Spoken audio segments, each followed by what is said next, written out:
Send down then upon us out of the heaven of thy mercy a blessing from thy side, and enable us to return home in safety, even as thou didst enable us to set out on thy vocation, with our thoughts fixed steadfastly upon thee. There is another God but thee, the one, the incomparable, the all-knowing, the all-wise. Te rano he kaitanga ora, he manaotanga i tū atu e te atua, whakahua tia ke hakanui tia te atua. Ko e ake te atua, ko te katoa ana ponunga, e noho anga i ta katoa i te mea. Nāna i whakaro, te tūru whiti haka maua ki a tīna, tīna, haumi a hui e. Tēnā pā, te rango i mātua.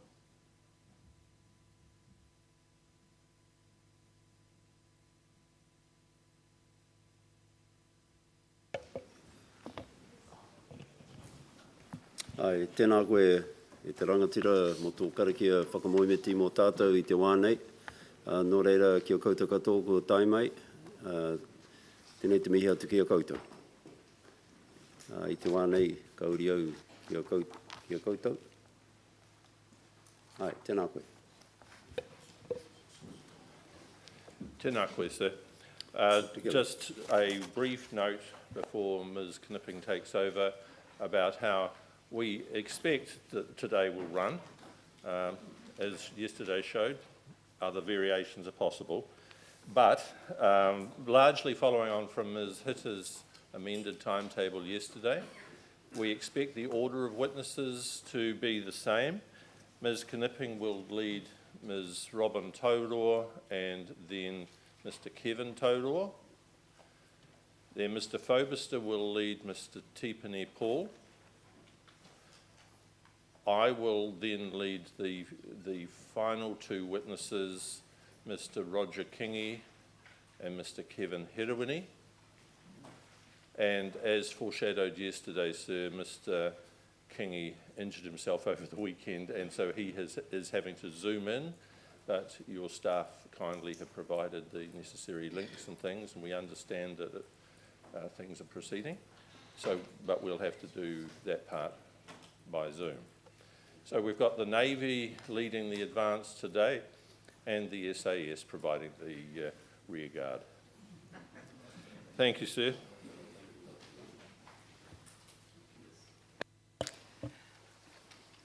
Tēnā koe te kai whakawā, o te rainga mema o te ropu whakamana e te tete o Waitangi, tēnā koutou. Ko tōne Knipping tōku ingoa, e te atanei, ka haere tonu mātou i te whakapuaki o ngā kōrero taunaki mō wai tahi toru tahi rua. Tuatahi me mihi rā ka tika ki a rātou kua taimai nei i tēnei ata, ko te ua, engari ki te whiti te rai nai nei. Ko ngā kaikireme mō wai tahi toru tahi rua, ko hine mō paurewa, rawa ko Bill Hori. O tira ko ngā kaikorero ko te rōpu taunaki hoki mō wai tahi toru tahi rua. Tēnā koutou. Tuarua ka tiki rā kia mihia te whare, nō reira tēnā rā tātou katoa. Our first speaker today is Ms Robin Taurua. Her evidence is C5 and appendices to the brief have also been filed, C5A. Robin, if you're ready, I'll ask you to introduce yourself to the tribunal.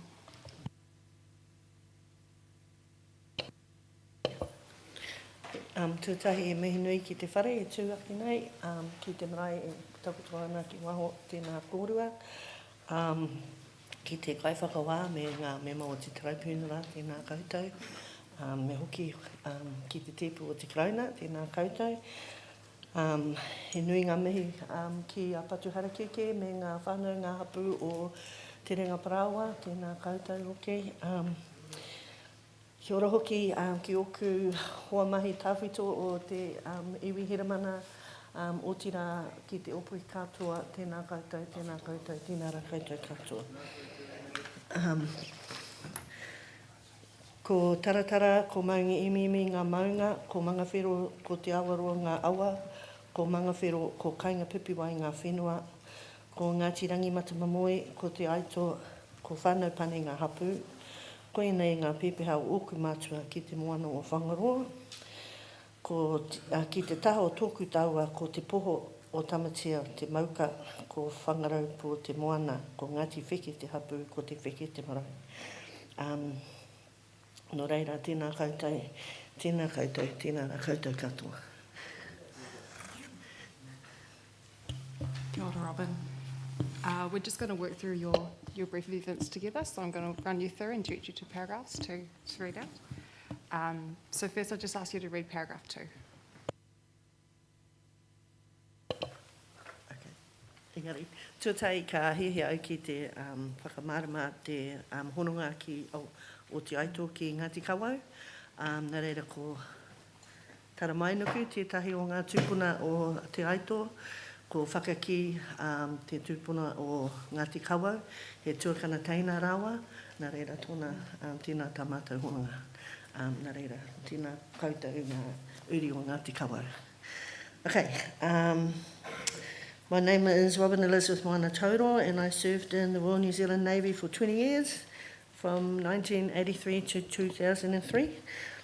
During that time, or near the end of that time, I was Secretary of Te Runanga o Te Iwi Hiramana and the Assistant Manager of Te Taua Moana o Aotearoa Marae.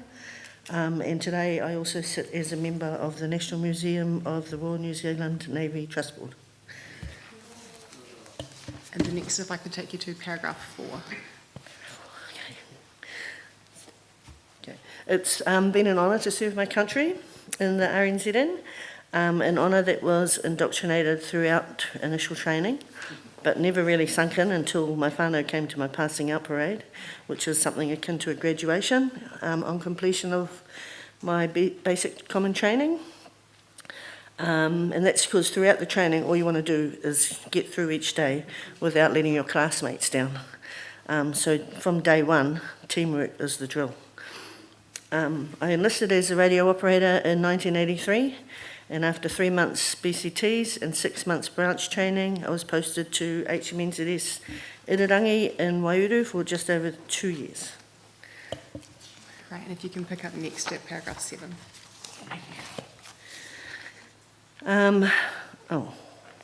Okay. Some of the highlights of my naval career have been to be selected in 1987 for the Women at Sea trial, whereby I was among 28 from memory, but it's actually turned out to be 14 women who undertook seagoing training and posted to HMNZS Monowai. During that time, we were part of the crew which observed the 1987 coup d'etat of Sitiveni Rambuka, and also provided relief to the East Coast following the March 1988 Cyclone Bola, and they were really memorable times on that waka. Further highlights have been posting to Scott Base, Antarctica, for the summer of 1989 and 1990, and then a few years later returning to seagoing posts in 1994 as a senior rating, and for that, because our branch had been disestablished by then, I had to train as a canteen manager, which is a skill that remains very relevant, and in that posting I became one of the first females to serve in an operational war zone in 1995 when HMNZS Wellington was sent to the Arabian Gulf to support the multinational interception force that was enforcing the UN sanctions on Iraq. Commonly known amongst us as the Date Busters. But following this, successfully applying for study in 1997, which happened to coincide with the birth of my third child, was definitely memorable. This also supported the roles that I was encouraged to fill within Te Runanga o Iwi Hiramana and later at Te Taumoana o Aotearoa Marae. Tēnā koe, I'm going to move us to paragraph 11, and there you're talking about a research paper which is included in C5A as Appendix A. So if you can start from paragraph 11. Okay, I'm also going to try and slow down. Okay. In addition to my experience in the Navy generally, in 1997 I completed a research paper on Māori sodalities in the RNZN. This research was completed at University of Auckland and was funded by the RNZN. 1997, I believe, was the first year that the Navy allowed sailors to take a year's paid leave, I have to emphasise, a year's paid leave to attend a tertiary institution to specifically strengthen their reo and their understanding of tikanga Māori. In 1992, I had already started by correspondence at Massey University, and back then it was basically because as a communicator you did night shifts, which were quite often very long and boring, and so studying was one way for me to stay awake. Prior to 1997, only commissioned officers were eligible for this avenue of study, and eventually I completed my degree part-time and graduated in 2003. I'll pause you there. I just have one question of clarification. Just when you're referring to prior to 1997, only commissioned officers were eligible for this avenue of study. There you're referring to the program available to undertake Māori studies, that's correct? No, it was a tertiary education scheme that was available to officers only, and some of our Māori NCOs pushed that because we were going to be establishing a marae, we needed to have people within the Navy that were able to carry the responsibilities of the marae. So that was 1997, and the marae was open 3 years later, so there was 2 for those first 3 years that were able to do that. Well, thank you. Okay, if you can continue then at paragraph 12. Oh, yeah. Okay, I was fortunate enough to be one of the first people to have my application accepted, and I understand today that the Navy now allows between 2 and 4 sailors a year to undertake this kaupapa and to further their mātauranga. And I've heard that last year, or the year before now, that one sailor was also able to study whakairo under this scheme. Okay, taking over to paragraph 14, just the first sentence there, first one. Oh. Okay, so when I was doing the Māori Fidelities research paper, I interviewed many sailors, including Māori and Pākehā, male and female, junior ratings to officers, actively serving at the time to retired. Then over to paragraph 16. Okay. Overall, my research found that the kaupapa Māori groups, such as Te Runanga or Te Iwi Hiramana, were vital in the retrieval, preservation and dissemination of submerged or subjugated knowledge, such as Te Ao and Te Reo Māori within the Navy. I also found that Māori at the time were not well represented in the higher commission ranks, but that there tended to be a military ethnic relationship in the RNZN compared to that of other Indigenous minorities. Another assignment I did in the Navy was titled RNZN Response to Māori. The main focus was institutional racism.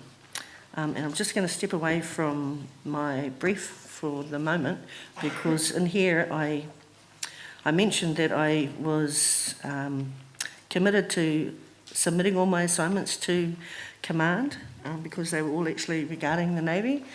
And I mentioned here that I couldn't find it because I'd lent it to somebody else. But I just want to thank Sir Taylor this morning, who has provided a copy of it. And just, if I could just read the first little bit. It was a public policy paper, and the tutor was Hemi Toia, Te Mahurehere, and it was to critically assess the responsiveness models that are being applied by mainstream agencies to enhance service delivery to Māori. I was arguing in the assignment that Māori sailors were a resource that was helping the Navy enhance our delivery to ourselves in a sense, but I was told by Hemi Toia at the time not to do that because that wasn't relevant, but I did it anyway. And he gave me a really good mark, so I was really happy with that. And just going back to the brief, the Navy weren't very happy with that particular assignment because I received a handwritten note from the Admiral in green ink denying that institutional racism existed in the RNZN. However, in contrast to that, every Māori sailor that I shared the assignment with agreed and congratulated me for articulating the issues that they all felt were real.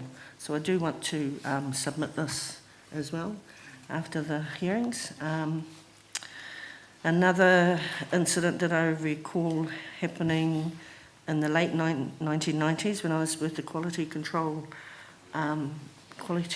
Unit for training in the RNZN was one of the training mock exercises, which has a bunch of mock scenarios. I can't remember the actual specifics, but one of my friends who was a junior officer at the time at the Quality Control Unit complained to Command about the mock scenario as it was way too familiar with the New Zealand Wars or the Taranaki Wars, or one of the wars. From memory, it was a terrorist exercise where the terrorists' names were very similar to one of the well-known chiefs. I think it was Te Koti, and they had spelt it in a different way. Anyway, she had asked them to change it, but was told by Command to just stop being stupid. So she became quite disillusioned by the response from Command and resigned from the Navy soon after. She had quite a good foundation in tikanga Māori, he Pākehā ki. Kia ora. And if you can pick up again, so Apologies. So the next section of your brief speaks about Navy culture. So if you could start from paragraph 21. Okay.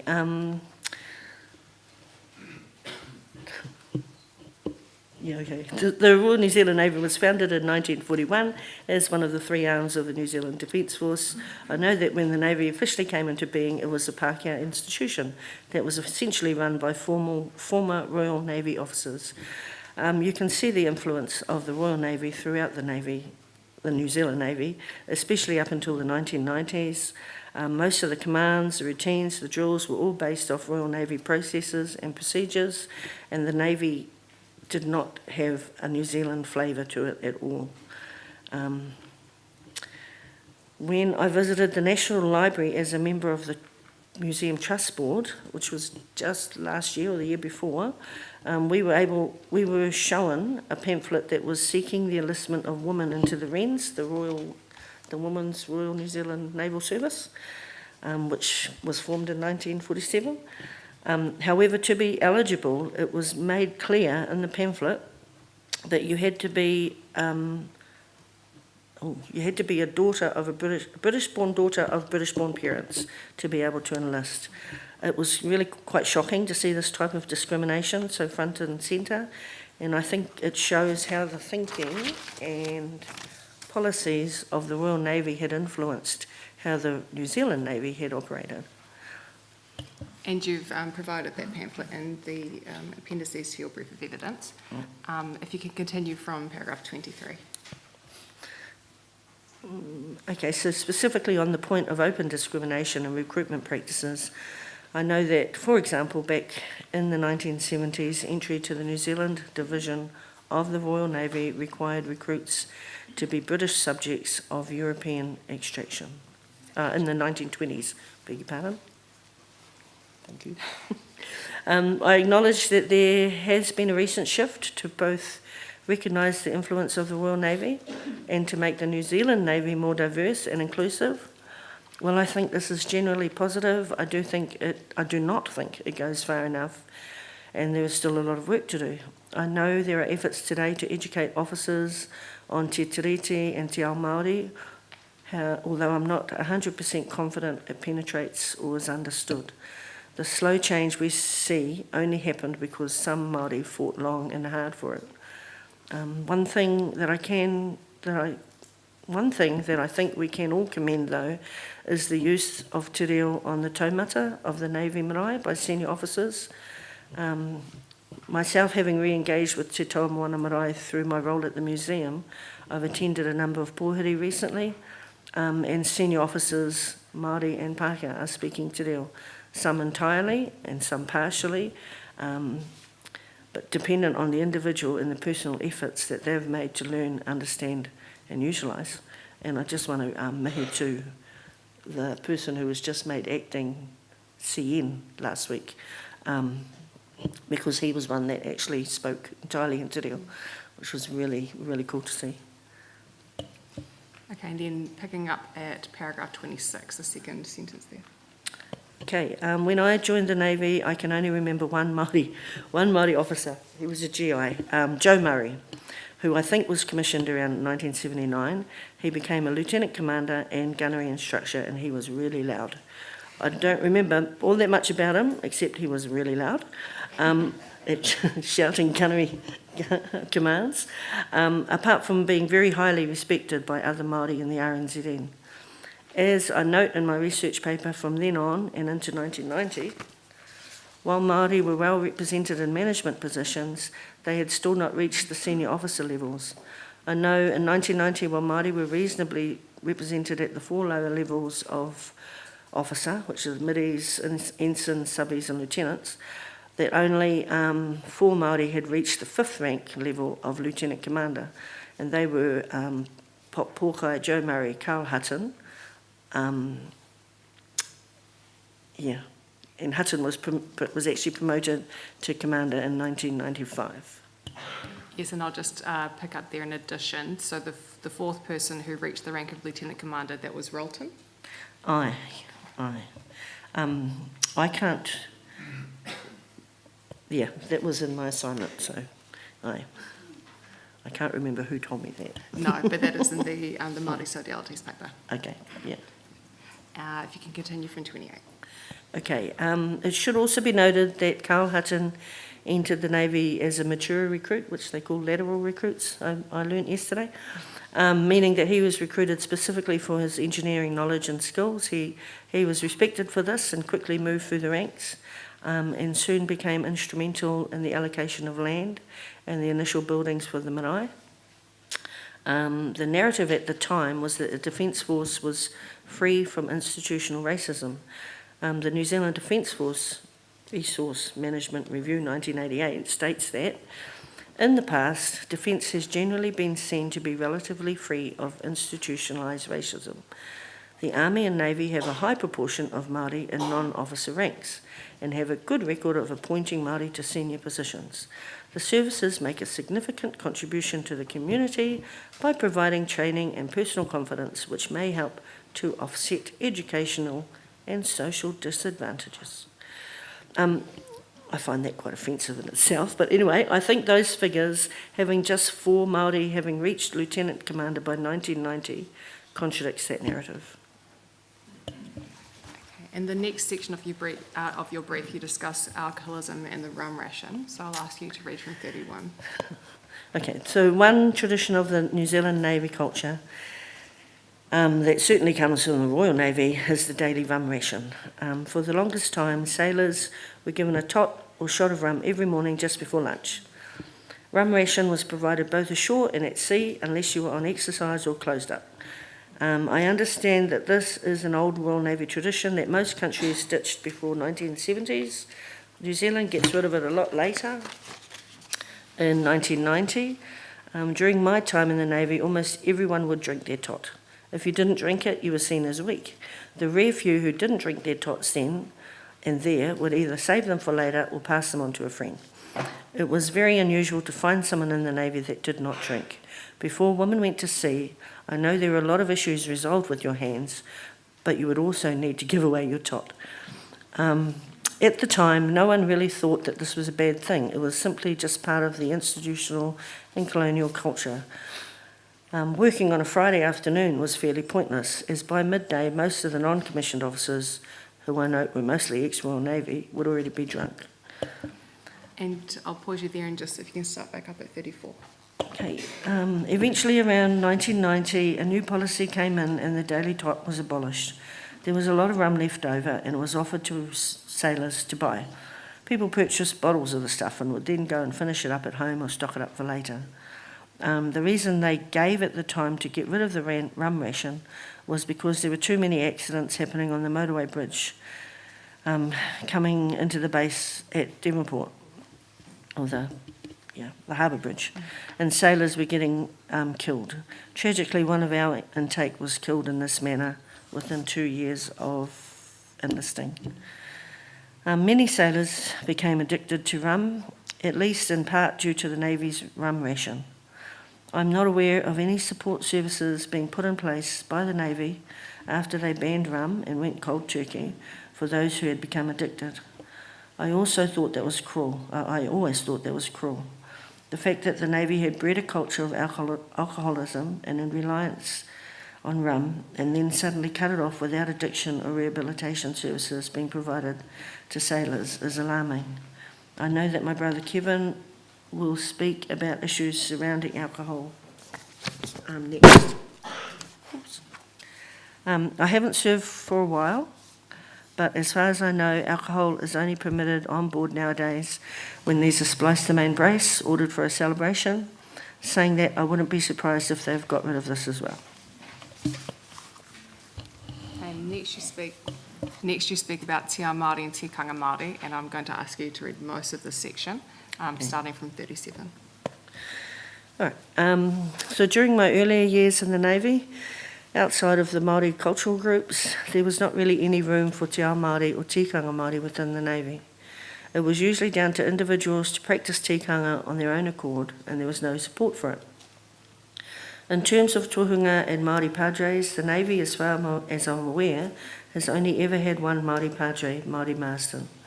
Marsden himself was a member of the 28th Māori Battalion, but spent around 12 years as a chaplain and a tohunga for the Navy in the 1950s.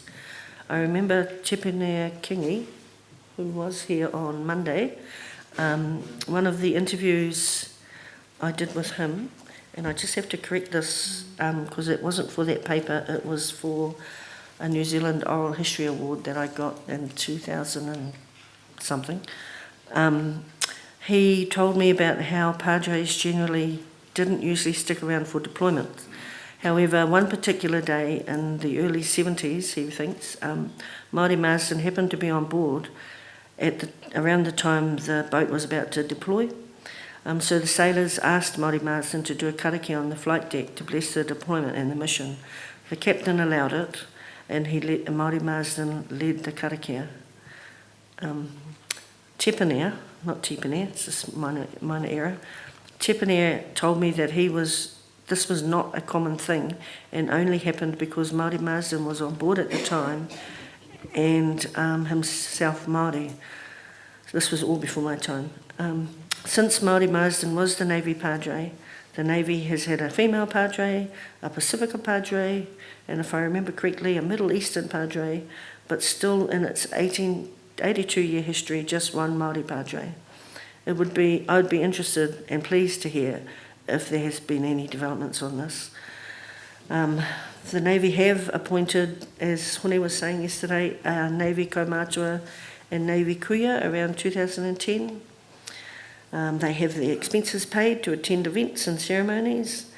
The Kaumātua have all been ex-serving sailors, and the Kuia was immediate family to a sailor and has recently passed away.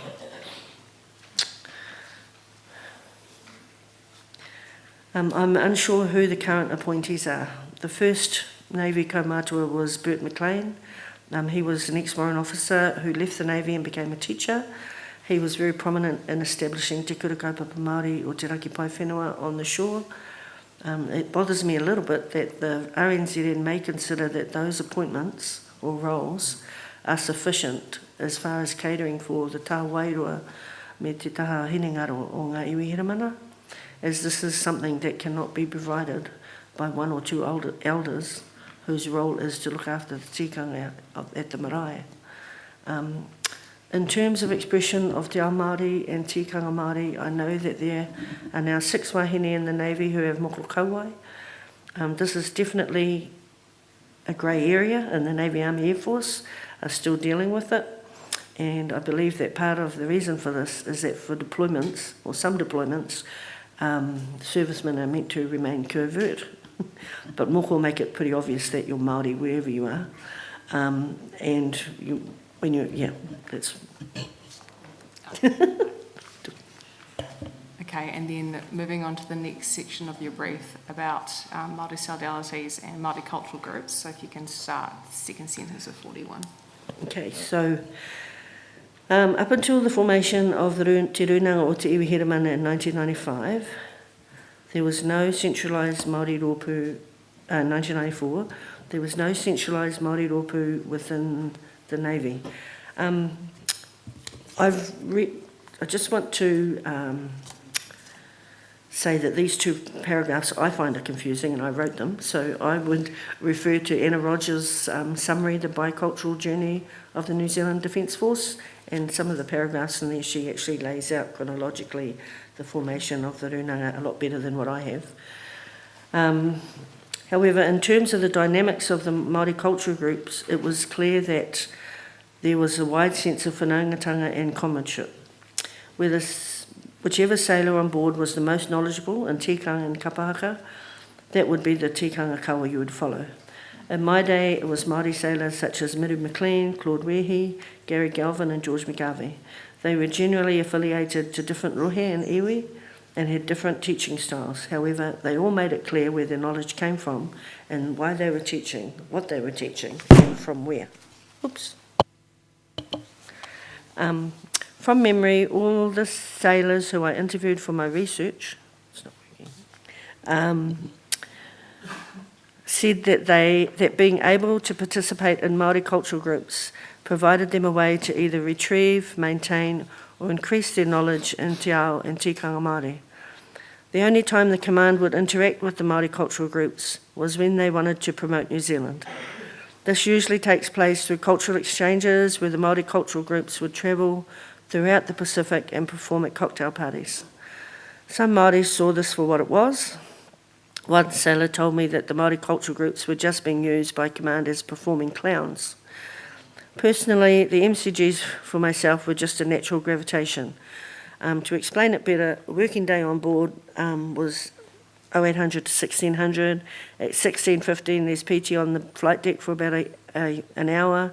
Scran starts at 17:30, which gives you about 15 to 20 minutes to shower and change. And after that, it's cleaning stations for rounds at 1900. Then, depending on what watch you had during the night, your options were watching movies, playing games, or playing card games, or sleeping. So kapahaka practice is an alternative to those. As far as performance during deployments, at times it was unusual and even a bit intimidating, especially in the Middle East. Performances on board at the cocktail parties were on the flight deck, so there was limited space. Sometimes the gap between the cultural group and some of the guests would be quite minimal, and as a woman in the front row, it was sometimes uncomfortable with the audience of unknown and foreign males who were drinking at arm's reach in front of us. It's a different feeling to performances on a stage, a sports field or school, which is where we normally often performed, otherwise performed. To be honest, by the time I was involved in the MCGs during deployments, it was an opportunity to get out of the duties. In my position as a senior 8, and with only about 14 of the 30 or so women on board joining the MCG, it was advantageous as command would get invitations to embassies, schools and other places that many of the crew wouldn't get to go. I understand, or ship's company, crew sounds like a cruise boat.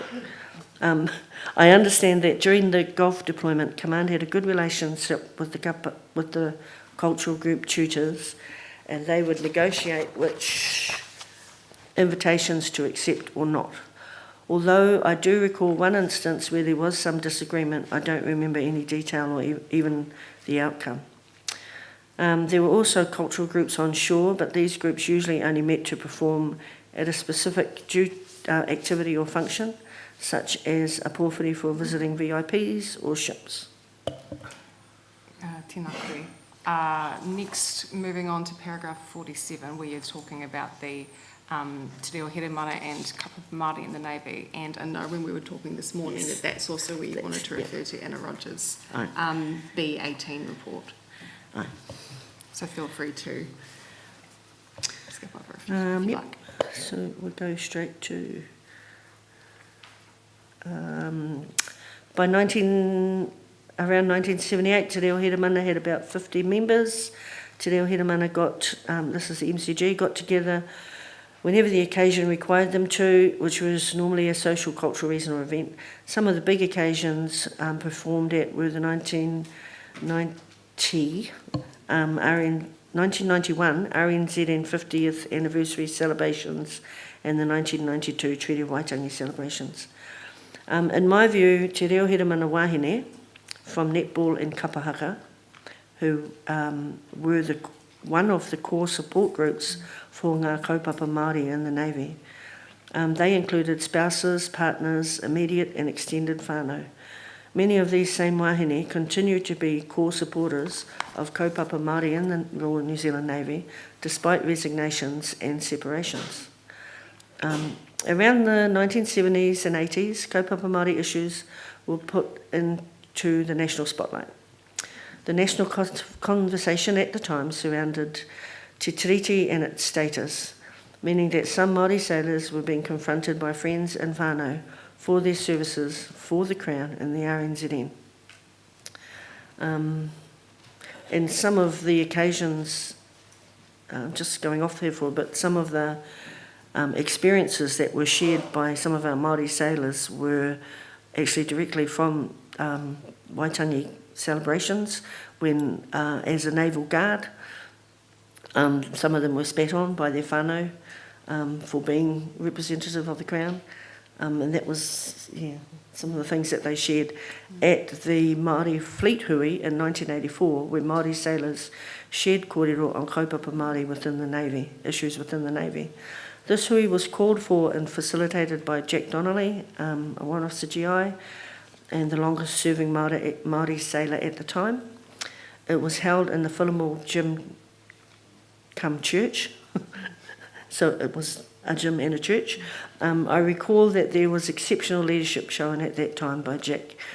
Around the 1990s, many of the original members of Te Reo Hiramana had been discharged from the New Zealand Navy, although some continued to be involved in the group as civilians.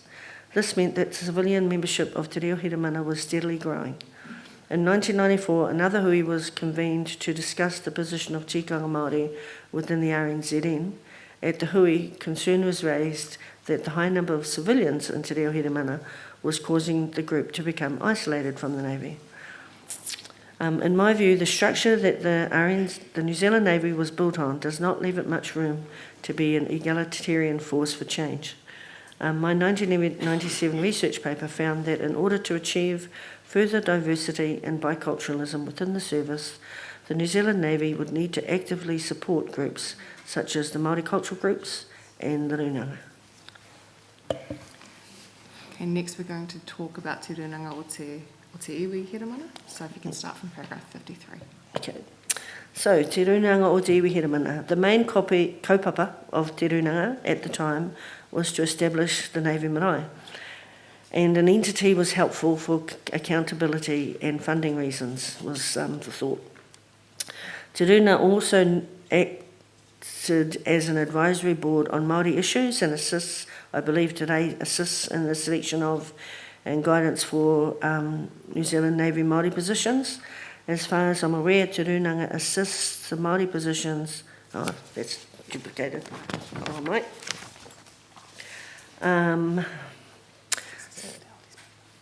So in my 1997 research paper, I noted that Te Runanga consisted of representatives from all levels of the naval structure. Their charter was focused on promoting discussion and understanding of tikanga and te tiriti within the RNZN.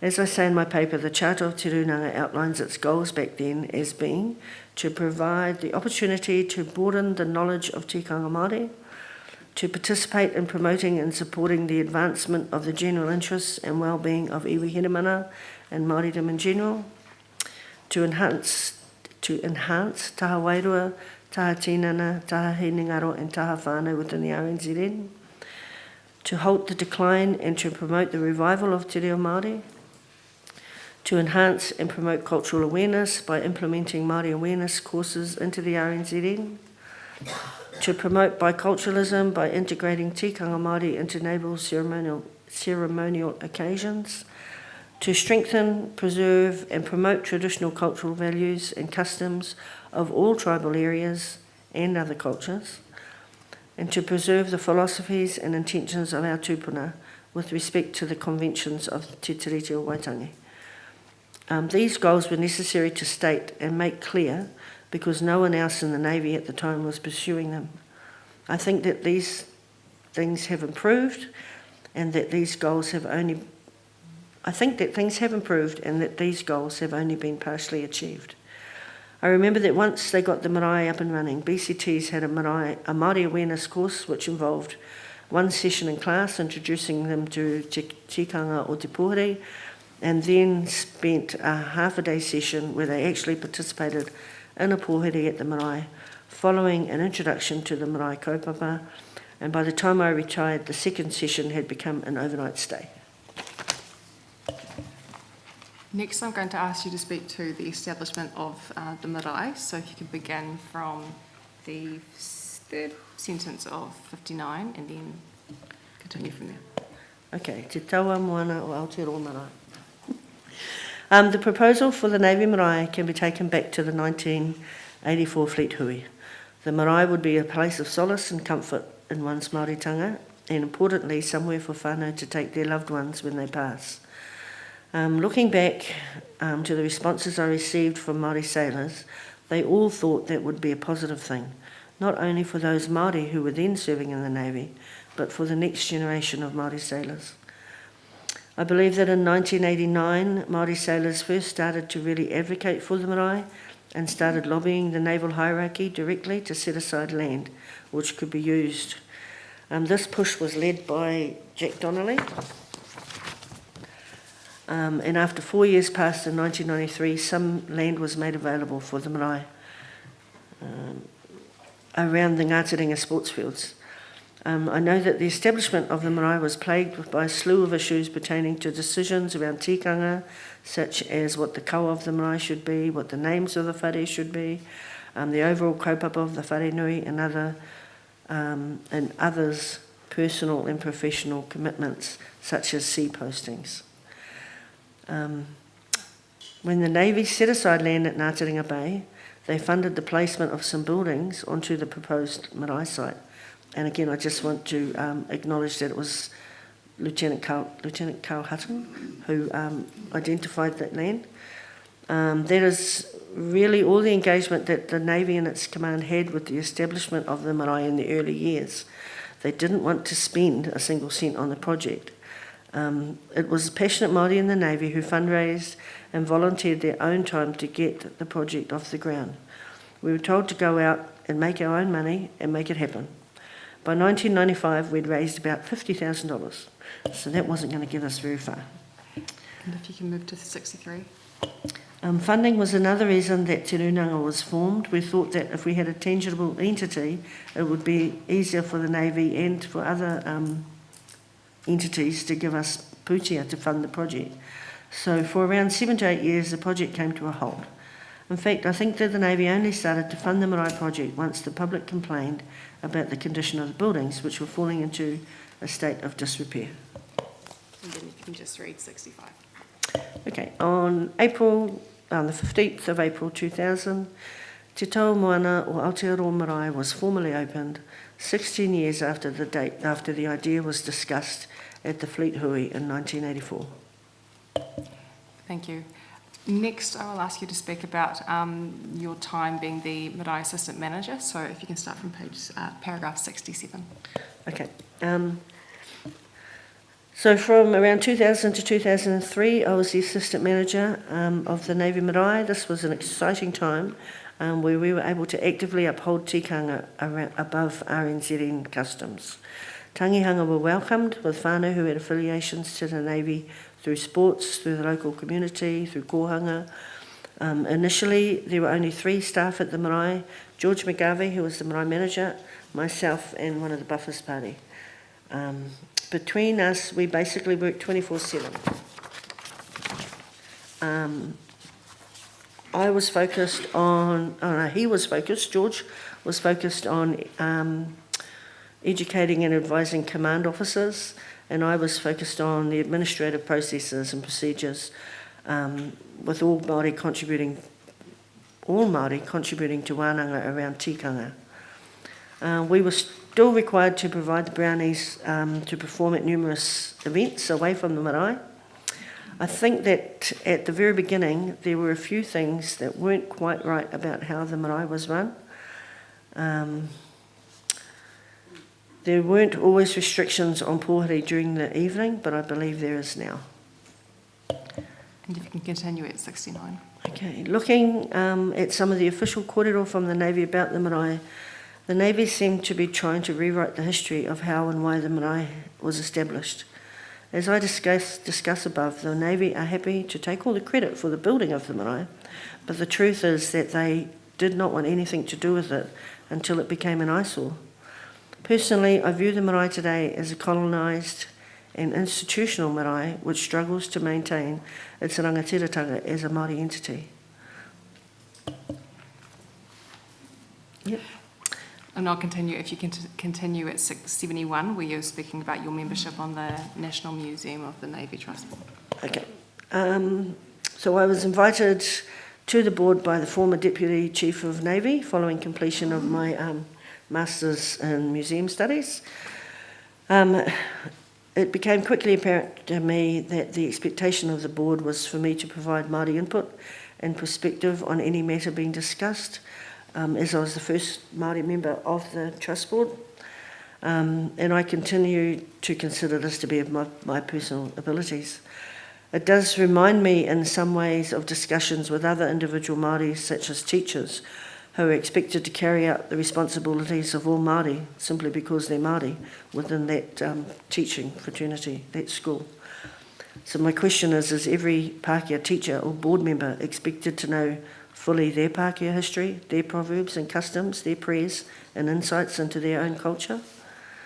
I'm pleased to advise that the museum has recently committed to researching and developing an exhibit on the Navy's contribution to Te Tiriti o Waitangi. However, it's since been parked up while sufficient funding is sourced. Tēnā koe, and then to conclude, your recommendations from 74. Okay. Things in the Navy have come a long way since I was there. For example, I've recently become aware of the amount of te reo that is now used in everyday operations and on the command and on the parade ground. And I think this is amazing. I would ask that the Navy, through the Crown, continue to empower Māori in the Navy through initiatives like te reo courses and tikanga courses and the Navy Marae. I also think that it would be beneficial for there to be a better understanding of Te Tiriti and he whakaputanga o Te Rangatiratanga, both its history and relevance throughout the entire Navy. Tēnā koe. Our learned friends from the Crown have a question for you, but before I hand over to them, was there anything else that you wanted to add? Sorry, over to you.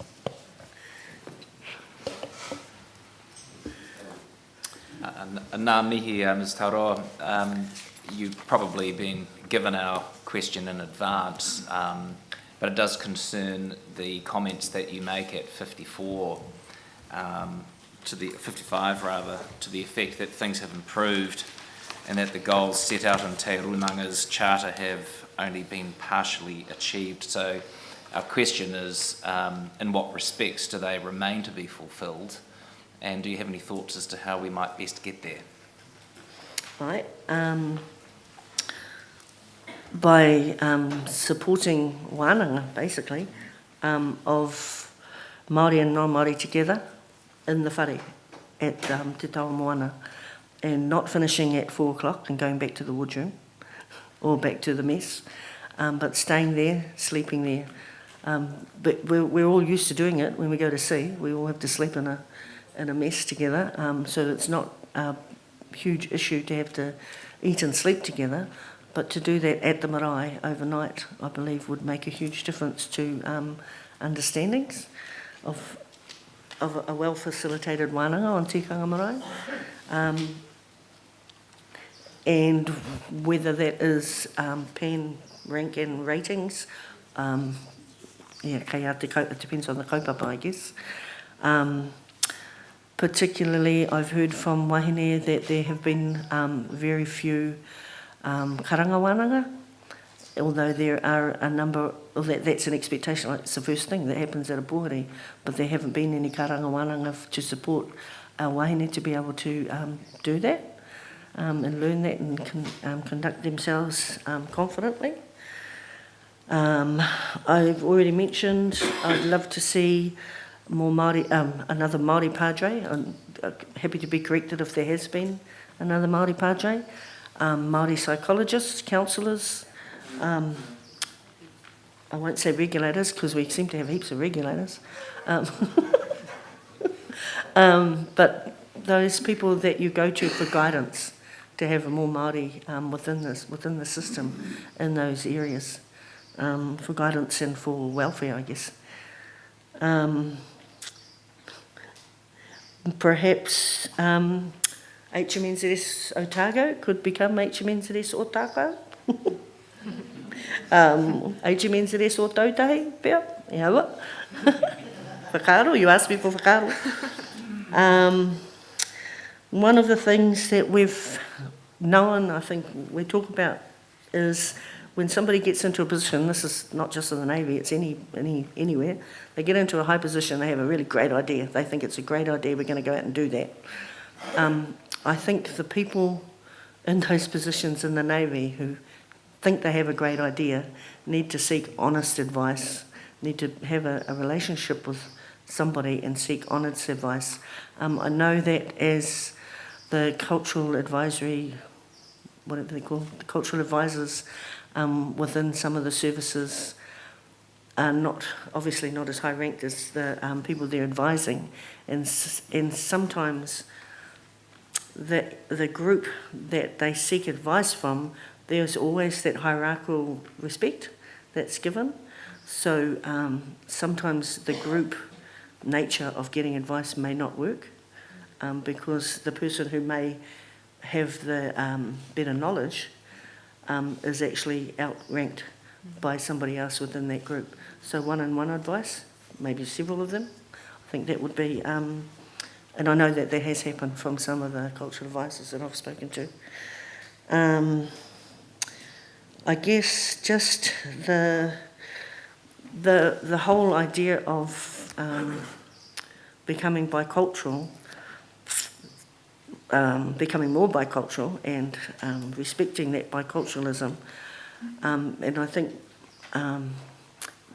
Māori are actually losing more than they're gaining. So non-Māori are actually learning and understanding, and sometimes from that new knowledge, believing that they are able to then perhaps preach back to Māori, and that does happen. Perhaps not as often, perhaps more often than you might think. So we're actually, while we are sharing that knowledge, we're actually also losing, in a sense, some of the control of that knowledge because it is often reinterpreted in a different way and then put back into a standing order. And I think that there needs to be a very good, better process about that includes a lot more engagement with Māori. Just ways of maintaining our rangatiratanga at the marae, for instance. I've mentioned that I believe that it's struggling to maintain its rangatiratanga because the first 3 years we were basically left on our own because it wasn't, the Navy weren't sure how to deal with us, basically. So it was great. We had a number of, we basically had our rangatiratanga that we could dictate what was happening on our marae. And one of the years when George actually had not had any leave for 3 years, and he took leave and he left me and one of our other sailors in charge, we actually had somebody from the local community who was part of our softball club pass away, and the whānau rang, and we basically made the decision, they can come on. Yes, there is a pōhuri scheduled, but that's fine, they can still come on. He marae. The command weren't very happy with that, and I think they went I can't remember, they went somewhere else with the pōhuri anyway, because we still had the tangi. But there's those sort of reasons that I think that it's struggling to maintain its rangatiratanga at the marae. Is that a good answer? It's a fantastic answer. Thank you very much. I'm glad we asked the question. Some excellent practical suggestions and some philosophical considerations for us too. Ngā mihi nui. Kia ora. Ms. Toto is available for questioning from the panel.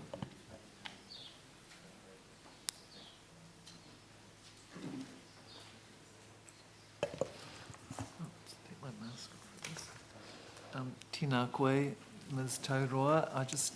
Morena koutou. I do have a slight cold, but I'll reassure everybody I did a COVID test last night and it was negative. So, but I'm wearing a mask just for safety.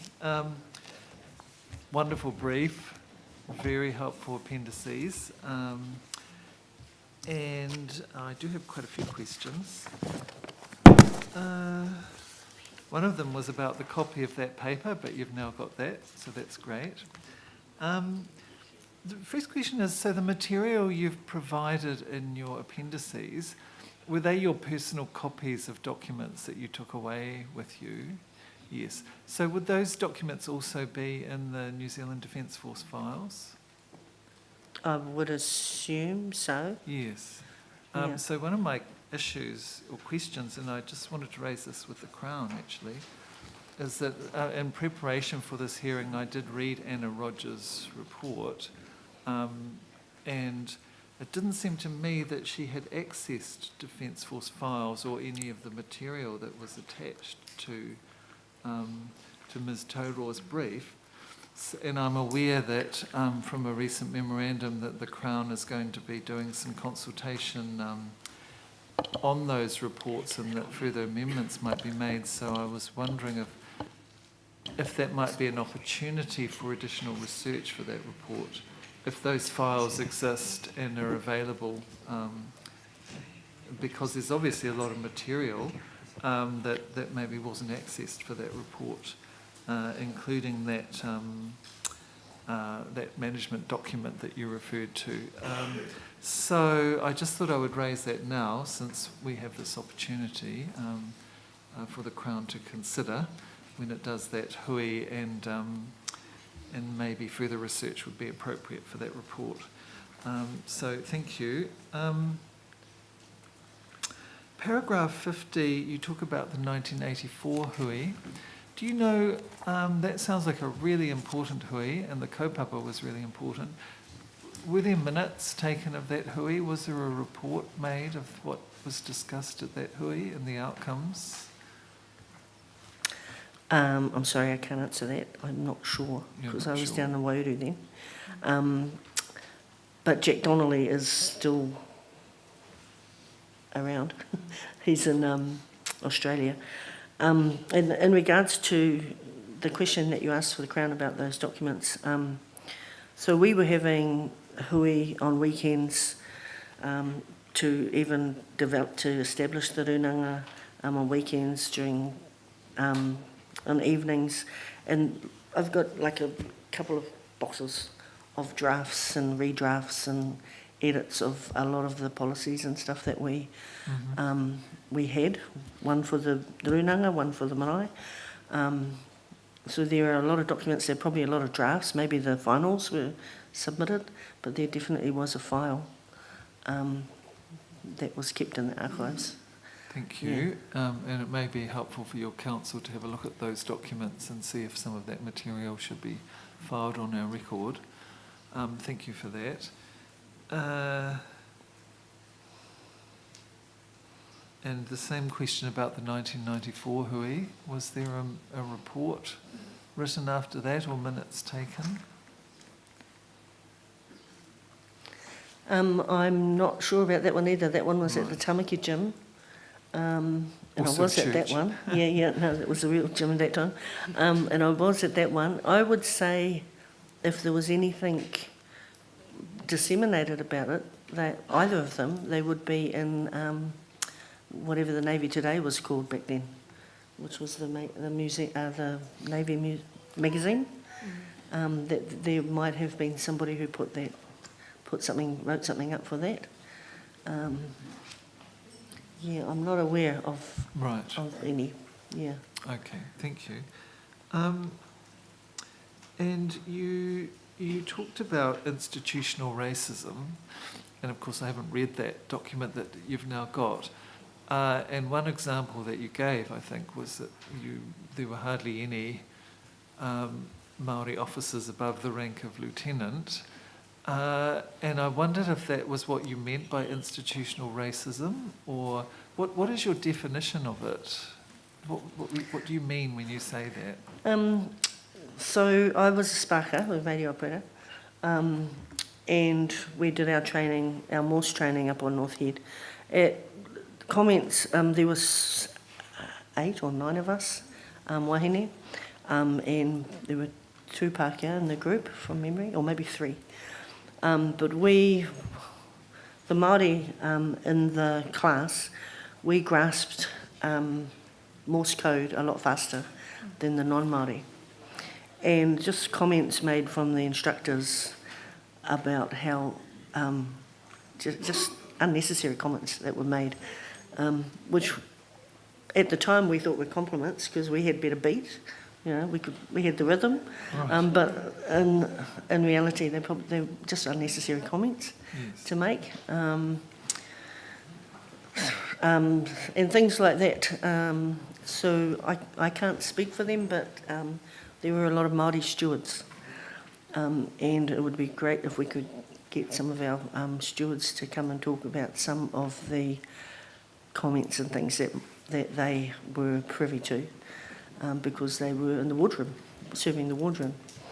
And I'd probably like to try and get that to happen. Steve Tipene Paul, who speaks this later this morning, he would answer that question a lot more articulately than I could. Okay, I'll put it to him. And we also heard yesterday that attitudes reflected attitudes in society at the time. Would you agree with that? Totally, yeah. Absolutely. Yeah. Thank you. Just paragraph 68. 3 staff at the marae. This may be my ignorance about Navy matters, but what is a buffer? Oh, buffers party were maybe seamen or ratings who were waiting to get medically fit again for postings, for sea postings. Right. And they really, So someone was spare for that reason and helped out. Yeah, spare numbers. Right. So we had a buffer. Yeah, I understand. And do you know how many staff there are at the marae now? Simon said yesterday there's about 5, I think. About 5. Yeah. Right. Thank you.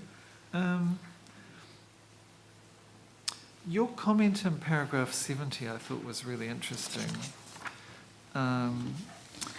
because it has to be an institutionalised marae, doesn't it?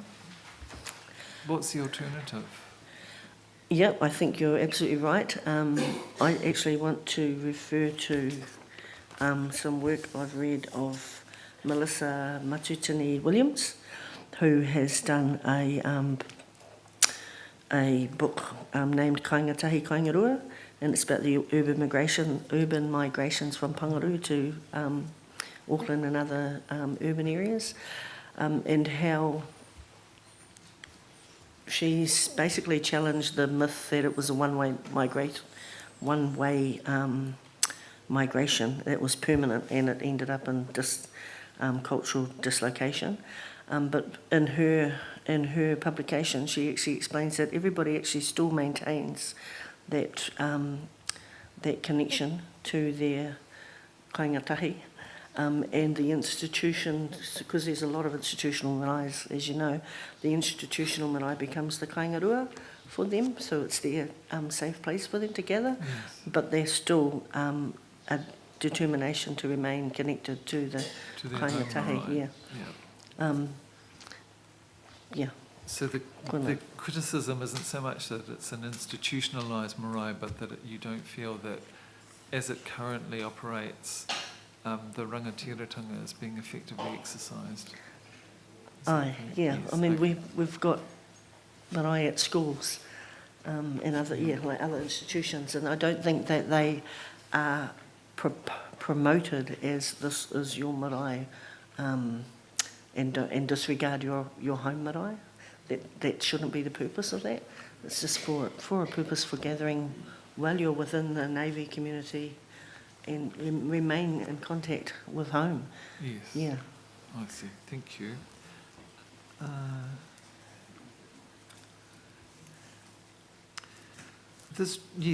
You actually mentioned, one of my questions was about the strategic plan and whether there was a completed version, but you've already referred to that.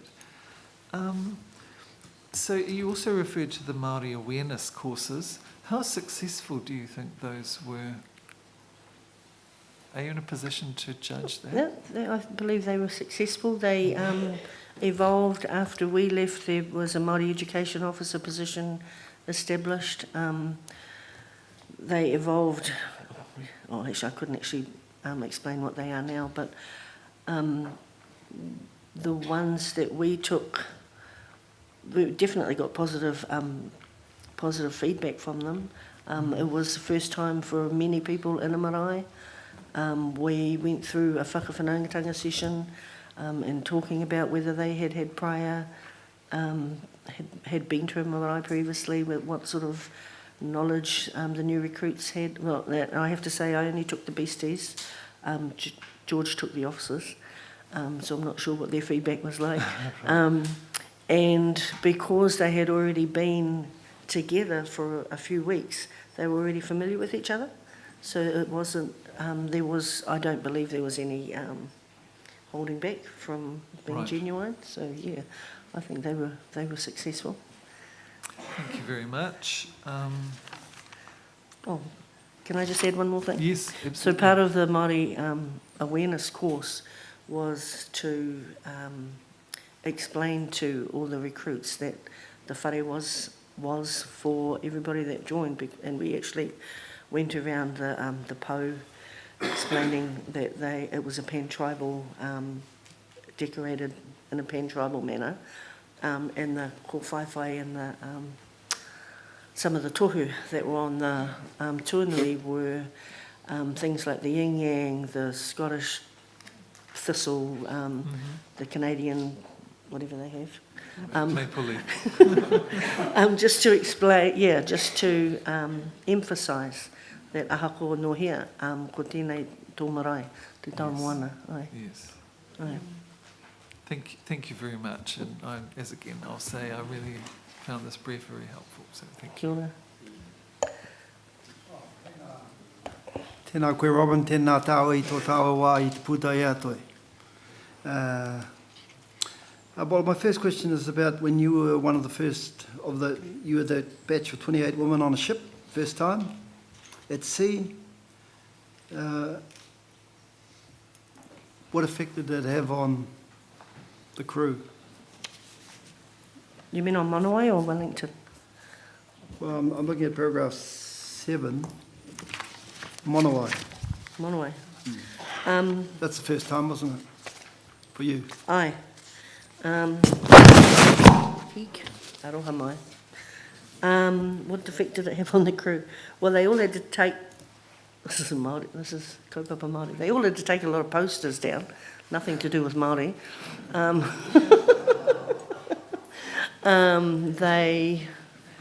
I actually was fortunate because my brother was serving on the same ship at the same time, and we were kind of promoted as being a brother and sister on the same ship, so he looked after me. So if there was any complaints, I didn't hear about them because he dealt with them. You'll have to ask him. Yeah, that'd be interesting, his perspective.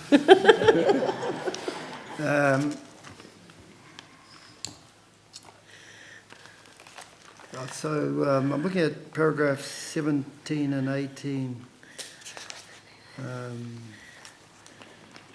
So you say that even though there weren't many Māori in the higher commission ranks, still the relationship, I assume you're talking about Māori within the Navy, was good. Is that what you're saying there? Or better than other minor ethnicities? That's what we believed, that, well, that's what I believed, that the relationship between Māori and the Navy was okay because we had so many managers, I think NCOs. So we had people in the senior ranks, but not so much the senior ranks, not in non-commissioned officer ranks, not so much the officer ranks. And I mean, even if they were lower officers, I don't know, that doesn't sound right, but if they were in the lower ranks of officer, they also acknowledged and respected the experiences of the non-commissioned officers. And that was, somebody asked 20 yesterday about cultural groups going overseas, and every ship had a multicultural officer. Often it was one of the ensigns or the subbies, because it wasn't regarded as a very, I guess it wasn't regarded as one of the greatest roles.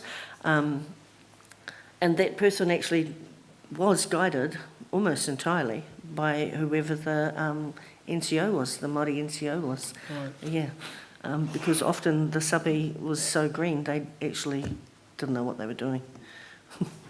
I understand that. And the senior ratings would be a lot older too, wouldn't they? Aye, aye, And culturally, probably more experienced. aye. And had been overseas. Often, sometimes we had a cultural officer who hadn't been overseas yet, so I don't know how they were trained or selected, but anyway, that was...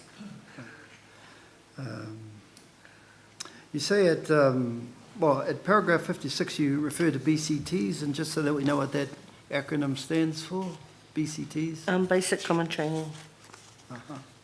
And you say there that the initiative for change has always come from, well, at least in your time, from Māori pushing. Aye. But it would be really difficult for non-Māori to, without the knowledge and experience, to push the issues, wouldn't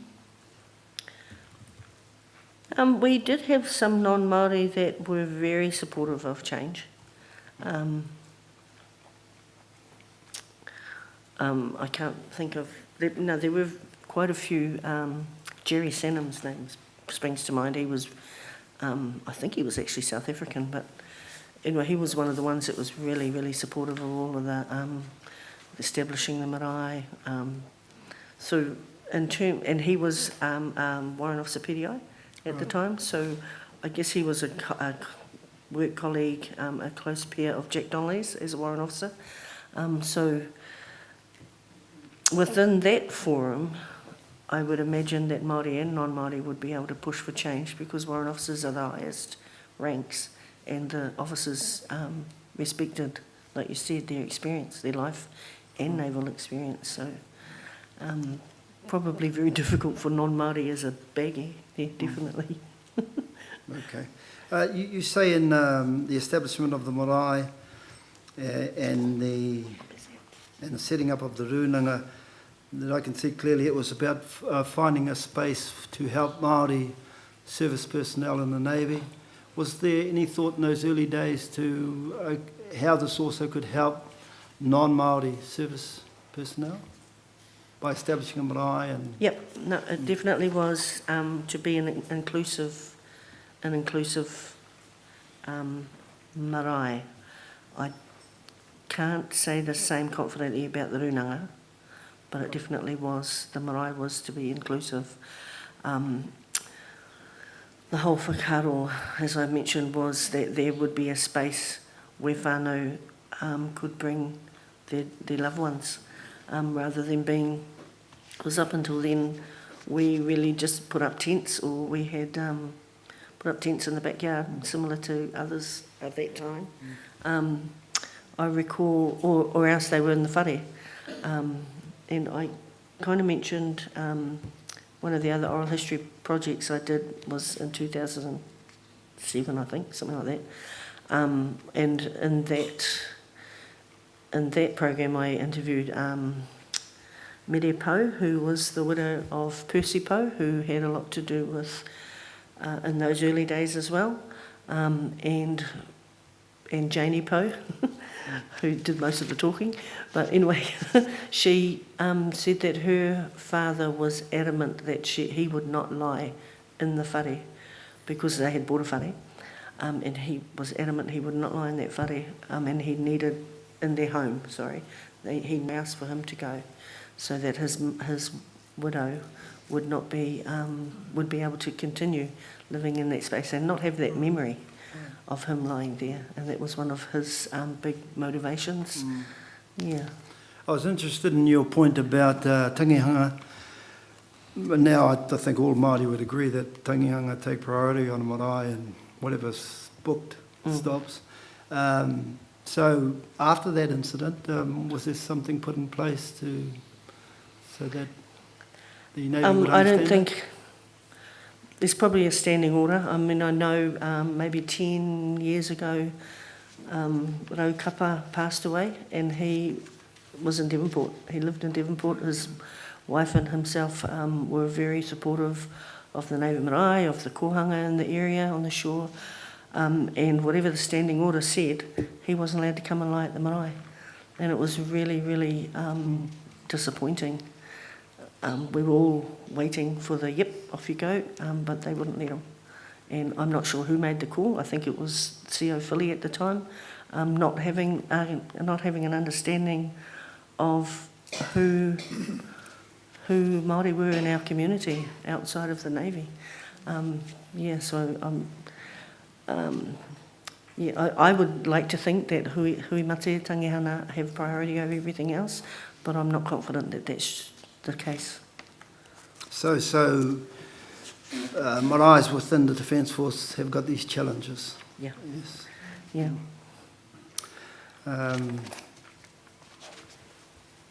Because the Navy fronts at on February the 6th at Waitangi annually to commemorate the signing of the treaty, in your time, do you get some education before you parade there so you know what it is that what the history is behind the Navy and why you're there? No, not at my time. Not until we started the Māori awareness courses. Right. And yeah, no, it was nothing. Not that I recall anyway. So when you get spat on by your relations, you're wondering, why is this happening? Because you haven't been educated on why you're actually there and who you're representing. Oh, no, we knew why, because we were representing the Crown. Right. Yeah, yeah. But that education wasn't from the Navy. Yeah. The educating service personnel about the treaty, or te tiriti, as we refer to it today, and he whakaputanga. Is that, well, you're not there now, but is that part of the education of somebody in the Navy these days, given that of all the services, the Navy has probably the biggest role in Waitangi? I understand it is. That's the Māori Education Officer's role, a responsibility to provide that training, but I couldn't tell you any more than that. As I said in my closing statement, I'm really pushing as a board member at the museum for the museum to actually tell the story of the Navy's involvement in both of those events. Because we do know the Royal Navy was part of those, and it's part of our whakapapa. At the moment, the mission, however, of the Navy Marae of the Navy Museum, I beg your pardon, is to only tell the story from the establishment of the Royal New Zealand Navy. So it's that discussion about, but we came from somewhere, so we could include that because it's a topic at the moment. So don't be afraid. Kia ora. The research paper that you submitted, Māori sodalites, is that how you say it? Sodalities. What did you pick that word for? It was the tutor. Sodalities. Yeah, I had to go and look it up, what it meant. Me too. Did you, I looked through your bibliography, did you ever access anything in Archives New Zealand about Māori recruitment in the 1940s by the Navy? You ever see any of those files? No, but what I didn't read out this morning was through the discussions with some of the sailors that I did meet and talk to. I was directed to get in touch with Thomas Roderick and I've forgotten his, one of the Bennetts, Para Bennett. Para Bennett, yeah, who I did speak to over the phone, and they did give some information. It's in the assignment, I think, about how they were pleased to have gotten through that enlistment process because they had a full set of teeth and they had made it to Standard 6, which was at the time was the requirement to enlist. Yeah. Okay. So you never you never went to Archives New Zealand to locate anything? You weren't aware that there was anything that might be there? No, I don't think I did, no. I have to say that I'm so glad that you did this way back then. Imagine us now trying to just rely on people's memories, but you've actually got it all recorded here. And it was really interesting, the early days of Māori involvement in the Navy from the 40s onward.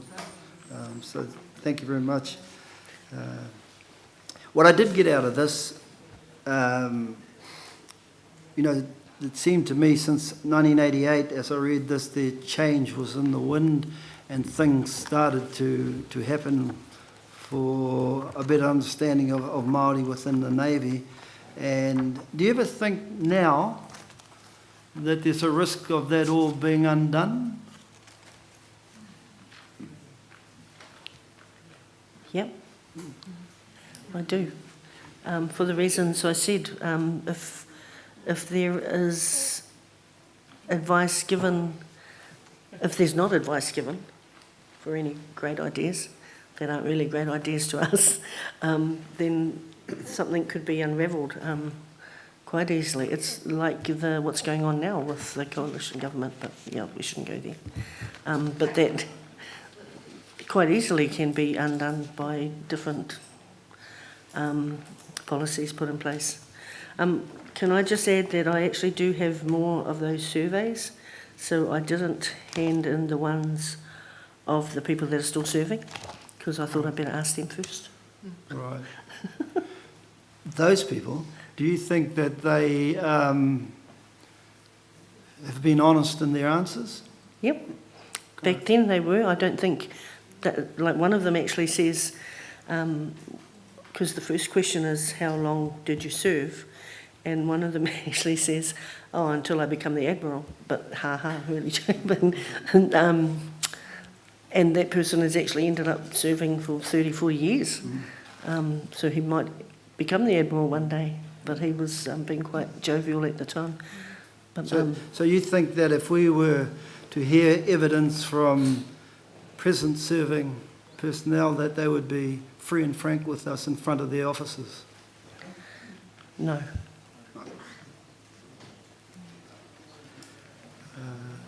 In your historic facts timeline, you talk about on the 30th of October 1997 that the Runanga applied to the North Shore City Council for kaitiaki status for Korotangi Monument. And I wondered what that was, that monument. It's the monument down on the waterfront between the Navy Museum and the Masonic Hotel, which is a recognising the place where Tainui arrived, landed. Yeah, but it's also known to most of us as the 2 Mile Peg mark. And the kaitiaki status has been granted? No. Oh. Not to my knowledge. Oh, you stand down. Oh, I was interested in, well, he was Wau, Warrant Officer Makware Takani at the time, in 10th of December 1997, that he addressed attendees of the CNS seminar at Flockhouse, Palmerston North. The topic was no official recognition as to the Navy's stance toward Māori issues. Was that do you know if that was a paper that you saw, or was it I'm sorry, I'm not sure where you're... It's in your appendices in historical facts. I'm following the timeline through. Okay. And it's 10 December 1997. Okay. And he gave an address at Flockhouse in Palmerston North.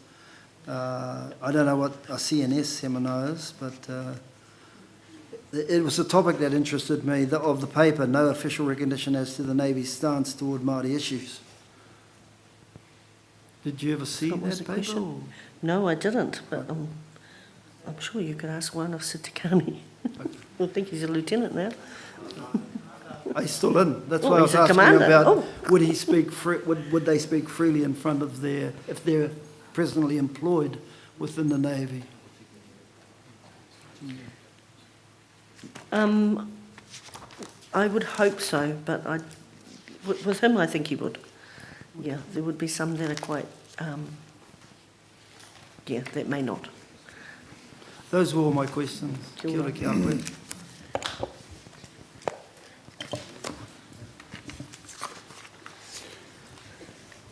E hine tēnā koe i tēnei ata. E mihiana ki te hohonu me te kounga o kōrero kia mātou i te ata nei. Ka mutu ia koe kua puta mai nei koe i te taua moana. Engari e ki te ihu ana koe e tipu ana te whakamahia o te reo Māori i runga i te taumata o te marae o te taua moana. Ko taku pātai pai mā ngā mea noho ngā kai kōrero i runga i te taumata o te marae o te taua moana. He Māori, he Pākehā rānei. Ko te nuinga o te wā, he Māori, engari me mai au e tērā tau i haere ki tētahi pōheri mō te pōheri matua o te wharetaonga and e tū mai te assistant DCN i taua wā e kōrero ia i te reo Māori katoa. Kona te tikanga o te marae me kōrero i te reo katoa i ngā wā katoa i te taumata. Ai, nō reira ko te tikanga o taku pātai e hara ko ngā Māori anake kai te kōrero i te reo. Engari, Ai, he Pākehā hoki ngā mea kai te kōrero i te reo. He pai tērā. Engari, ahakoa tērā, kai te ki koe kua Pākehā rawa, kua colonised rawa, te institutionalised here, te marae. E whai anau i te pātai o taku hoa, e noho mai rā, te Pākehā, puhuti rā ngā makawe.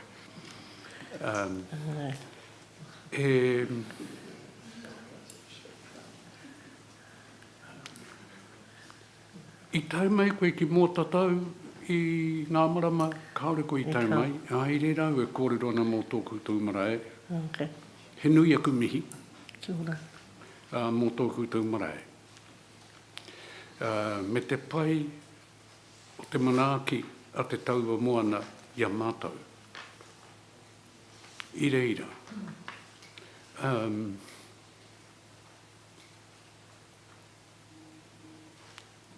Ka rau i te mōhio me pēhea rā taku whakatakoto i taku pātai nā te mea. Ko koe e ki ana ki tāu te tiro kua institutionalised rawa te marae nei, kua colonised rawa engari.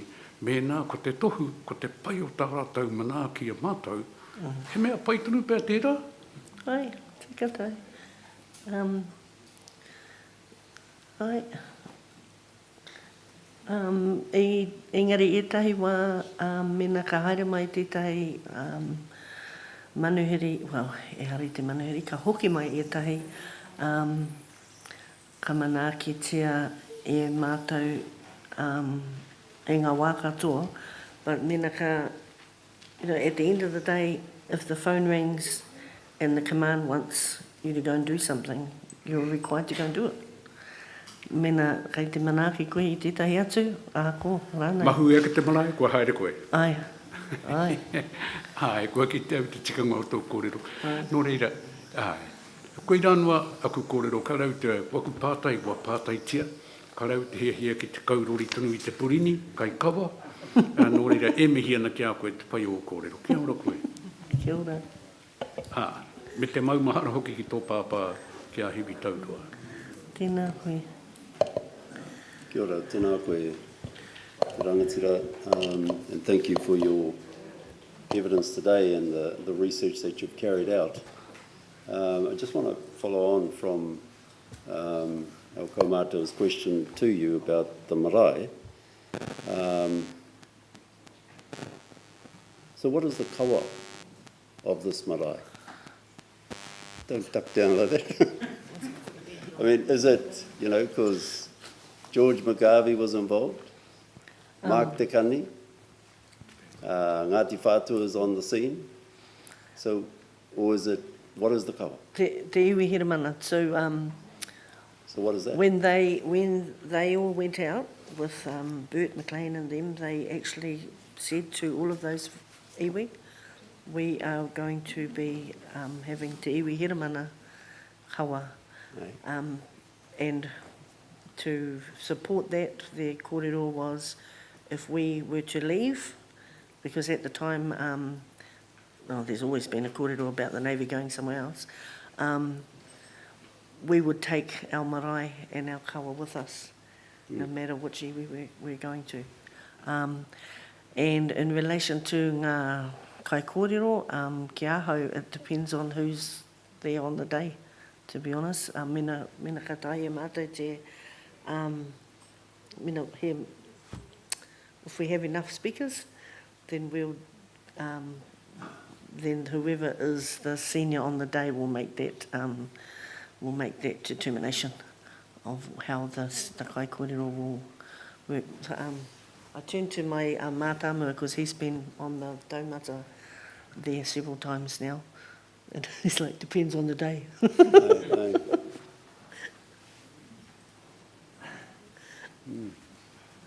Ahua institutional. Well, I was just going to say, so does that make it more institutionalised or less? Kia hau more. But there's no consistency. Ai. Kia ora. Inga. Yeah. Yeah. I agree. It does.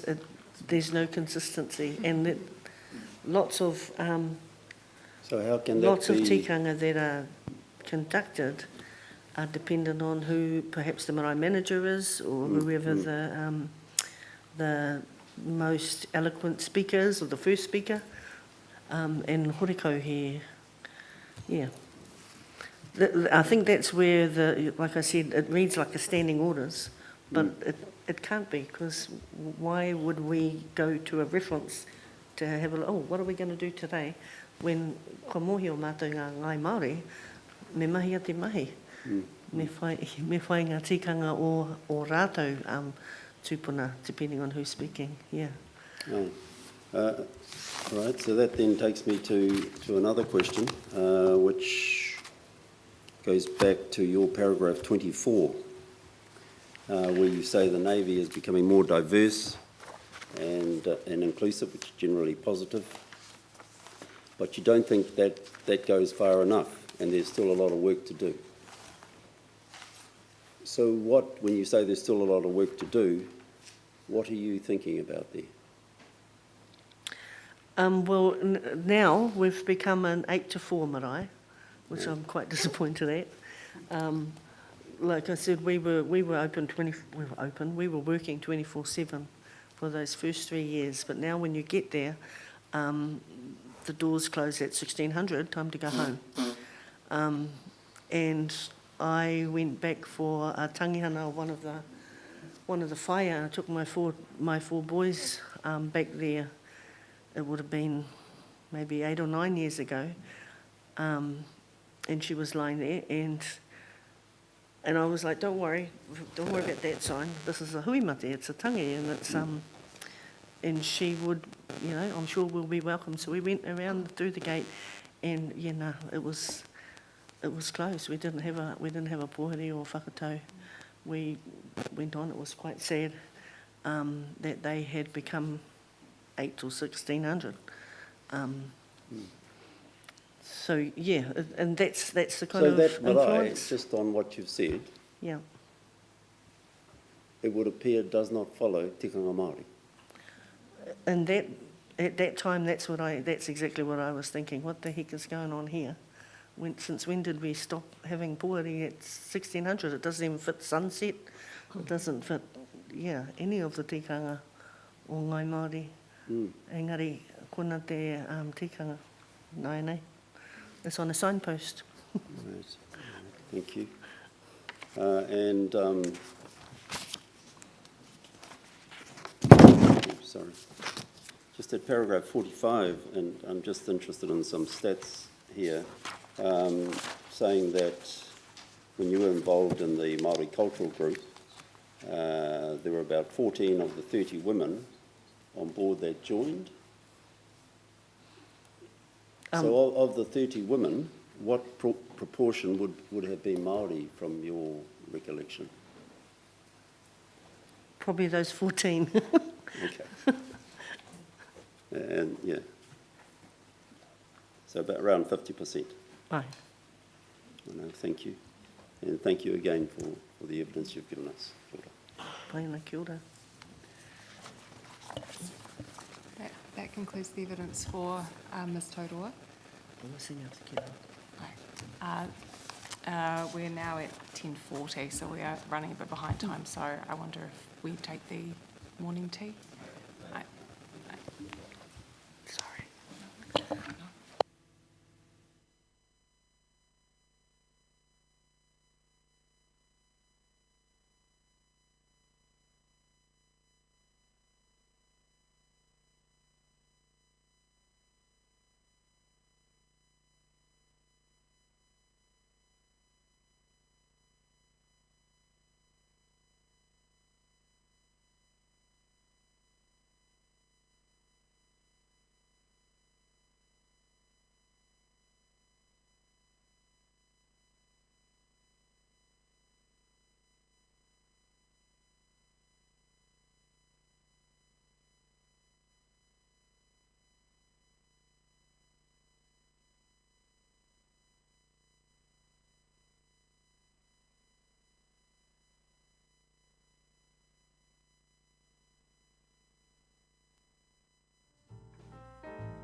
Application Ms. Selby Ngāti Raukawa.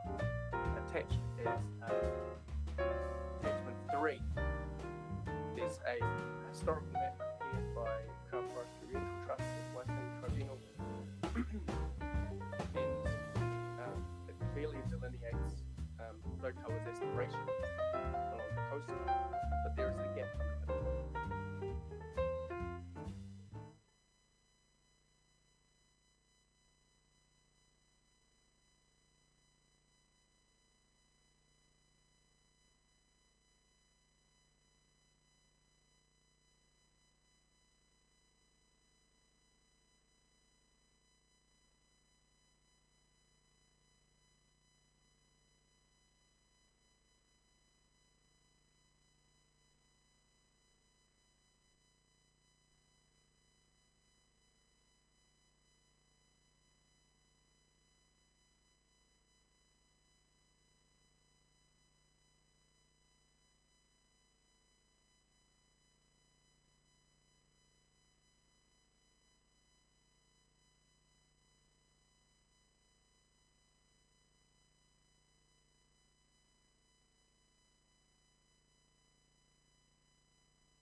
Kia ora no tātou.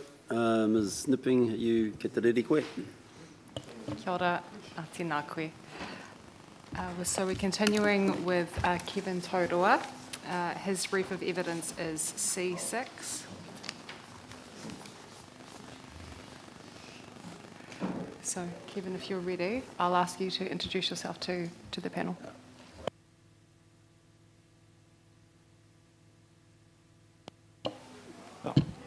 For may please the tribunal, kia ora koutou katoa.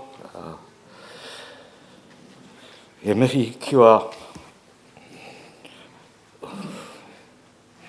ki a rātou, kua ngaro ki te pō.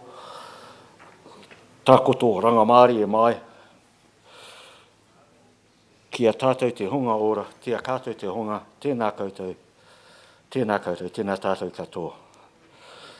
Taratara te maunga, taratara mea, imi oku maunga.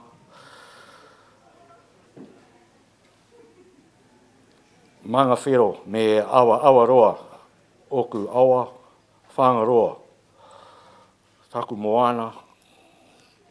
Ngati kahu me Ngāpui, oku iwi, te aito, taku hapu,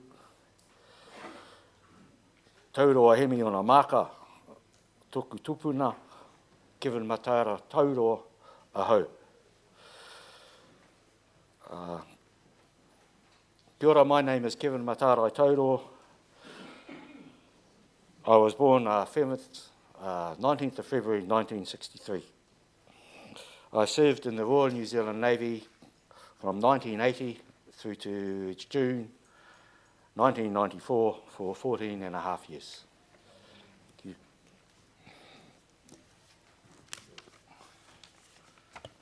you. Tēnā koe, Kevin. I just want to point out just at paragraph 4, you speak at the beginning about how you have some issues with your memory. If you just want to speak to that briefly. Yes, tribunal, reflecting on my time in the Navy, especially my first few years, I sometimes struggle to remember things that it can all be kind of a muddle.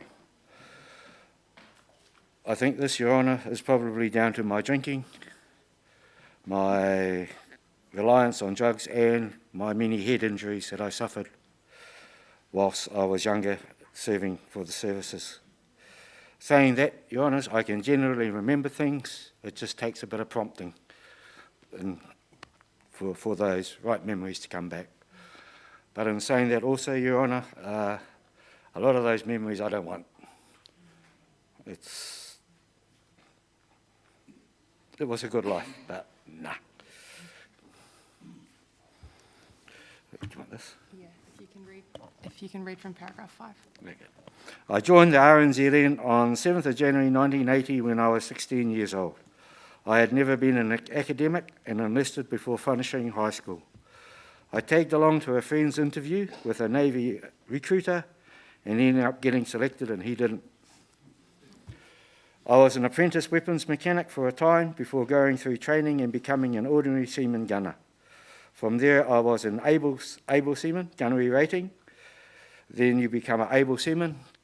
You get to choose the branch, become an able seaman weapons, second class, second personnel, and then you go up in ranks to leading hand, and you can become a leading hand WP 1 or 2.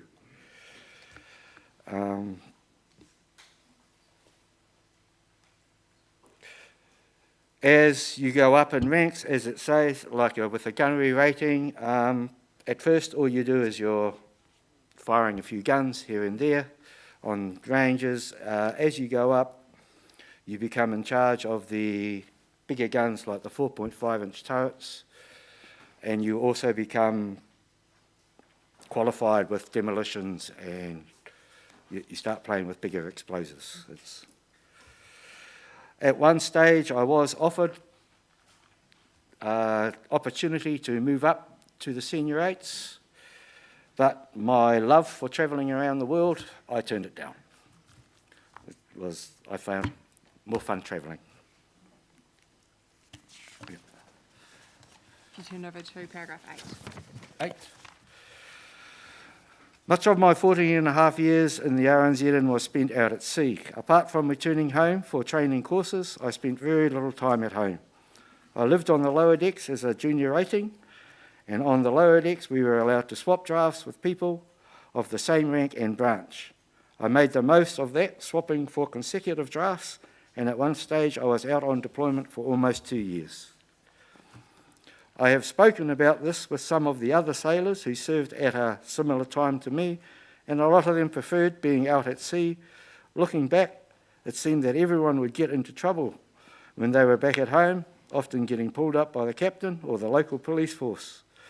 At sea, though, you had the benefit of diplomatic immunity. So you don't necessarily get pulled up for trouble caused in foreign countries if you can make it back to the ship. It was our safety zone, as they say. From 11.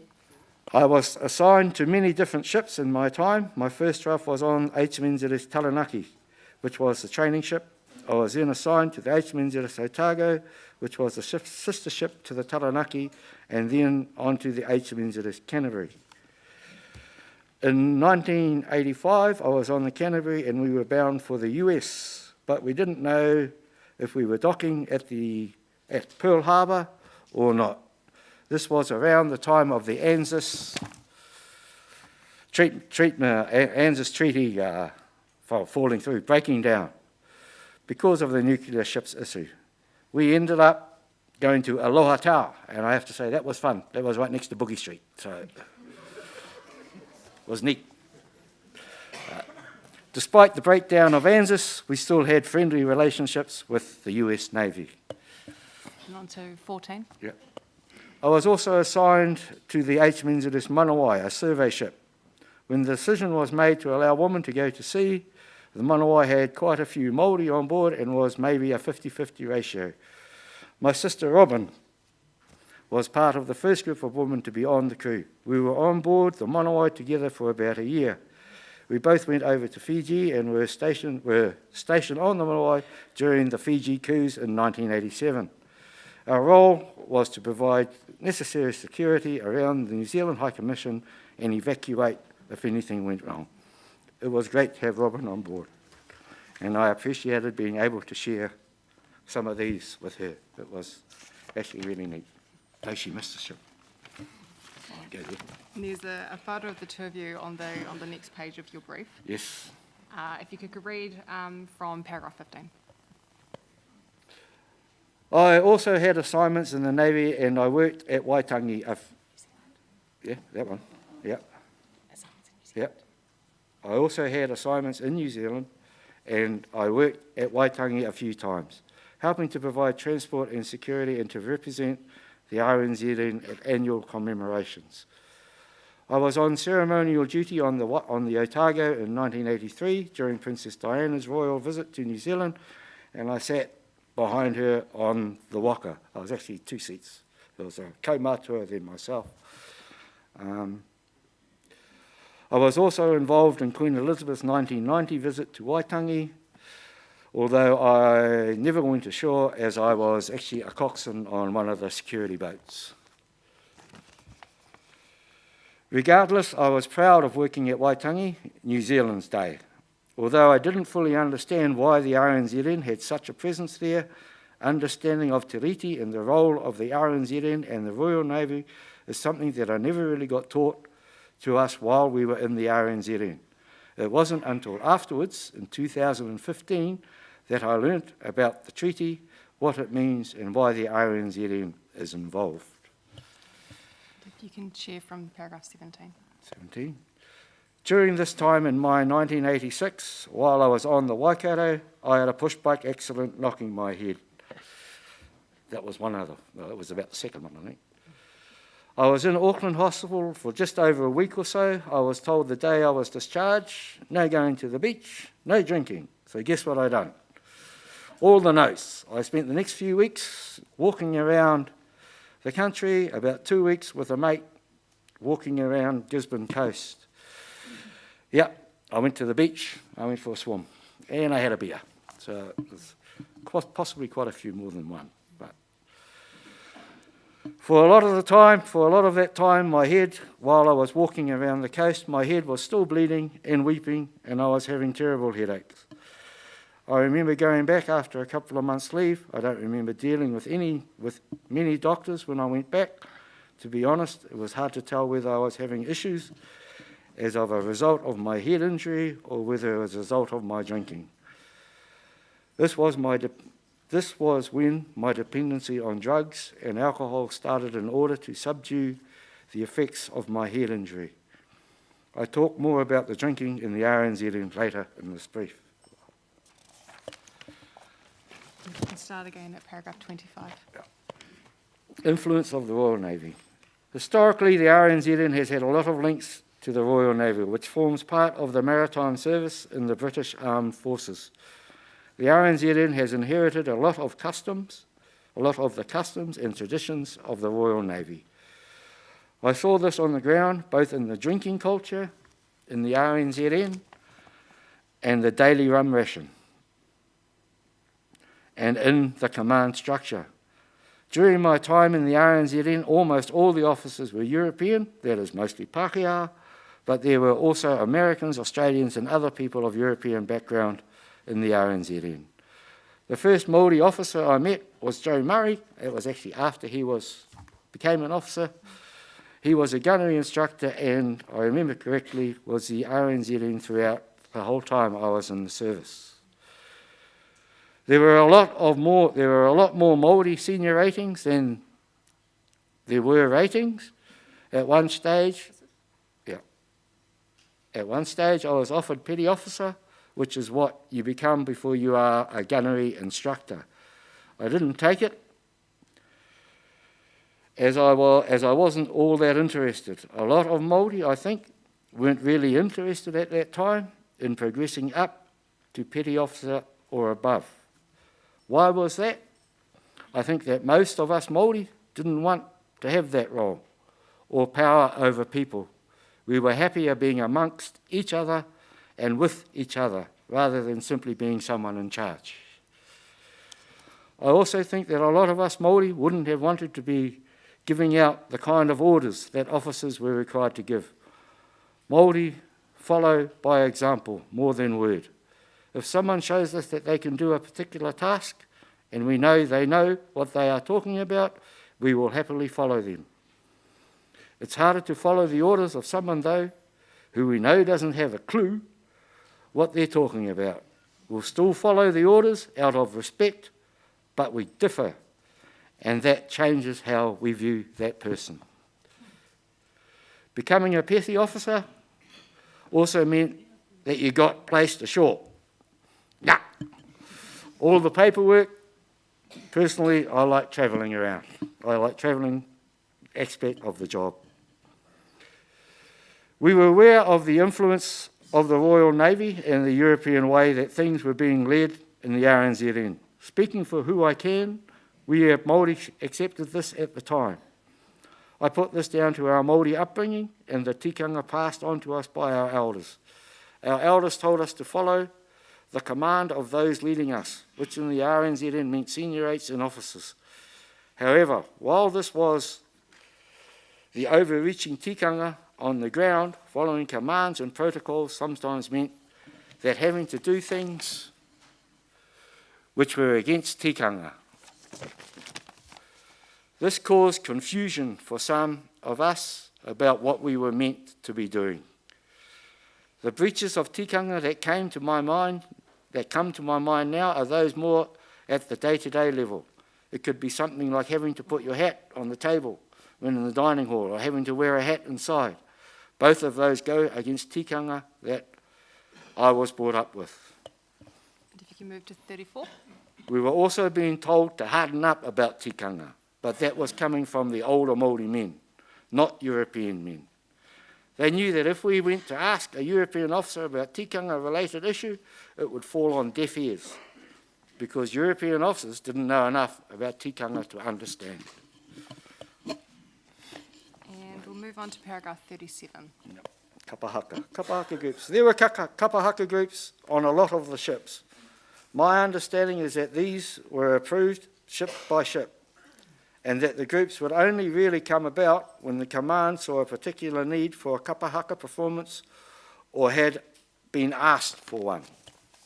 And from 38. The kapa haka groups were each led by a kaiako. Steve Paul, or Tipene Paul, who was actually going to be speaking later, was a kaitiako kaiako on quite a few ships. Kapa haka groups would get called on by officers to perform at cocktail parties. We would usually do 3 or 4 waiata and then a haka. The kaiako would ask who, to make the kaiako would ask who of the men wanted to be involved in the kapa haka group.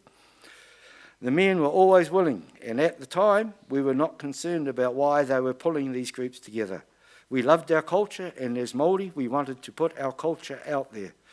We also thought that by participating in these performances, we were helping our countrymen move forward. We did experience disadvantage, for example, during a kapa haka group, for example, if we needed to perform, we could be put on stoppage of leave and held back from shore leave to stay on ship and perform. There were times when you wanted to go ashore and do something, but it was stopped because it was felt you wouldn't get back on board. Probably. Could have been correct in some places, but... And we always had to do, and if you were kept back on board, there was always something there to do. We never felt used though, and there was often the benefit for us in it as well, or a bribe in the form of a box or two once the performance was finished before we proceeded ashore. If you can move to paragraph 42. 42.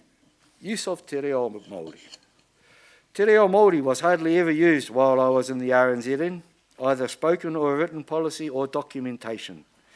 Every now and then the kaiako would shout at us in te reo during kapa haka, and some of the men would speak to one another in te reo, but apart from that, you seldom heard it. There was nothing prohibiting us from speaking it, but on the other hand, there was no active encouragement of it either. Generally, any engagement with te reo in the RNZN was among the Māori ourselves. And if you can now speak from 44. 44. Death while in the RNZN. I suppose in many ways it was helpful to be a Māori in the RNZN because we could recognise the dead. One time I was on shore leave in Bombay. Me and a friend were walking along the streets. We came across a body and knew immediately the person was dead. A couple of our younger mates came along. We pulled them back and told them not to touch the body or else we would have been held responsible for the death of that body, for the death of that person. There was a similar time in Egypt when me and another mate were offered a baby. And we knew that the baby, that she was dead and not to take her. The ability to recognise death, which I think comes from our Māori upbringing, where we would often see and be around the dead, kept us from some risky situations. I would actually like to break away from there for a minute because I actually have a story about something that happened to me November last year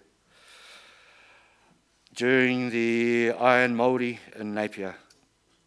During that event was just after the cyclone and the weather was rough, the sea was rough, and during the swimming event myself and 3 others were pulled out of the water.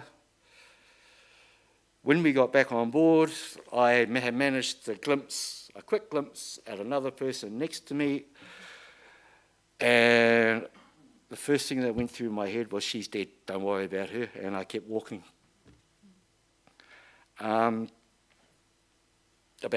Wouldn't have been long after me and another guy there, God, we got to go back, we got to help, and we tried to, but virtually straight away, no, you can't go back there, you're not going, and that has been bugging me ever since because that lady was dead.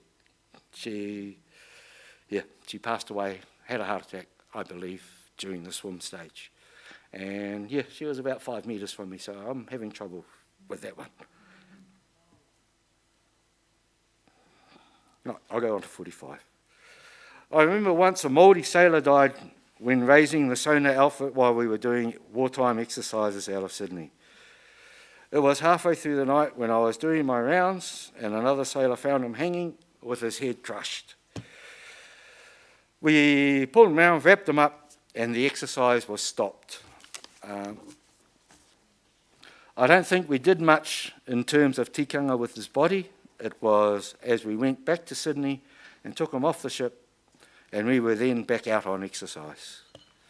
And from 46. 46. I believe I was on board a ship when there was someone in the chiller.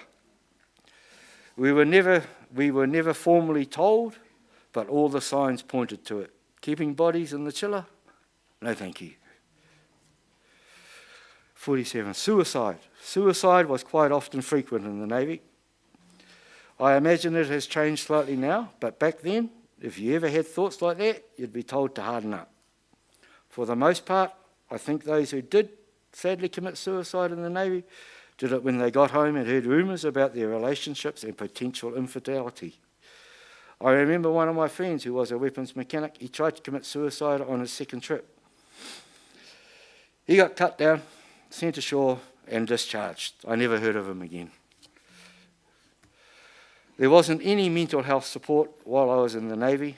They didn't seem to want to help. If you wanted help, the options you had were to talk to the Navy Padre or your divisional officer.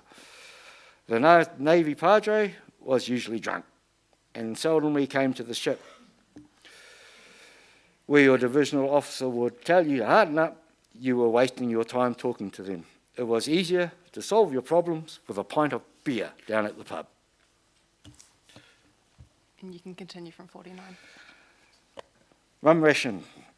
Drinking was just a part of the culture in the RNZN. Alcohol had already been a problem for me in my teenage years before I signed up, but this was made worse by my experience in the RNZN. There was a strict rule where you had to be under 18. You couldn't get a tot. There was no real way around this, but once you were 18, yeehaw, tot time, 11:50 every day before lunch. Unless, of course, as mentioned, exercises or you're doing on watch.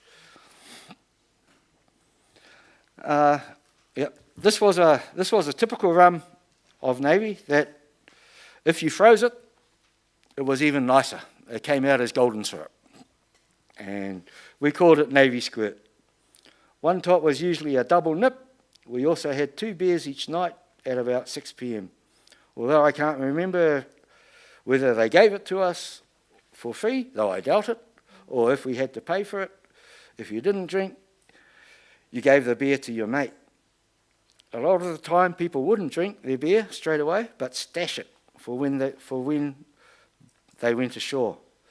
Others would have no intention of drinking their beer, would also stock it up and then sell it to the others as we were going alongside port. We weren't allowed to stash beer like this, and there would often be locker searches, and the ship was getting into harbour. We knew where to hide the beer though, so many of us would still get away with it. Keep going. Inadequate. I loved alcohol, still do, which is a problem, and the social life. But it was a problem for me, and I was an alcoholic when I was in the RNZN and after. I think that with the amount we were drinking, virtually everyone in the Navy must have been an alcoholic. There was only one time when I was offered support for my alcoholism while I was in the RNZN.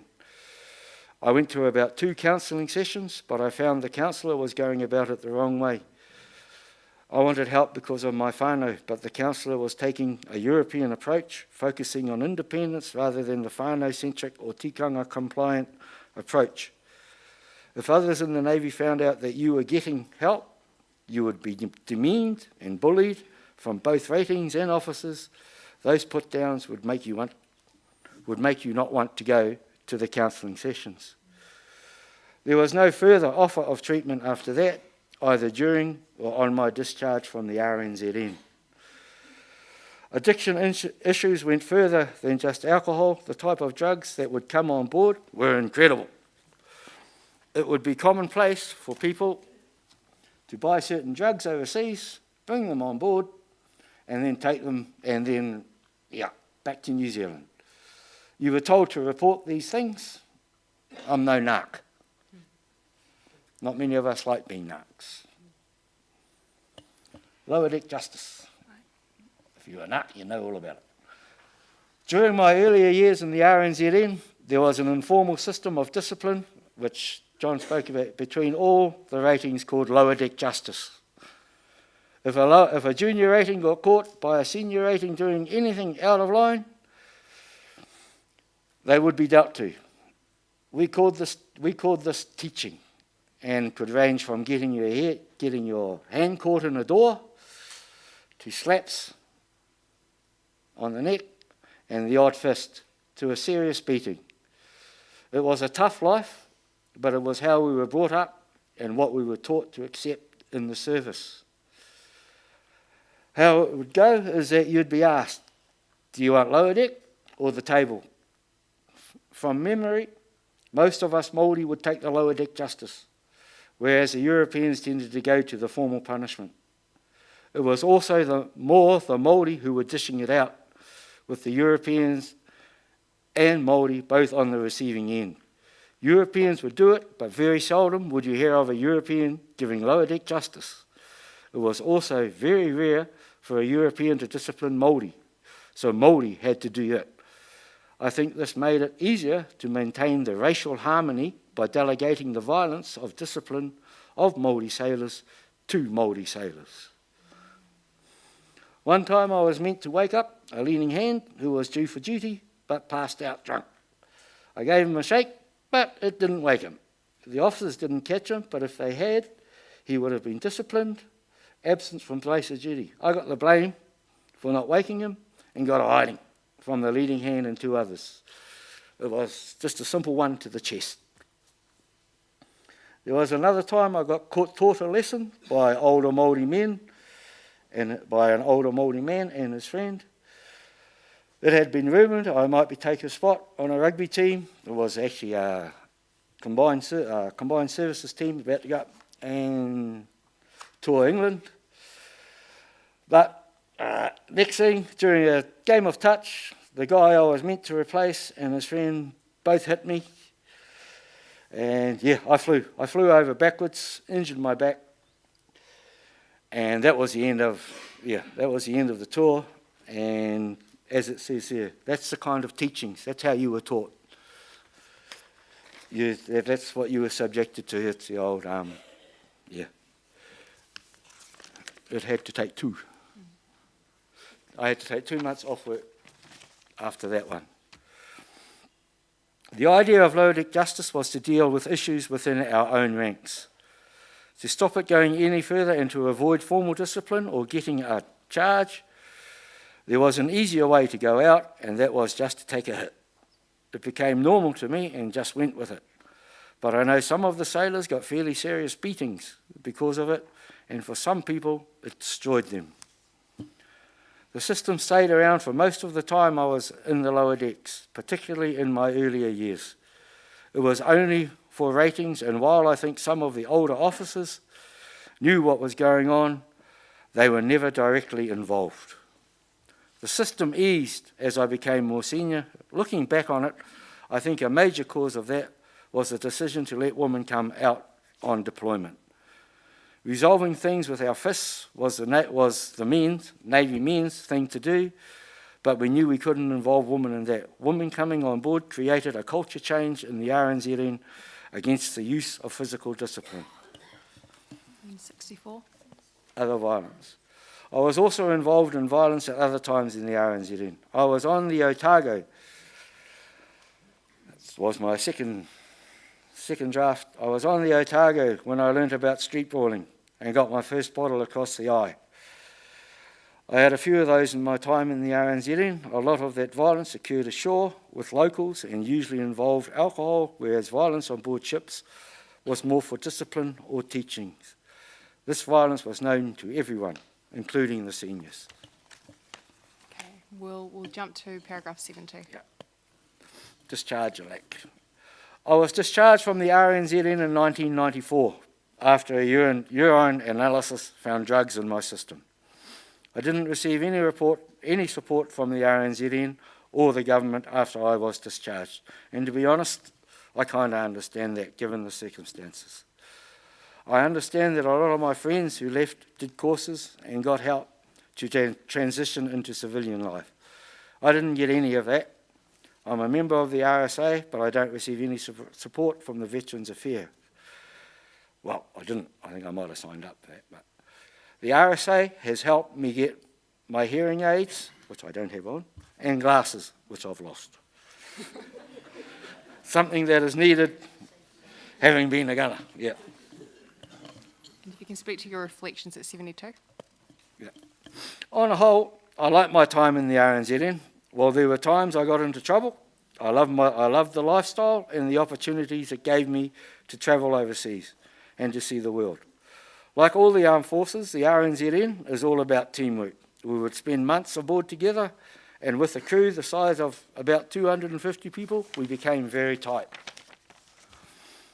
Saying that, there are a lot of ways the RNZN did not treat me and other Māori well.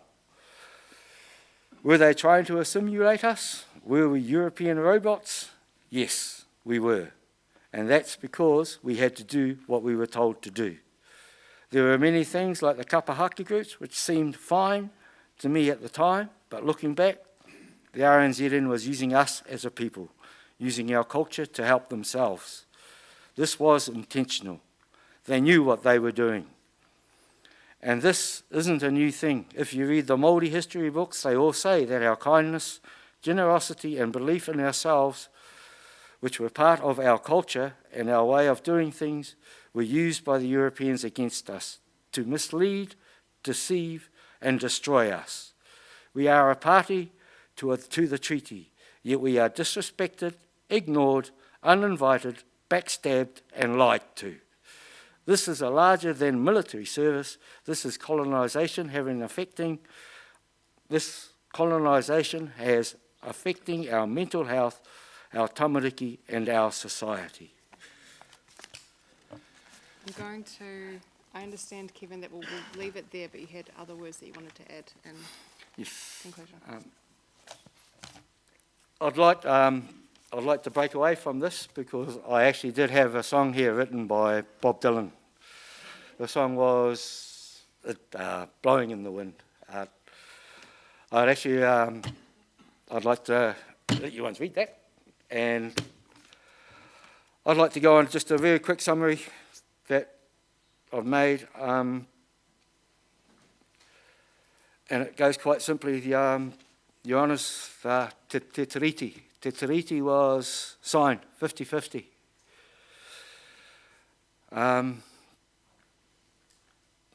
Your Honour, since the end of the wars, tika, we, I a mātou ngā Māori, we have been deceived, lied to, so that we have been cheated, disrespected of customs and our language.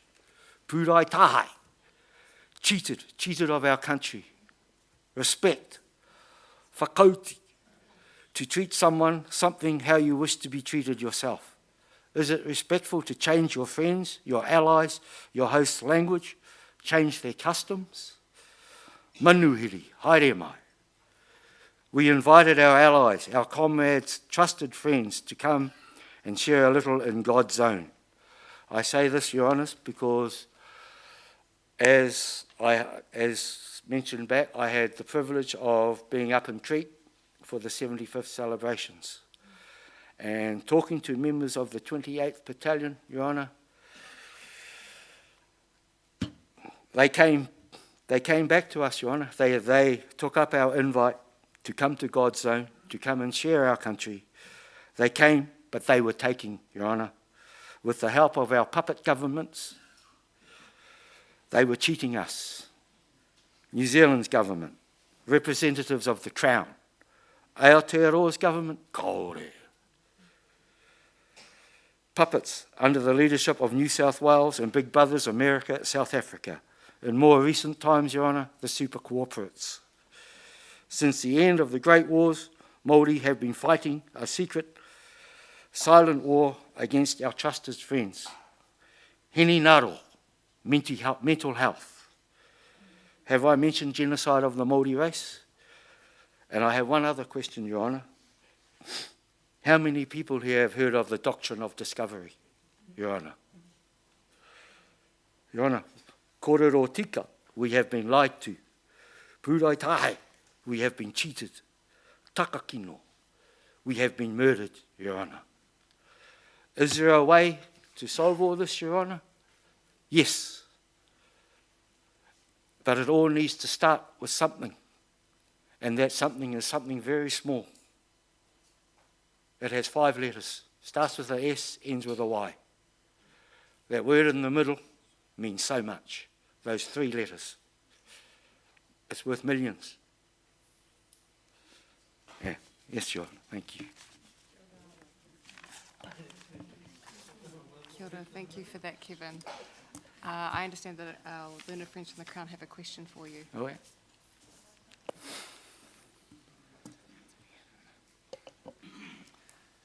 Ngā mihi for those heartfelt sentiments, Mr. Tauroa.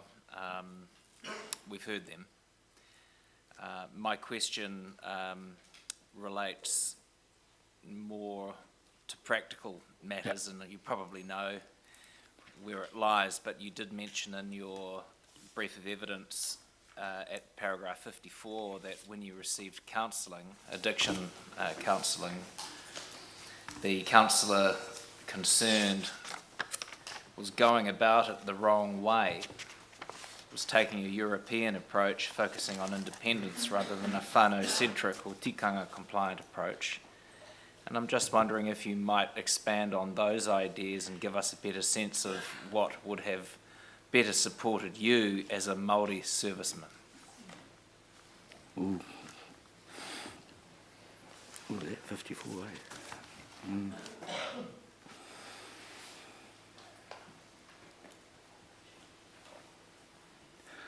I say it was more the European approach.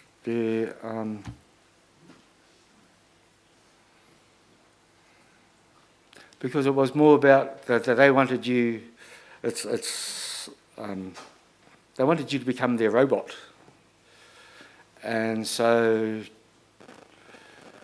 if you had like a personal problem about your family, and that, they'd say go see a padre, or so they'd try to send you somewhere else.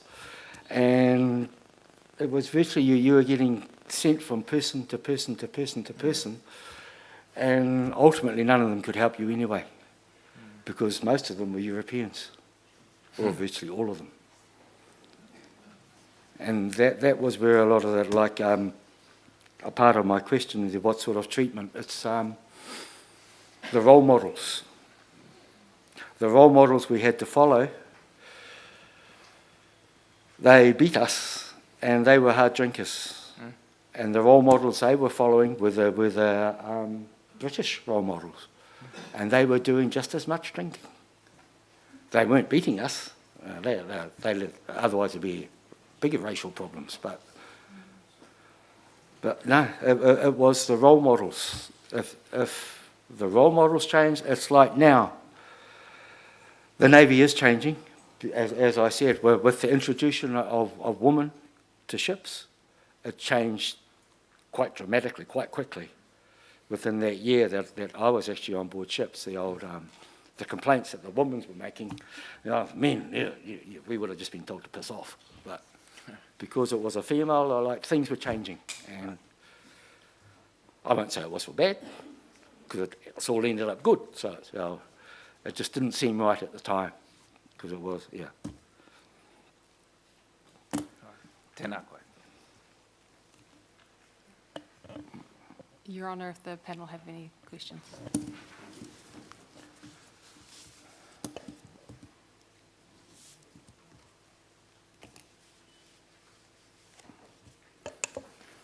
Tēnā koe, Mr. Tauroa. I just have one question. Do you know, was there a similar system of what you've called lower decks justice in the Army and the Air Force, or was it just the Navy? I only heard of it within the Navy. It's, you know, I can't say it was within the other forces. Within the Air Force, I doubt it. But within the Army, I wouldn't be surprised. That's Okay, thank just you. the forces. And just want to Sorry, thank Air you for your honest evidence, and I found it quite enlightening, so thank you very much. Kia ora, tēnā koe. In paragraph 64, when you're talking about violence, so you talk about the violence that occurs on shore when you're on leave, Yeah. and then the violence for disciplining ratings on the ship. When you say in that last line, this violence was known to everyone, including the seniors, which violence are you referring to, the one on shore or the one on the ship, or both? Well, generally, Your Honour, both, because like 250 people, we do talk to each other and we do get to know each other, but virtually you'd find that when you got home, nobody knew anything. That was just what happens on board ship away stays where it was. In your hearing, because you're a gunner, Yes. were you issued with some form of hearing Oh, protection? I can hardly hear at all, most of the time. You know. I'm quite happy we've got speakers. I mean, around. back on the ship, when did they give you anything for your ears on ship? Earmuffs, earplugs?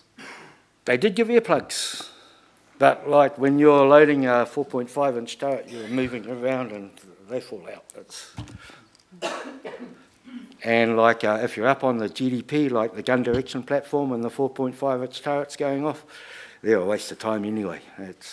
You generally just might as well put your fingers in your ears. They're just as effective. So most of your gunner mates probably got hearing problems? Most of them have, I believe.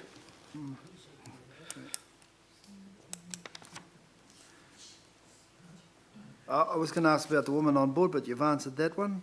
I think that's all I've got, so tēnā koe. Kia ora, Mr. Tauroa. I don't have any questions, but thank you. Thank you very much for your evidence. Tēnā koe. Tēnā koe, that concludes Mr. Tauroa. We'll just have a quick rearrangement. I have a quick song. Oh, right. If I may, Your Honour. Yep. Blowing in the wind. I'm actually going to, it's actually a European song. This one I actually call my New Zealand song.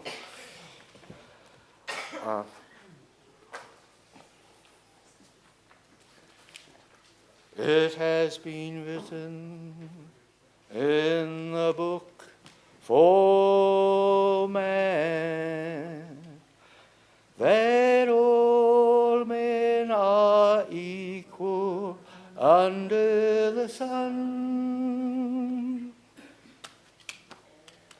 There is no war, and so no pain, all are as one under the sun.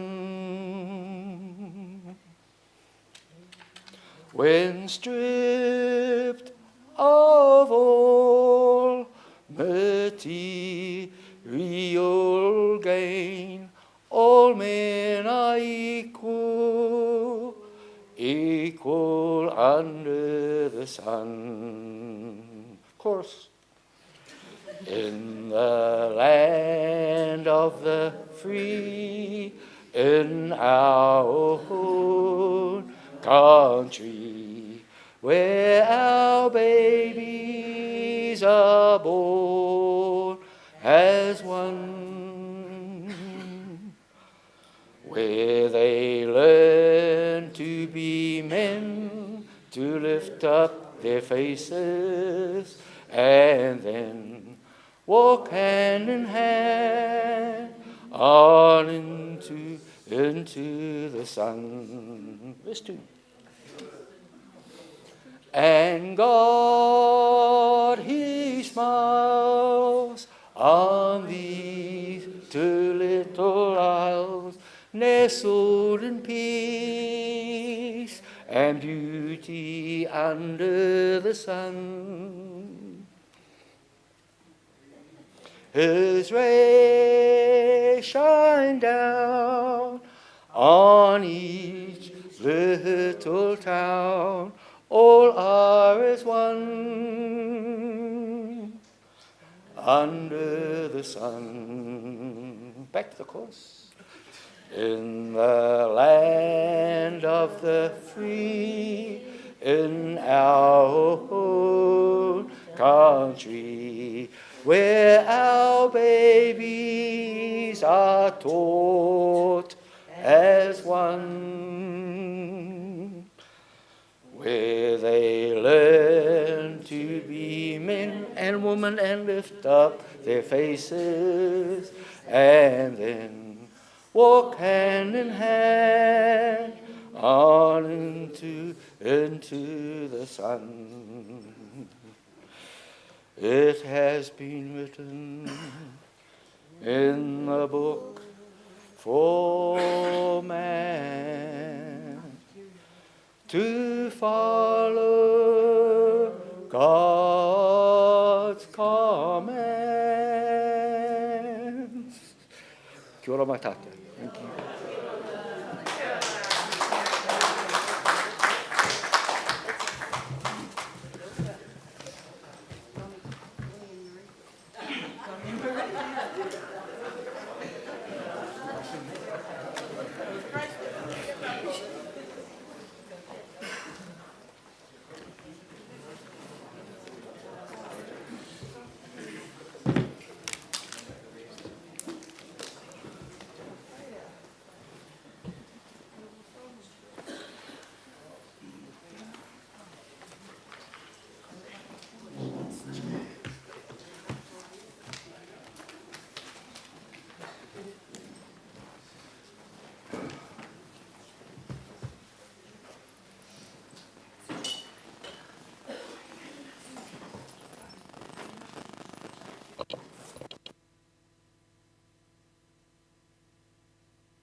Tēnā koe, sir. The next witness the tribunal will hear from is Mr. Tipini Poole.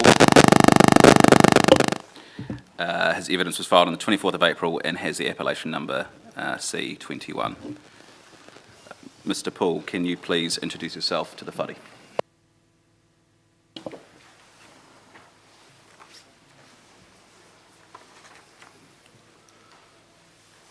No hia tō mana whare ki te papu e waho hei tāmata no te wehenga wairua kia tai mai ai ki te mihi ki te whare. He mau ki ngā kōrero i timata mai ai ngā atua he keiho ki o tātou. O tātou tiri tupuna e noho maina ki wange i a tātou.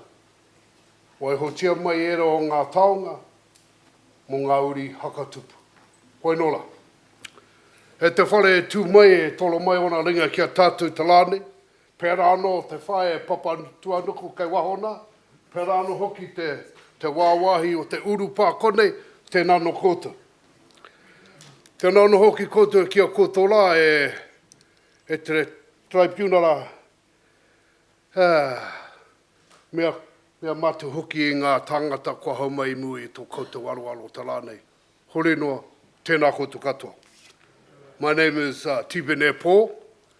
I am a descendant of Ngāpuhi and Ngāti Kahu, and I was in the Navy for 28 and a half years.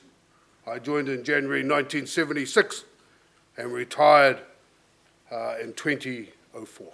Kia ora.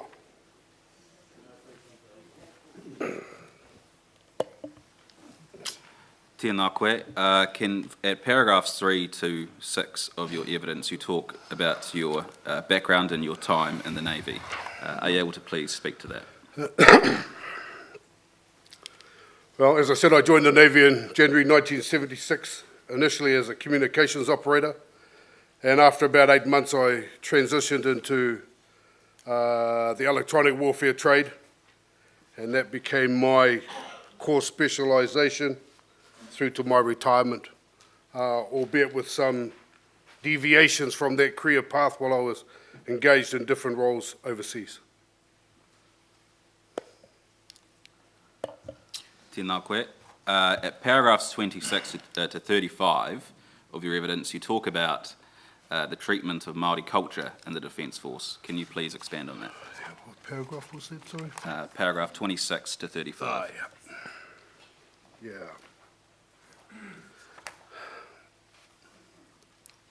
I need to say first and foremost that as with any military organisation, everyone's seen as part of a machine where they're able to be replaced at short notice with someone with commensurate skills and knowledge to be able to fulfil a role or a job as part of a military team. And that was always the overriding consideration, I believe, for the Navy, to ensure that people were able to slot into those roles as required. But in terms of ngā mea Māori, okay, kind of hard to know where to start. I know I've written this kōrero here, and I'm sure you've read it all. But when it talks about this casual racism, it was very much prevalent, not just in the Navy, but across the Defence Force. And I used to see that later on in my career when I started becoming involved in specific Māori kaupapa, not just for the Navy, but for the Defence Force in general. As a simple example, I remember once an RSM said to me, "Oh, I'm a bit concerned about the size of your cultural group because it can't be bigger than the Guard." And I was curious at this, and I asked him why. He said, because the Guard must always take precedence over everything else. I remember saying to him, "Boy, there are thousands of Guards around the world. They're just as skilled and just as efficient in their drill as our Guards are. The only difference that we have, the only unique thing that we have to offer to these various events is Māori culture." And I know that the New Zealand Defence Force think that their Guards are just exemplary, but they're no better than all those hundreds of other Guards that are specifically formed for those types of roles from countries all over the world. So it's nothing different from everybody else. The only unique factor in all of this is the fact there's a Māori component in it. But they were always seen as secondary. When they used to formulate these contingents to go overseas to commemorate different events, they'd man the Guard up mostly with Māori. I'm not sure why, maybe because they felt they had better rhythm and were better able to meet the requirements of the drill instructors. But I used to find it really hard sometimes trying to get people to be members of the cultural group component, because their unit officers would often send the ones that they thought should be rewarded for something they'd done well in their own unit, even though they knew nothing about Te Ao Māori. And I'd have people turn up for training before we'd go away overseas who'd never, ever performed in a cultural group, knew nothing about Te Ao Māori, but apparently I was supposed to teach them how to be a Māori and perform in 3 days. They never ever put that encumbrance upon other units or other entities doing these sorts of things. So that's an example of the casual racism. I can talk to more extreme ones if you like. If I recall, I remember when there was an invitation came to send, initially it was to send an army cultural group to London to perform at the Royal Tournament at Earl's Court in 1997. And the invitation was sent to the then Chief of Defence Forces, Lieutenant General Tony Burks. And I understand that he had some discussions with some of his old acquaintances from Vietnam who are Māori. And they said to him, or suggested to him, that he should look at sending a tri-service group and not just an army group. So they had a series of meetings, and I went down to Wellington as the Navy representative. And we were in this room full of army officers, none of whom were Māori. And they were all telling me about what should be done in this kaupapa. They were saying things like, "Oh, you should just do the army haka. Oh, I should only take a couple of days to put something together." This is from people who know absolutely nothing about Māori culture, but just assume they have the right to make decisions and give direction on how things should go. As you can imagine, I'm not a shrinking violet, and I didn't care what their rank was. So I told them quite clearly what I thought about that, and basically it was to shut up and leave it to people who actually know what they're talking about. I'm sure it didn't go down well with some, but by that time I was a warrant officer and I didn't care. Because by then the Navy had realised, the naval officers who used to try and play games with me realised that wasn't a good move. Because I refused to back down over tikanga issues. And it hasn't served me well over the years. Not that I'm particularly worried at this point of my life. So there are numerous stories of that type in relation to the way we were seen as Māori and Māori kaupapa. Tēnā koe, did you want to speak more generally to the Māori cultural groups as you have it, paragraph 36 onwards?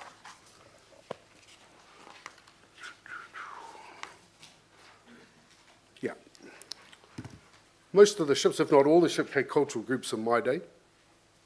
And as the previous speakers had mentioned, yeah, they were usually run by usually an NCO or at least a leading hand of Māori descent who had some knowledge of Tau Māori, that they were able to create or put together a cultural group for the ship. Now, these cultural groups were pivotal for the Department of Foreign Affairs because they used to use the cocktail parties as a vehicle to advertise New Zealand wines and cheeses. Now, as I mentioned before about the guards, they're all the same overseas. Well, so are the cocktail parties on the ships. The only difference, once again, is the Māori component. And of course, we were the star attraction at cocktail parties because no one else had anything like that. But we were very much, when I look back, we were very much used as a tool of convenience. A lot of the older Māori sailors wouldn't become involved in the kapahaka groups.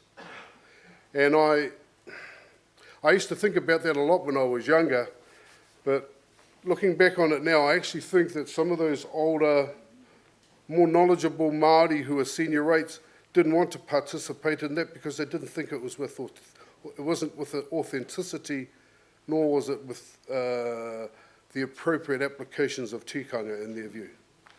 They were never ever critical of us. I think they realised that for a lot of us at that time who were young Māori in the Navy, it was one opportunity to fully engage in something Māori and I guess to promote that aspect of Māoriness within ourselves. Because we were certainly a reflection of the greater community and society, and that Māori things were very much on the back burner those days.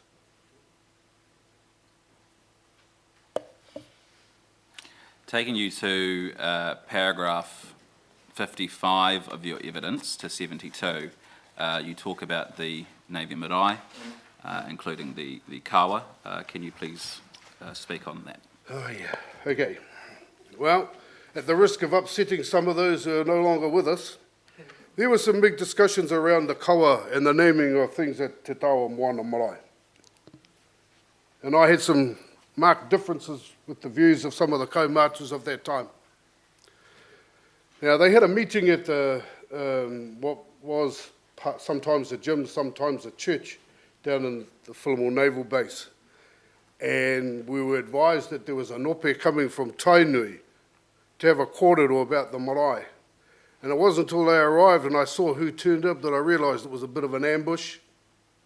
They sent about 20 kaumātus and notable kaumātus from Tainui to talk to us about the kawa of the marae.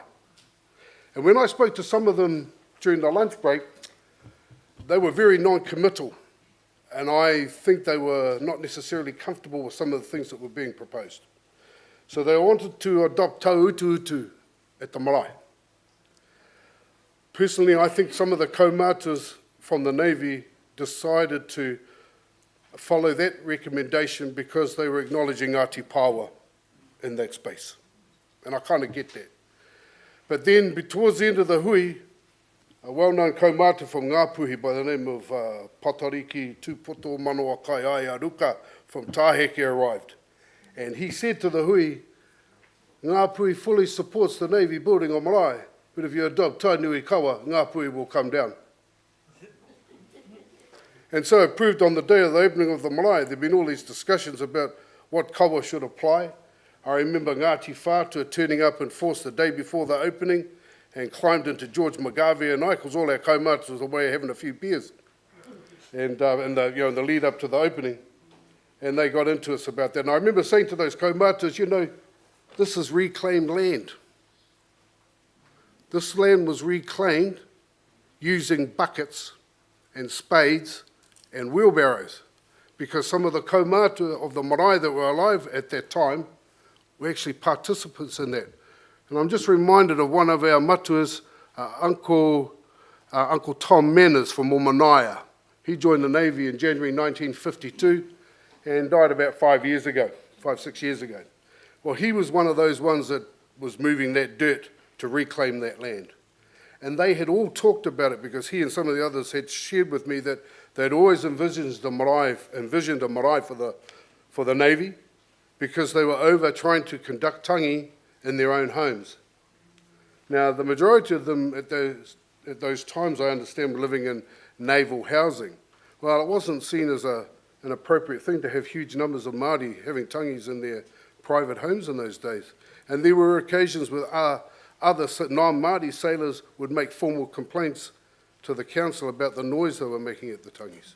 So all this sort of behaviour and corridor and rhetoric, I think, drove them for this desire to have a marae on which where sailors could go to grieve for their dead ones, and use it as a staging post for their whānau before they go home to wherever to get buried. But of course, as you've been made aware by the previous speakers, that it took some time before that happened. So people like Uncle Tom, they had to wait 50 years, almost, before the marae was established. But it was set up to cater for all sailors, regardless of your ethnicity, regardless of where you're from. But the issue around the kawa was a big one for quite a while, to the extent that one of the other kaumātua refused to be involved in the marae any longer, and he's never stepped foot on there because of that. But I think there were other agendas in play at that time, but I can't tell you specifically what they are. I have my thoughts, but I can't prove it. But there was a lot of other stuff going on in the background around those discussions. And at the end of the day, I was only a young fella. I had to see to those kaumātua, and that's what they wanted to do, and we went with it. I disagree with the naming of the whare tūpuna. I thought it was a ridiculous name. But nonetheless, that was what was decided, and that's what we're with. So there were a lot of those sorts of things. Inside the whare, the kaupapa in the whare was not the original kaupapa that was offered, because I was asked to come up with a kaupapa for that whare nui. And I tried to align it with Tangaroa's whare, Hui Te Anu, and being the first, essentially, whare nui built on Papatuanuku, albeit in the Moana. And I suggested to them that perhaps they should call it Hui Te Anu. Well, they didn't want to know about that. I suggested to them that they should then maybe look at naming it either Maui or Kupe. They didn't want to do that either. So they ended up picking a name that means nothing. So be it. But inside the whare, I didn't want any carvings in there. I wanted it to be all harakeke, all around the walls. And the reason for that is I had always felt that if you have too much stuff in there, that it makes it easier for the speakers to just pick stuff around the whare, as opposed to having to come up with their own kōrero, kia whare ki te i ngā kōrero, i runga i te kaupapa. But I was outvoted by the kaumātuas. They weren't happy about that, so they said they wanted something that was more representative of everybody. So that's why I came up with the po with all the different waka and other tohus that were representative of other ethnic groups. Now, that part around the other tohus for other ethnic groups within the Navy, that wasn't just me, that was George McGarvey as well. We talked about that, and we talked to the team of carvers from Te Wānanga o Aotearoa, who were the team that came in and carved everything. And so a lot of those little tohus are in there. Now, they're unique to that whare, obviously, because of the nature of the representation in terms of people. But I think in hindsight, actually, it was a better decision. I think my original whakaaro was actually full of it. And I've been better off to have gone with what they suggested ultimately, and I'm glad that I agreed with it and ran with it, to be honest.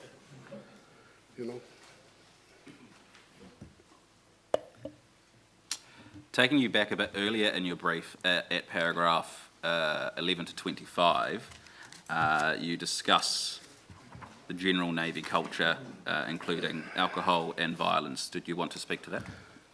Well, I thought Kevin did a pretty good job in talking about some of the things that went on there. I was actually one of the recipients of the last rum issue in the world, and that was on HMNZS Wellington in 1989. Because Robin's right, when they stopped the rum issue because of all the...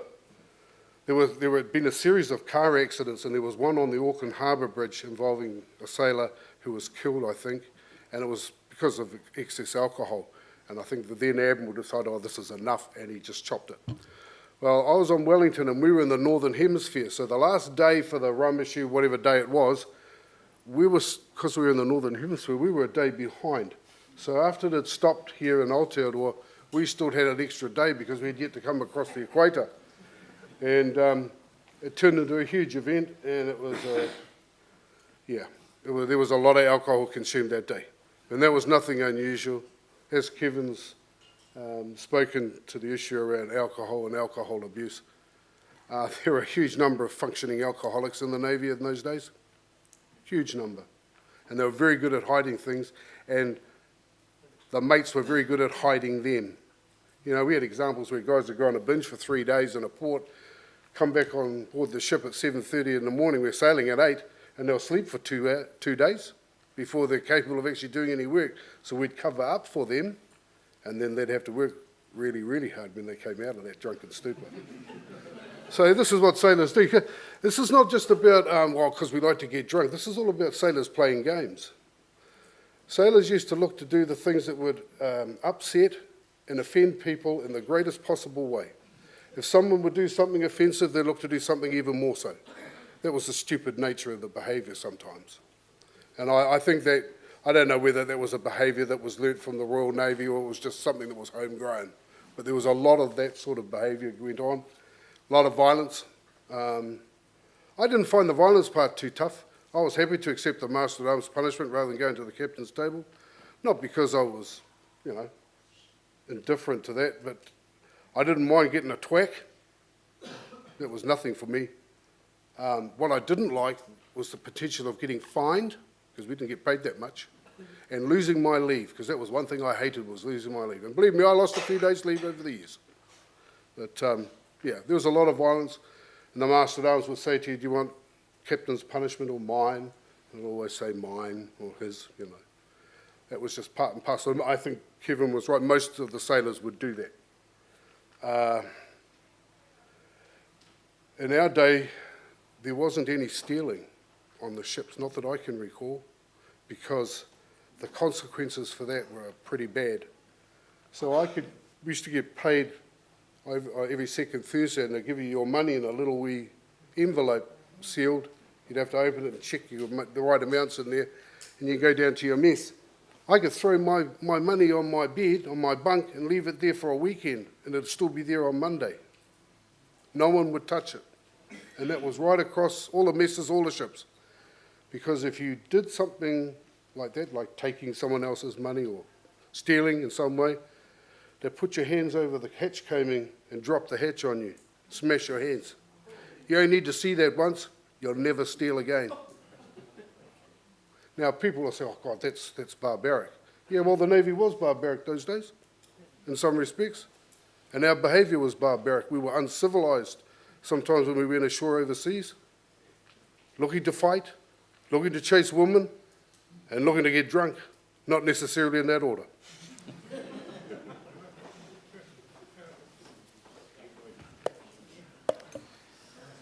Towards the end of your brief at paragraph 75, you talk about your retirement and post-service support. Did you want to speak to that, please?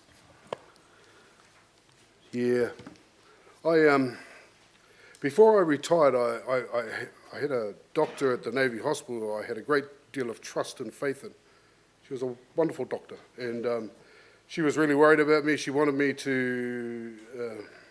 she felt that I was suffering from depression, and I think I realised that, but like all sailors or all military people, you don't want to acknowledge those weaknesses because it's seen as a sign of weakness, even though we acknowledge nowadays that it's not, but it was seen as a weakness those days. So you'd never acknowledge that you were struggling with your mental health in any way, shape or form. And I was in that stage when I left. And I actually think I was burnt out as well from some of the other things that were going on. And I spent the first year, I did nothing. I couldn't work. I just spent my days sitting at home. And it really took me a lot of effort to actually remotivate myself to start living a life again, I suppose. I still had a bit of PTSD from things that had happened many years previously. But yeah, managed to get through it. But not everybody did.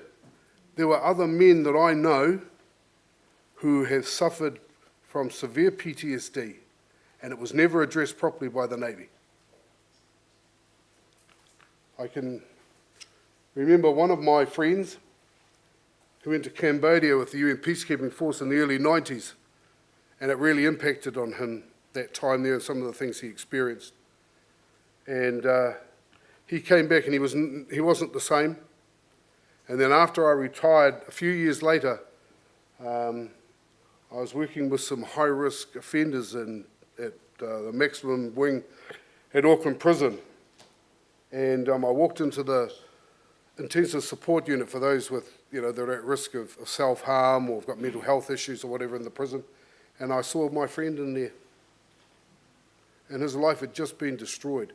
Now, there were other factors in this, but predominantly this is about the PTSD issues that he was beset with whilst he was in Cambodia. And the Navy figured out a way to get rid of him conveniently. I was disgusted when I found out what had gone on.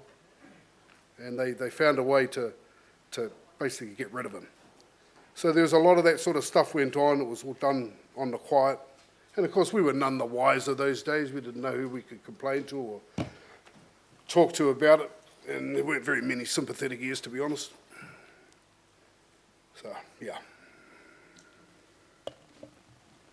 Tēnā koe, before I hand over to the Crown, who I understand has a question for you, was there any final remarks that you wanted to make in relation to your evidence and your time in the Navy? Look, we love the Navy, all of us. We love the comradeship, the whanaungatanga that comes as an inherent part of that interaction when you're living on a ship for months and months at a time in close quarters. Even now, all these years later, my best friends are still my mates from the Navy. I've just come back from Australia from a reunion from some people I haven't seen in 20 years, and our relationships haven't changed.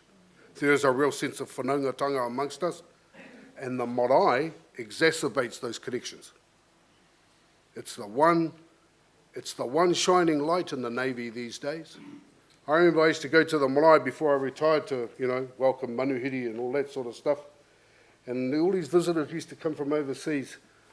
All they'd talk about was the marae, because it was the one unique thing that they'd never seen before and hadn't had the privilege of undergoing a pōwhiri process and understanding the tikanga practices to a limited degree of our people.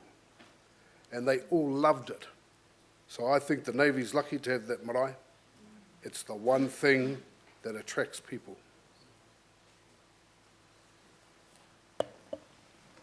Tēnā koe, I'll now hand over to the Crown, who has a question.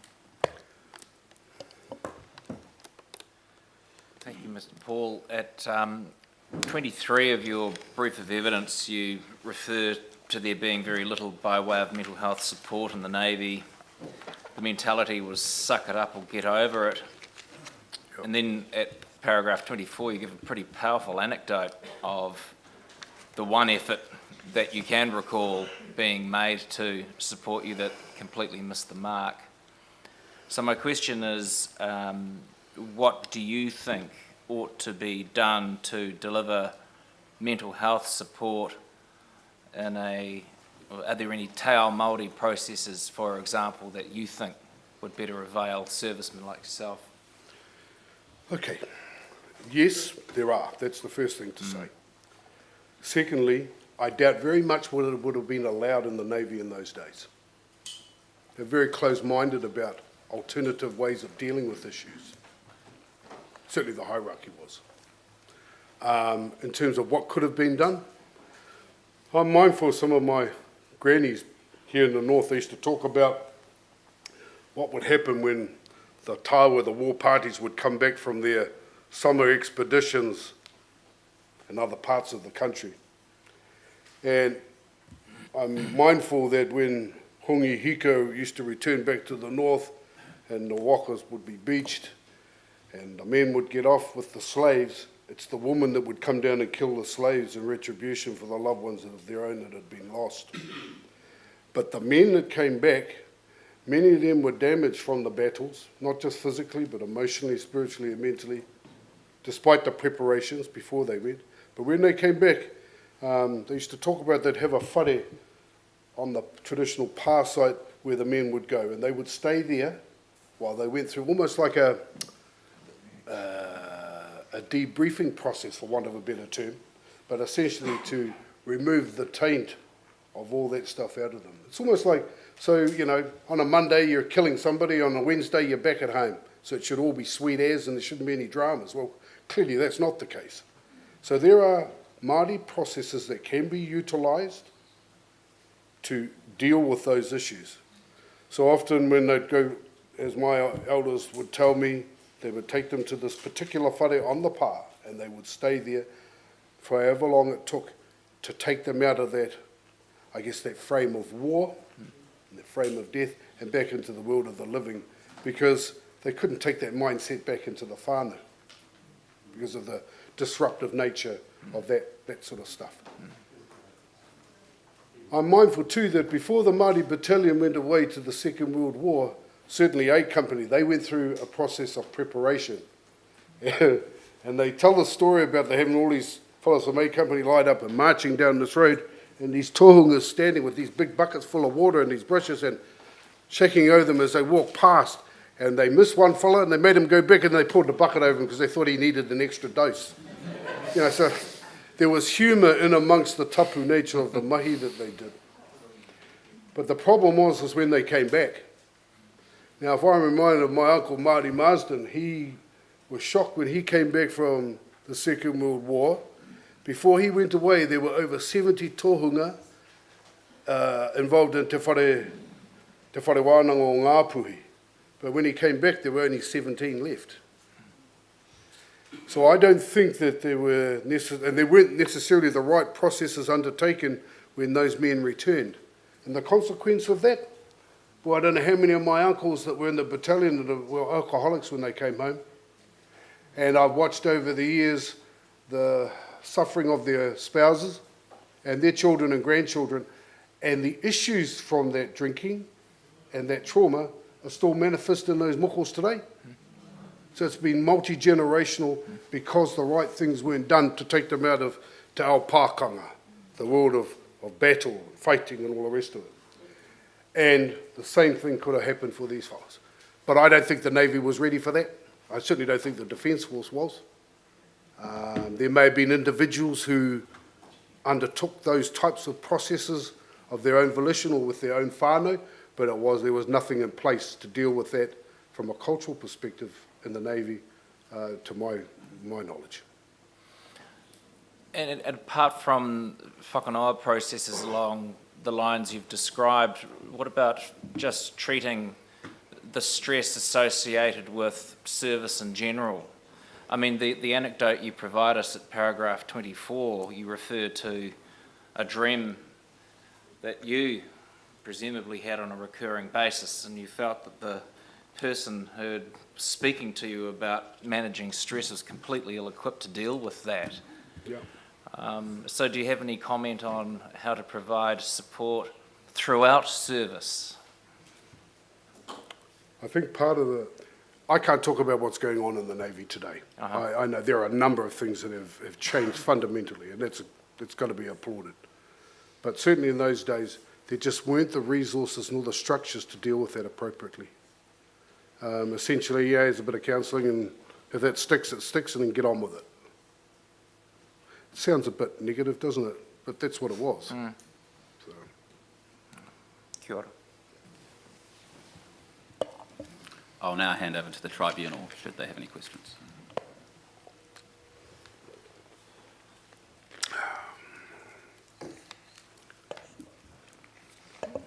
Tēnā koe.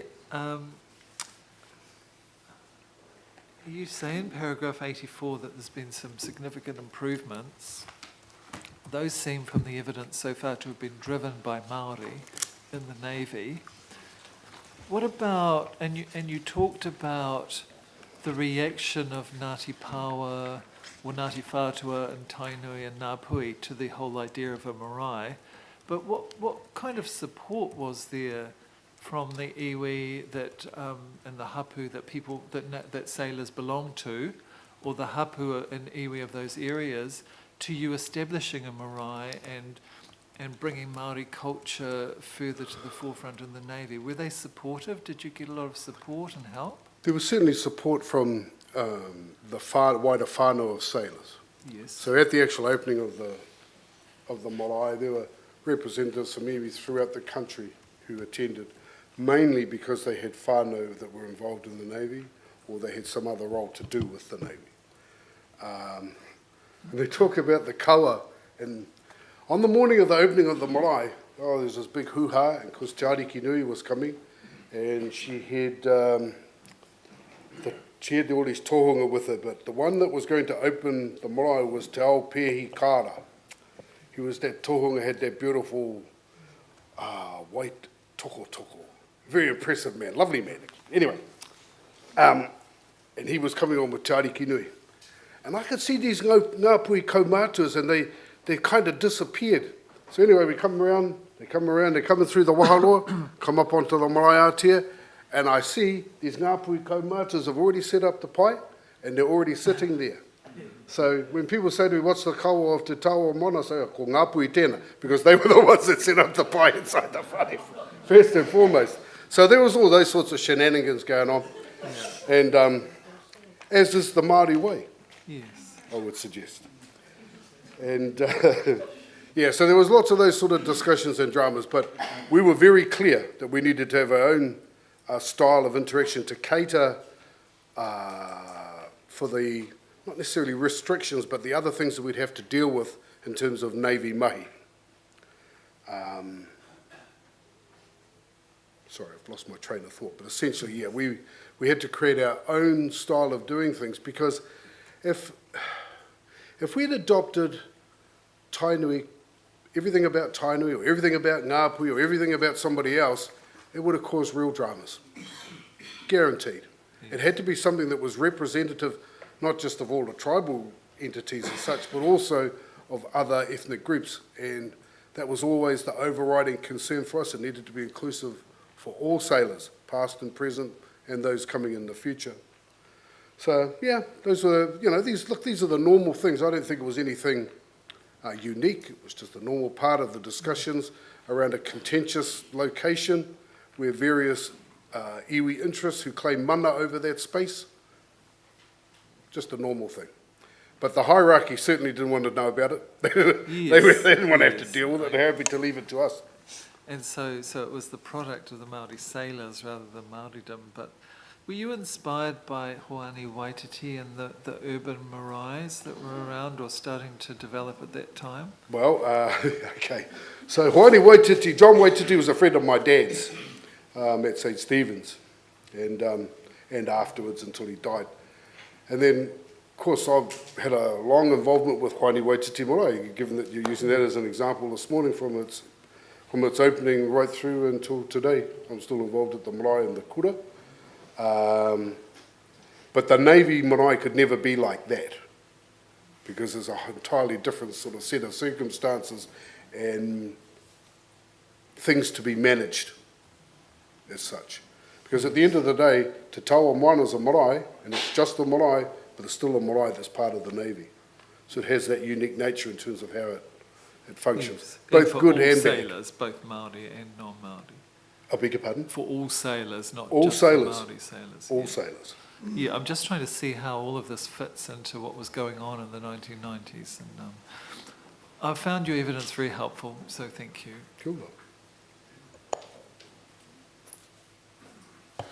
Ai, tēnā koe tīpene. A me nui ki a koe mō wene kororo. Cool.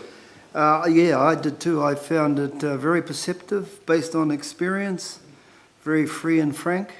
And I wondered how you got to warrant officer without being knocked down the ranks. Not without a bit of difficulty, I can tell you. Look, I'd always wanted to be a warrant officer because one of my instructors when I was a trainee was, someone mentioned him before, Jack Donnelly. He's from Ngāti Porou. He was a warrant gunnery instructor when he retired, and he's a bit of a legend. But I really admired him because he was one of our instructors as a basic trainee, and I loved his, the way he would present himself, his dress. He was always sharp. And I always had a vision that that's what I wanted to be because I thought he set such a good example for young sailors.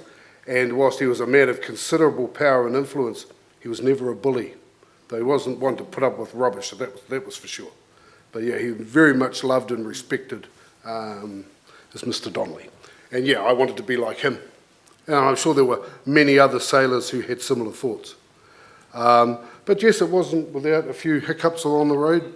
I remember being in Singapore and ringing the Maritime Command in New Zealand at 4 o'clock in the morning to tell them we were having a great night on the booze. That didn't go well. I'm sure that prevented me from getting promoted to warrant officer for a couple of years. Though we did laugh about it later. He wasn't laughing at the time when I got back and had to front up to him on the day I got back. So, yeah, little things like that. But I'd just like to say, I know that there are some people who've talked about the amount of alcohol they drink overseas. I like to tell my friends that I spend a lot of my time in museums and art galleries. Somehow, I don't think they believe me. You made a really interesting point that reminded me of, you know, how you talked about the point of difference within the Navy is the cultural component. And I thought about, I've had the opportunity to go away with the New Zealand Defence Force, Kapahaka and others as the historian for the government. And so I can recall occasions where I've been overseas for commemorations. Crete is one I'm thinking of. And on this occasion was with the tour party. My wife and I are the only Māoris on the bus. And we're heading to the cemetery for the Commonwealth service. And I was asked, I wasn't asked to do anything up until that point, but the group leader came and asked me, could I do something at the cemetery? And I asked, well, what do you mean something? You know what you Māoris do when you go to the cemetery? And you mean a karakia? And they didn't really know what it was that's done, but I understood what they meant. And I said, why? And they said, because the Canadians are there, the British are there, the Australians are there. We're not going to look any different from them unless we, you know. Yeah. And that's when I realised how important the culture was, and you don't understand that as a New Zealander until you go overseas. Yeah. So thank you for raising the point, because I was watching Gallipoli on Anzac Day, the service there, and the Honourable Winston Peters was speaking on behalf of the country. Started in the Māori language. And then you saw the cultural component that was there. And again, it's a reminder to you that probably people overseas appreciate it more than some of us do in this country. So. Well, that's very true. I had the privilege of being involved in the organising of the first, I guess, Māori-specific ceremony at Gallipoli back in the late 90s. And yeah, it was a wonderful experience. And people really, even our own people over there, were really taken by it. Though the second time I went to Gallipoli, I was a little upset with the Australians. Because I don't know, for those that haven't been to Gallipoli, essentially Anzac Cove is a very small area, and in around 2000 the Australians funded the building of another memorial site where they have the ceremonies now a few k's up the coast, because it's a bit more appropriate in terms of the numbers of people that are coming to the Anzac Day or dawn ceremony. And I remember the Australians had come up with this. They'd written this wonderful song about Australia, and they were going to perform that on at the dawn service. And they'd chosen a song to represent New Zealand, and they chose Pokare Kareama. And you know, as you can imagine, I was reasonably upset. So I went and spoke to the Australian man who was running the show, and said to him, I said, look, do you actually understand what that waiata is about? That's totally inappropriate for here. And he was pretty dismissive, and he just said, oh, well, do something yourself. So we did, and made sure that we sung an appropriate waiata for that moment and that time, representing that kaupapa. But it's that sort of behaviour, you know. I wanted to ask you about Veterans Affairs. You talk about the representation on the board being mainly Army. Well, there's no Navy on there. So Well, that's it was still the when case? there were only Army people, to my understanding, when I applied Yep. to go on the board. I applied because I was concerned about many of the sailors that had been involved in those atomic tests back in the early 70s and prior to that. And I still believe that successive governments have absolutely failed those men. I attended a tangi recently for this queer who was married to one of those sailors who'd have been away to those nuclear tests at Mururoa. And they've got, that couple had a number of grandchildren who have these really outrageously rare cancers and deformities that they think came from that. But no one's doing anything about that. Now, the issue I had with Veteran Affairs is that they were talking about our sailors weren't impacted by this because they were inside the ship. And I thought that's got to be one of the dumbest things I've ever heard, because the water that we brush our teeth with, that we cook with, that we drink, that we wash in, was salt water turned into fresh water, but still doesn't get rid of the radiation. And they didn't want to hear about that. And that really offended me, you know, because some of these old men now that are still alive, they were really loyal people. They were loyal service personnel, and they were loyal to the country. They got bloody cheated out of a good life, I believe, and their descendants by the way they were ignored. It was a bloody disgrace. I'm sorry, it's an absolute bloody disgrace that they do that to our old veterans. And that's not a Māori thing, that's an everybody thing. Okay. So you're not sure whether things changed? I don't know if it's changed. I don't know if it's changed. Yeah. The only other thing I was wanting to ask about is service overseas. You know, some of you do 20 years on ships, lots of tours. Whether, and you talked about being depressed when you came out, whether that actual service where you're not active, on active service sometimes, but can you be, I guess, harmed by that service?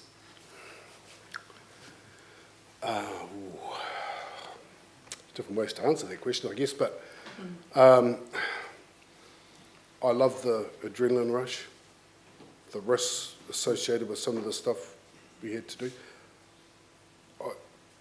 I got loaned out to other governments for short periods of time over the years, certainly from sort of the early 90s onwards, and love the adrenaline rush.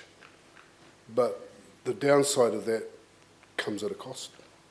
And people who've been involved in those sort of things would know exactly what I'm talking about. It's almost like some of the guys that left the squadron and went on the circuit in Iraq and in Afghanistan. Got to the point where it wasn't about the money anymore, they're going for the adrenaline rush. So I've talked to some of them. And it's that imbalance of, you know, I'm excited and I'm doing something that I love, back to the mundane life of a civilian, you know. Now, I'm sure that has an impact, but that wasn't the depression, that wasn't part of the depression for me. Mine was about the PTSD stuff from long beforehand, and it took me a long time to deal with it. Well, kāti, tēnā koe. Kia ora.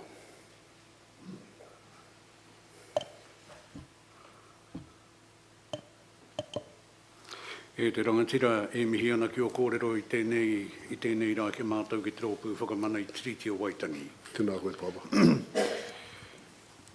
E kara, ka hia taura ki muri, e ka karangatia mātou e te tangata mana teitei katoa o te ope kātua, e General Keating. Ka karangatia mātou ngā tāngata mohio ki te tikanga ki te mātauranga Māori, kia hui hui mātou ki tana tari i Pōneke. I reira katoa, ngā wāhanga o te ope kātua, atu matauenga i reira te ope taua moana, i reira te ope rere, te taua rere. Ko te hihia o o te tangata mana nui rā, kia kotahi te kawa, mō ngā wāhanga katoa o te ope kātua. He Pākehā, te kai whakahoki i ngā kōrero, ko ia pēr te tangata teitei katoa i roto i te ope i te taua moana. He Pākehā, engari muri ia ana kai tohutahu Māori. Kua rītae, kua kau mātuatia, engari, ko i rana kai tohutahu ia. Ko tana kōrero, i pakanga nui, te kawa o tōku tū marae. Pakanga nui tia. Toru haorake, te kuini e tatariana. A ka mutu ki tana kōrero i roto i te reo Pākehā, I was about to call out the troops. E harai te kōrero he kōrero whakatau ki tērā nāna i tana te kaha hōhonu o te kaupapa. Kua tau nei, te kawa o tōku tū marae ki te tuatu tū mai tau tūtu. Ahua tai nui nei tōna ahua. He whakaaro o, e whakae ana e ahana rā nei koe, engari koe rā te kawa inai nei.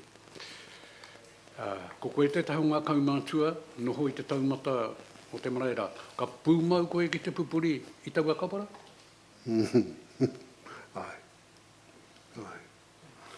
Ko te meke hako ka i ngā kore haka whiti ai i te rawa, ko te mauke, nā mātou i ngā uri o te taua moana ki hera o ngā hiehio o ngā kaumātua. Whakai ahako i ngā piki ngā heke o ngā kōrero ko te meke ko taunei te ahu o ene o ngā kawa, nā mātou e whai atu. Mo hanau e rereke e pokeke ana te ahu o wetahi atu o ngā kawa tikanga laini i runga i ngā marae o ngā lato o te kairangi, ngā lato o Ngāti Tūmatauenga, pai ana tēnā i au, ko te meke nā mātou e ngā hoia tangaloa e mauana ki tō mātou kawa tikanga laini e whakatakotorea aku mātua, aku kraua o roto o te taua moana. Pērā no ka ki mai wetahi o ngā kaumātua o Ngāti Tūmatauenga ki a lātou anō, e mahi ana wenei mai, e whakatakoto e era o ngā hiehie, o ngā awanga i rote a lātou. Koe nola e hara he take nui au i te mea ka mautonu e au i ngā tikanga me ngā kawa o longa o tō tātou marae o te taua moana. Ka mutu hei te rangatira i te wā e kōrero ana te āpiha o te taua moana, kia mātou, i te mōhio hoki e ki te kawa o te marae o Tūmatauenga. Me tana ki anō kāre mātou i hiehia ki te whai te kawa o Tūmatauenga. He kawa ki tāna, kai raro iho te mana o tērā kawa i te kawa o te marae o te taua moana. Nō reira pērarawa tō koutou pūmau ki tō koutou kawa? Ai.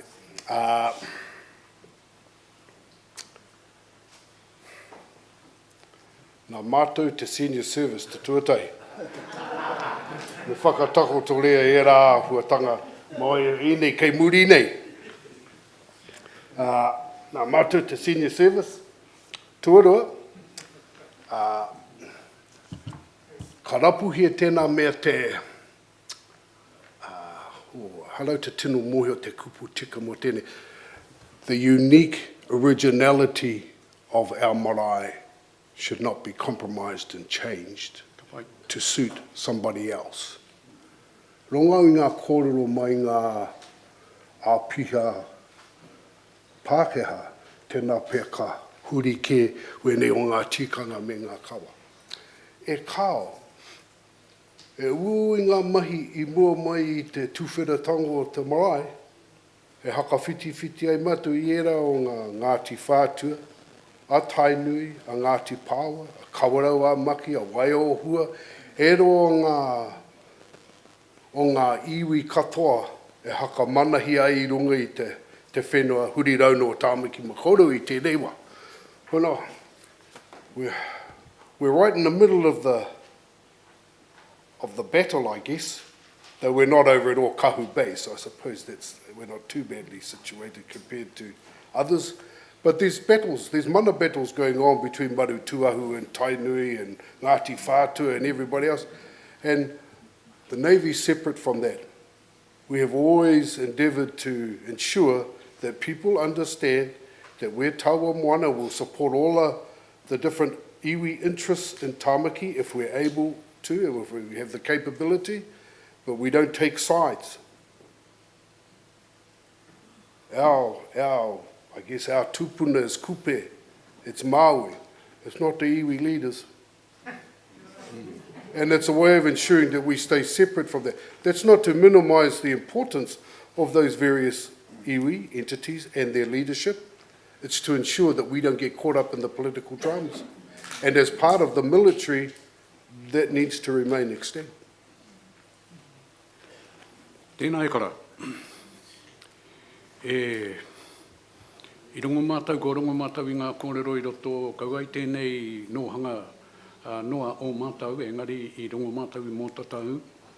I rongo mātau mō te takahuri o ngā whakaaro, me ngā tikanga o te marae o te ope o te taua moana. Arā, kua pāke harawa ngā whakaaro me ngā tikanga. Ko te pātai kia koe, ko ai haipupuri te mana o tōku tau marae. Ko te ope, ko te taua moana, ko te Māori rānei. E whakawhitiwhiti whakaaro rānei, te taua moana me ngā rangatira Māori. Oh, where? How long have we got, Matu? Gee, how can I answer that? Maybe by an example. We have a number of non-Māori wahine that I understand had wanted to perform the role of kaikalanga on the marae. For some, I think they're under the impression that if they can learn the words, then apparently that's all they need to have. It worries me greatly, that attitude at times, and I have suggested to the Runanga they might want to invite me there to talk to some of those people that want to take on that role. What I did say to them was, perhaps you should ask some of the young female Māori sailors that are in the Navy, especially if there's some been through the kura kaupapa system, if they'd like to be the kaikalanga at the marae, and I think the vast majority would say absolutely not. If only because they actually understand the tapu nature of that role, but also having an understanding of what you need to know to fulfill that role appropriately.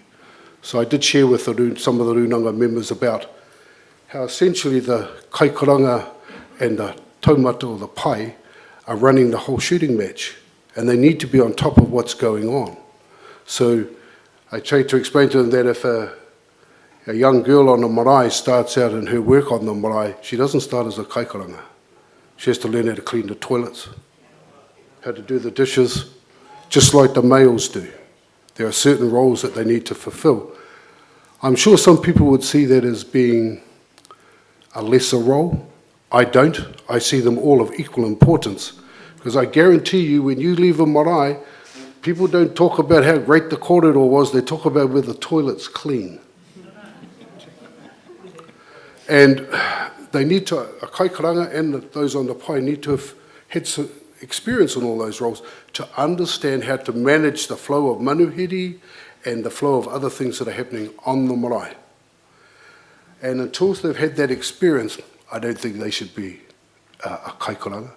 I'm also mindful of the tikanga perspectives around, you know. Normally our kaikoranga would be a lady who has passed that age of being able to, you know, whakaputa mai te tahi te maiti. And those considerations clearly are not always fulfilled in the military environment because of the very nature of the people that are there. But I think it's about education, but it's also about ensuring that the right people are doing the education. Because boy, some of our people, kore take, they have absolutely no knowledge and they stand up and they talk like they're experts around things that they've never had any involvement in. So sometimes our people are our own worst enemies. You know, I remember, I don't know if, I think I might have written in my submission about, we had a tangi on the marae, and the service was going to be at 11 a.m, and then we were going off to Snapper Rock Cemetery over in Albany. And I got a phone call at the marae from the Maritime Commander's headquarters telling me to get the two pāpaku off the marae because they had an overseas visitor coming at 11 a.m. Without going into the specifics, that didn't happen, but by that time I'd already taken my clothes off and had weapons in my hand, and it wasn't looking good for whoever came on the marae first. I was so offended that they would do that. And what made it even worse, they sent an officer over to try and change my mind. And he was a Māori from up north. Yeah, didn't go well for him either. But that's what I say. There's a point comes where you've got to make a stand and you can't compromise your tikanga and beliefs for something like that.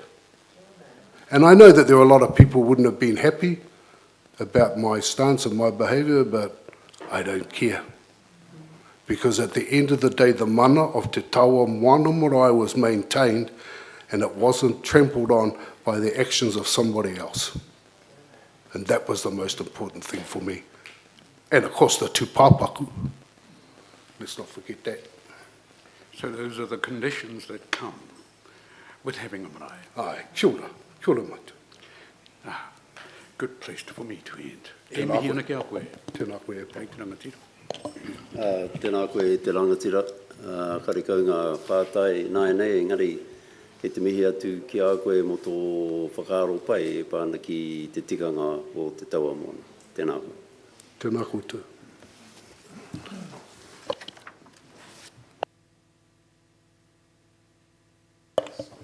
Tēnā koe, sir, that's probably a good time to stop for lunch. Kia ora. We'll resume again at 1:45.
Eh?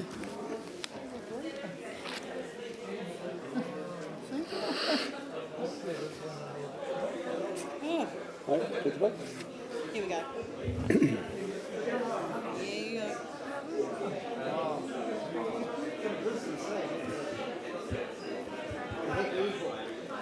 This side is not broken, it's just these ones at the back. Don't know how that.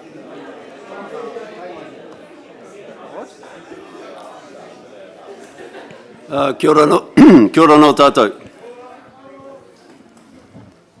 Kia ora, Dr. Gilling. Tēnā koe e te kai whakawā mātua. We continue with the presentation for Y1312 with the evidence of Roger Kingi, who hopefully is online. He was online a minute ago. He said he was on by text. His brief of evidence is document C20.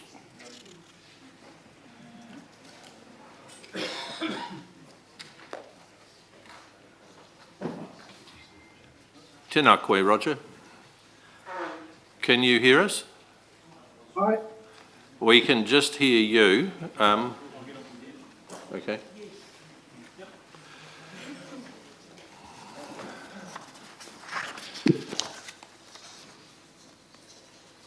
So, Sir, Mr. Kingi was injured on the weekend, and so rather than keep him in one place too long, I propose to jump through most of his brief of evidence, which of course the tribunal's already got, and then focus on the questions.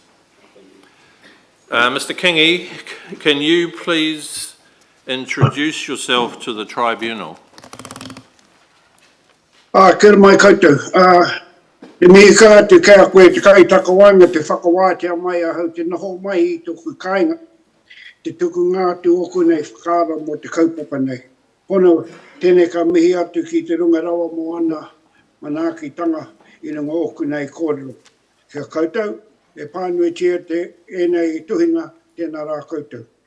Ko māmaru te waka, ko whai roa te hiwi, whangaroa te moana, te tauwai, te awa, te tauwai, te marae, pone tua, te tūpuna, Ngāti Kai tangata haupū.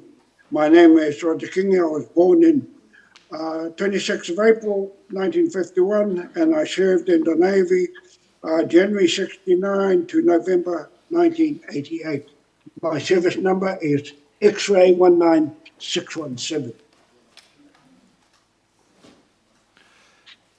Thank you, Mr. Kingi. Your brief of evidence covers a range of topics which are set out in paragraph 2.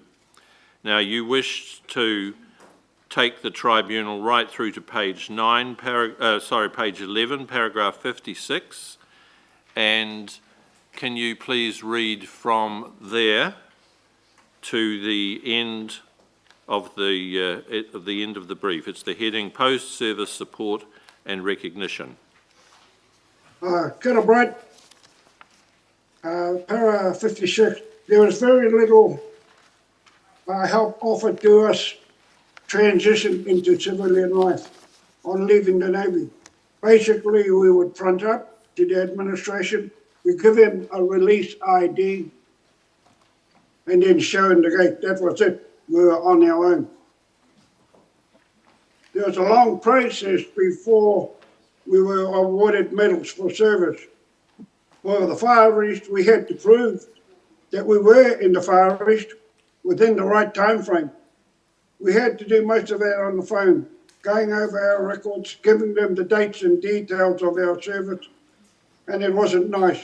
And I don't know why we had to go through that process when Defence has all that information about us.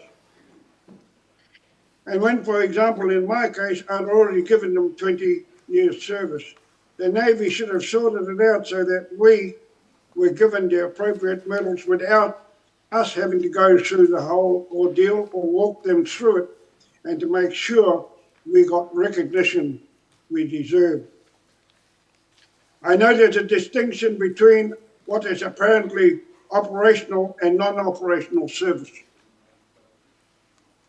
They can call it what they like, but for us in the Navy, once the ship is away from the jetty, it's operational.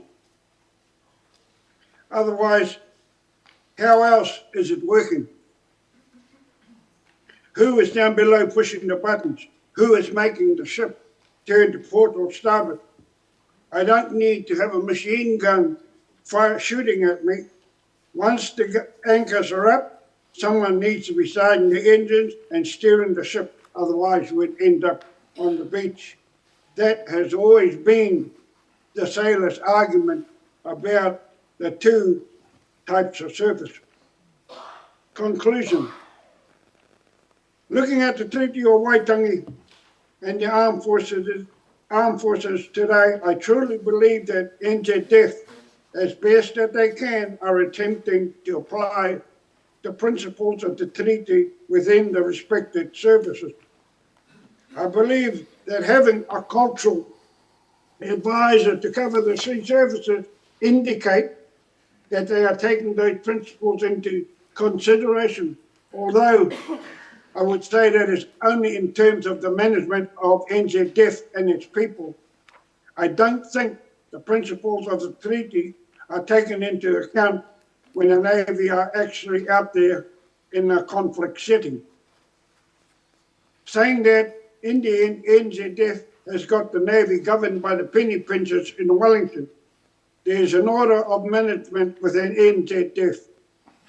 You've got the top, and then you step down to the little fellow who's hard scrubbing the deck below. That hierarchy dictates where the treaty fits in the Navy. Putting it another way, the hierarchy in the Navy is not going to change because of the treaty or because my tupuna signed the treaty all those years ago. I don't believe that. Even though the Navy is one of the major players at Waitangi, they are there only in support of the Crown. And the Navy wouldn't be there otherwise. There have been times when the Navy has been requested, especially in those volatile times, not to be there at Waitangi. Recommendation. So to conclude all that, if the question is, how can the treaty be applied more readily to the Navy beyond what they already do, I would say it would be difficult. It would help NZF. It would help if the NZF would adopt a tikanga of awhi mai atu as a policy and get away from the British inherited bombastic attitude.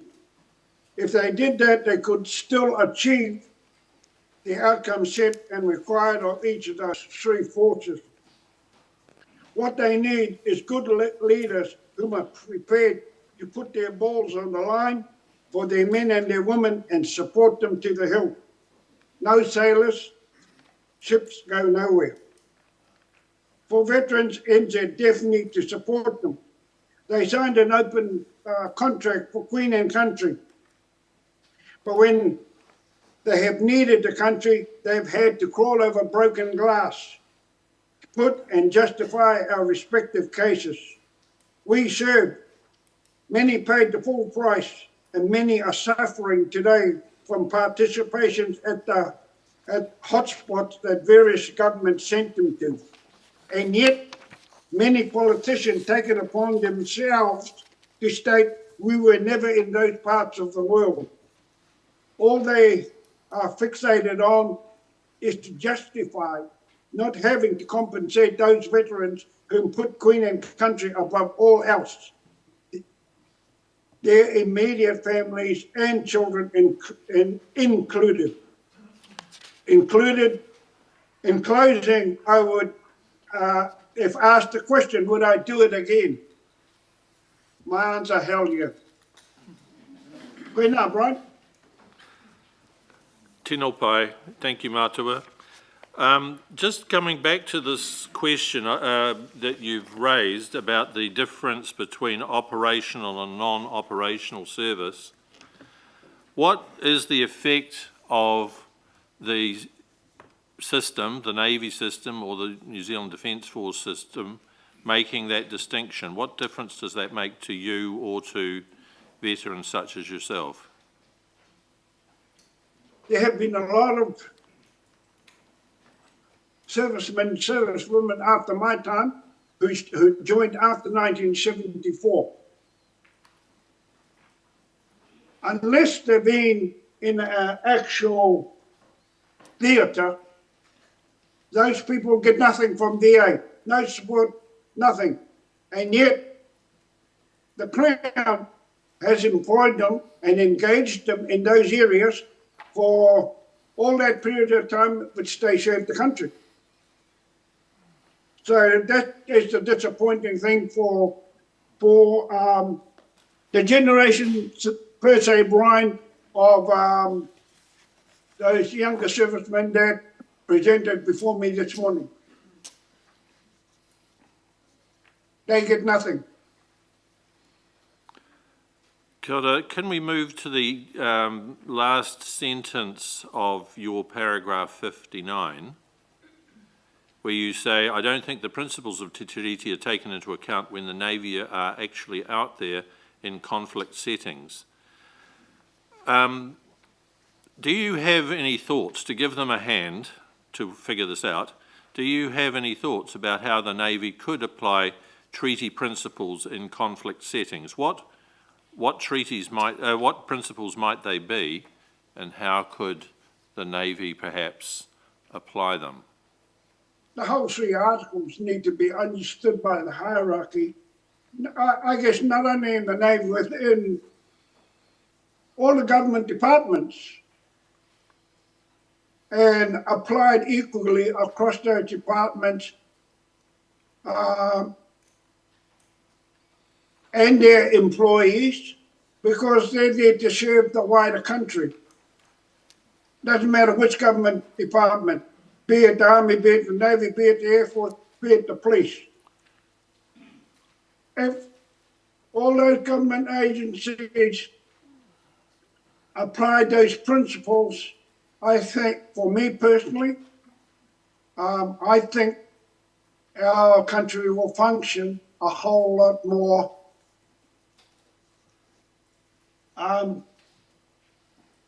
uncontentiously, where we have people poking holes at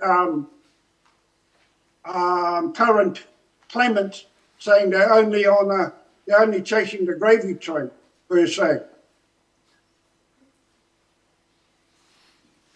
And those departments have to go away somehow, someplace, and have those principles instilled and fully understood of what it actually means to be a partner or in a partnership with tangata whenua.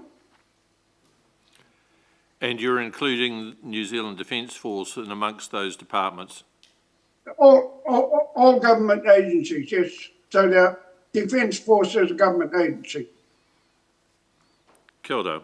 I have one other question, and that relates to your paragraph 63. Now, you have a phrase in te reo there, awhi mai, awhi atu. You, however, when you were reading it out, you read it out differently. Could you say... Okay, awhi mai, awhi atu means to. If the Navy or the hierarchy within the Navy requires the support of its Māori contingent or its Māori personnel, they have to come to the ballpark with the same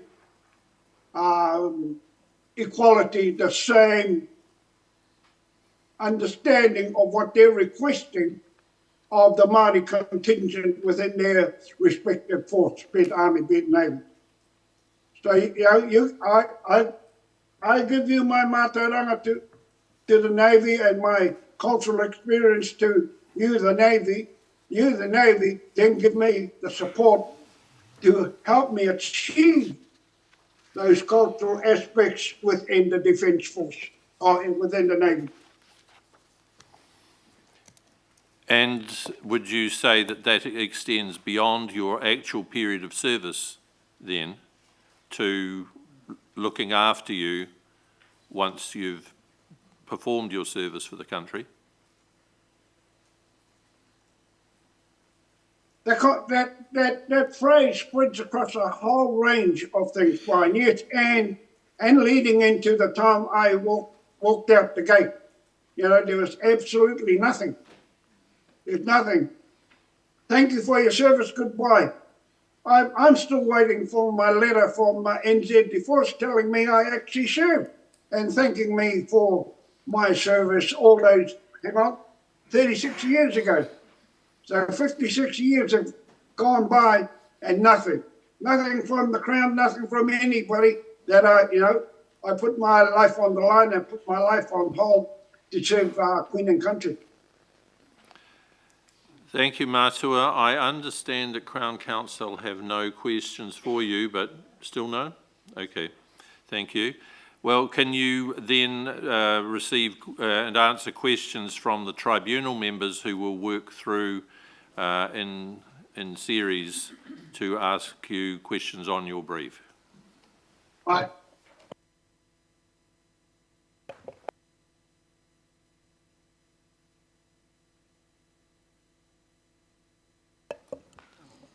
Tēnā koe, Mr. Kingi, thank you for your evidence. In paragraph 16 of your brief of evidence, Haere tonu.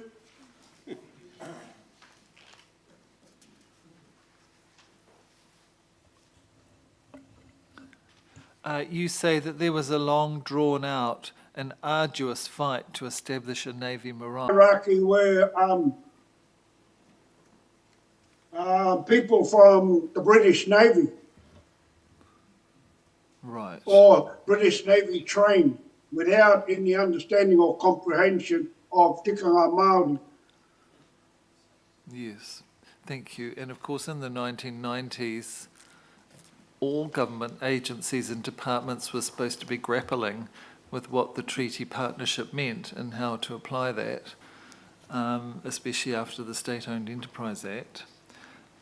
So my other question is that, and you may have already partly answered this, but in paragraph 47, you said that acceptance of Māoritanga in the Navy is a huge monumental step in recognising the partnership between Māori and our treaty partner.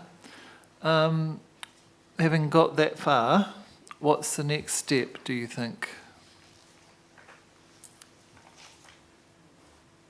NZDF, I'm going to talk to NZDF because they control the system. NZDF has got to work hard to ensure that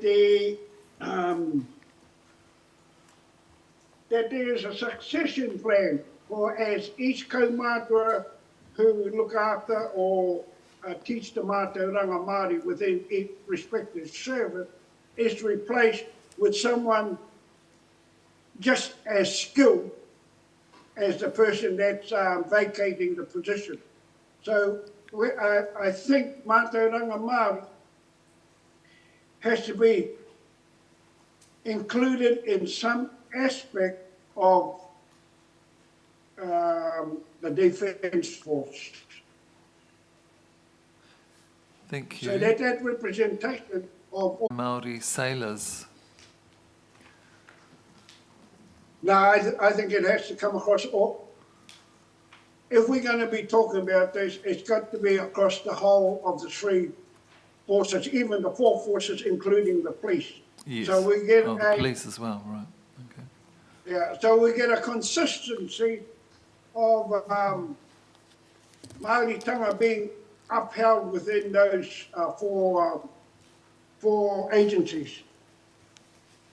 I see. Thank you very much. Tēnā koe te rangatira Roger. Tuatahi ngā mihi ki a koe, mo te wāroa e nohana koe ai roti te tau moana, rota koutou, kei te mihi. I've only got a couple of questions because some of the things you talk about, we've questioned other witnesses with their briefs. Although the last witness, we asked about, the noise on a ship and what are you issued with anything to protect your hearing? And you say in your brief, no, you didn't get any earplugs or anything.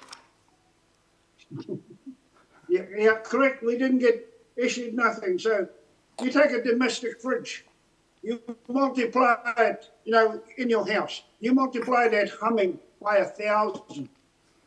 And then you chuck 250 people in that same container. Imagine the damage that you're doing to those people unprotected. I lost my hearing. I got military downgraded when I was in the Navy. They were gonna discharge me. And my argument was, because I knew there were other senior people who were military downgraded, I used them as an example. Why haven't you discharged him? He's military downgraded. And yet you want to discharge me for the loss of my hearing. I had two trades when I was in the Navy. One was to listen and track submarines. The other one was being a sailor, being a seaman. And yet the other people only had one trade, and yet they retained them. So yeah, they never gave us any protection for the noise within these ships. At paragraph 61, where you're talking about Waitangi and the Navy's role there, and you have said there have been times when the Navy has been requested, especially in those volatile times, not to be there at Waitangi. Who made this request for the Navy not to be there? It was the Runanga Ngāpuhi, the people that actually organised the Waitangi celebrations. Because if you remember, we had all those marches that turned up at the bridge, and they tried to block the bridge, and they did all of these things that they knew to ask the Navy to stay away, because it was a representation, like I was listening to somebody earlier on, about being abused by our own people. I think it was Robin. You know, in all my 20 years, I only went to Waitangi once. But that was during the good times, not during the volatile times. So, I believe it was the organisers of the day that requested Kaukau te tuku mai te ngā hira mana te haere mai ki Waitangi. Okay, clear. And the only other thing I was going to ask you about is, you know, you talked about being treaty educated for staff in all government departments, and you're talking about, I forget the term you use, for an uncontentious New Zealand, if we're more informed about treaty and its principles. So wouldn't it be more practical to actually educate New Zealanders in the school system about the treaty, as opposed to waiting till they get into government departments? Yeah, te kāna koe, me tīmata mai I roto ngā kura katoa o te motu. Kei reira ke te tīmatatanga. Whāngaingia tēnei kaupapa ki ngā tauira, kia tupu rātou, tō rātou nei hikoi te kohi mātauranga, nā, tai atu te wā e whai atu he tūranga I roto ene whare kawana, taungano o tātou nei mokowana, ngā kaupapa o te tiriti. Taunga tū rātou, me pēha tu kōrero, nā tahi I tō hoa Pākehā I tō taha. Mo hana te Pākehā, ai, me pēne. E nei ngā kōrero, I roto tēnei taonga tūturu. Nā tō mātai nei, tūpua nei haina te e rā rautau. Kia ora. Kia ora. Koe rā aku pātai, ngā mihi nui ki a koe. Tēnā koe, Monty.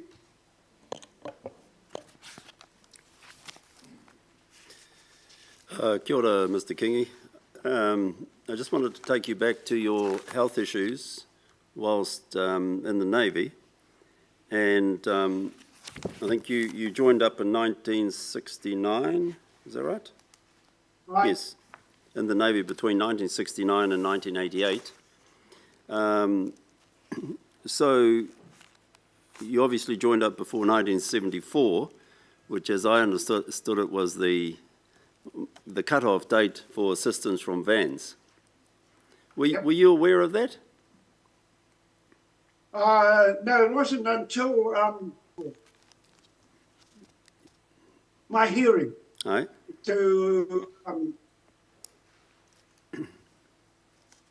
for fiction for my hearing. And initially they sent me to ACC, and ACC sent me backwards. And they said, you've been in the Navy before 1974, before ACC was, you're entitled to a war pension. Mm. Now, the hierarchy within the Navy didn't like that kupu war pension. So, yeah, so I got through a lot of toing and throwing. NZF agreed to pay me a war pension for the loss of my hearing, which is about, I'm only going to guess, probably about $165 a month. Right. For the rest of my life. But they didn't support you when you broke your clavicle. Is that right? No. So that you went through ACC for that? Yeah, yep.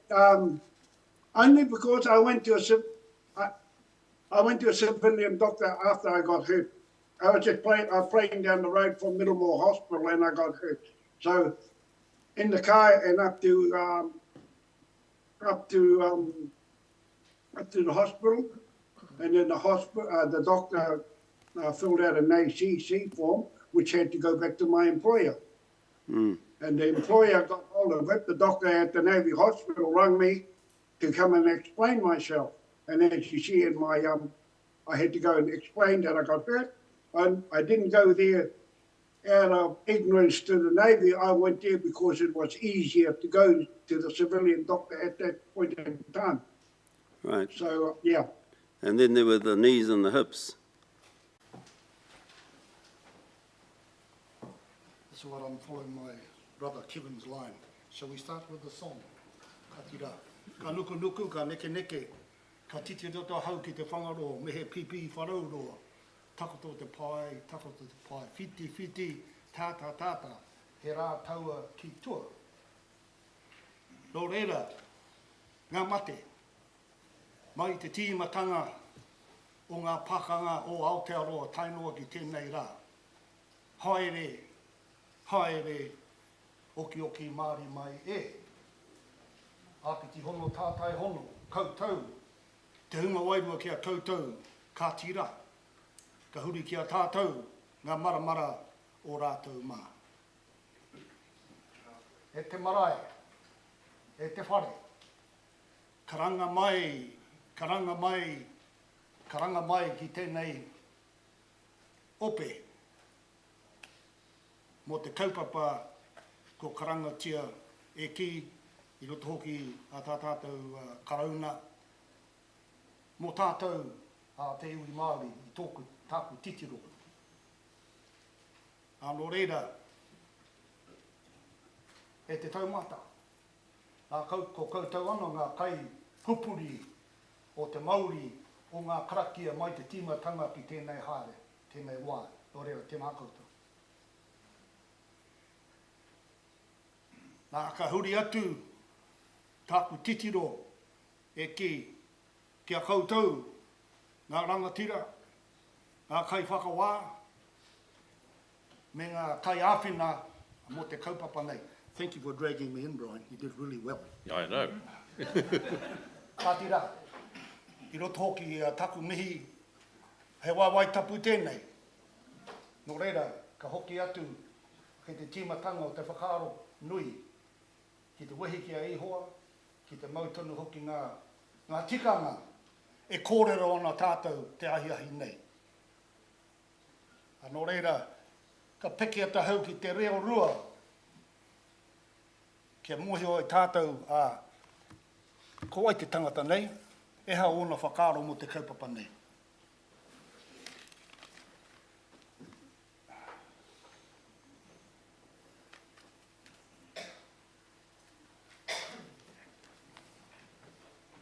Anai ka hoki ata hau e ki taku tōkana Roger, me ki wa tātou whānau o te whangaroa.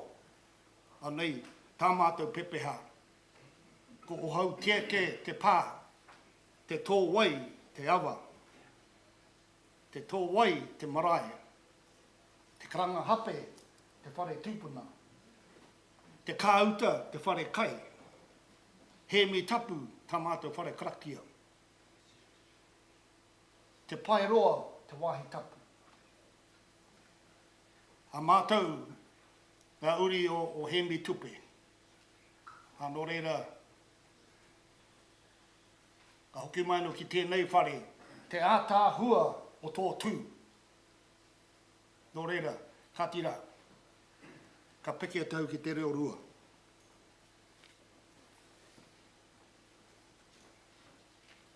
And just a simple explanation of my display. These are my father's medals.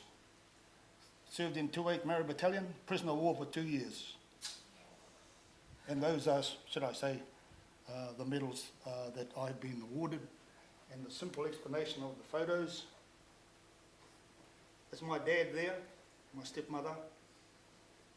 And probably the significant person in my life is Te Waipuna, is my grandmother, who was my mother and father and grandfather also. Reira. So just a simple word of explanation as how Brian managed to coerce me into coming to this wānanga, I call it. It is my privileged position to be invited to share in the narrative, to honour and remember the fallen and honour those who served and their families, both past and present. Roto te reo, whakamaharatia, honaratia. Those who gave their tomorrows for our days. Nō reira rata tūnui o tā tātou whare, tēnā koutou, te mana whenua, a koutou hoki ngā manuhiri, a me te whānau whānui, puri noa, tēnā koutou, a tēnā tātou katoa. And I'll just do the NZPF thing. Taua mō wāna. Probably different nowadays, but so be it. Taua mō wāna, tūmatau e ngā, taua ārangi e ia, ha ha. Ko te ope katua o Aotearoa e, he toki ngā tū, he toki ngā rongoe, ia, ha ha. Mate atu he toa, aramaira he toa, ngā rau e toru o te batu ko tahi e ana, ana, ana, au e, hui. E ki roto, ngā rangatira, e ki roto hoki te ope kātua o Aotearoa, ngā mihi, ka hoki ngā mahara, te o Granville, meo ko hoa kaka hoki, no reira hui no kia ora tātou. Sorry, it took a little bit longer than I'd planned. It's all good. This is your presentation. Now, can you please actually introduce yourself in the terms of the brief? That's how you got here. Yeah. What are you going to talk about? Oh, I'm not sure about that yet. Can't get up, Brian, you did make a statement about the SAS being last. Actually, I've got... No, providing the rear guard, not being last. No, that's an engineer, mate. 175 Battalion, first in, last out. Yeah. Kia ora tātou. And so Kevin, Ralph Herewini, Ralph, obviously my dad's name. And it's spelt differently on my passport, my birth certificate. It's RALF. Yeah, I didn't find that out till I went abroad. And suffice to say, I joined as a 15-and-a-half-year-old, and I ended up spending some 27 years in the New Zealand Army. Enough? Thank you. And the written brief, sir, is paragraph 2 sets out the topics that are covered in that written brief, and once again I will take Mr. Herewini to a number of points in the brief. Can you please read out paragraphs 3 and 4?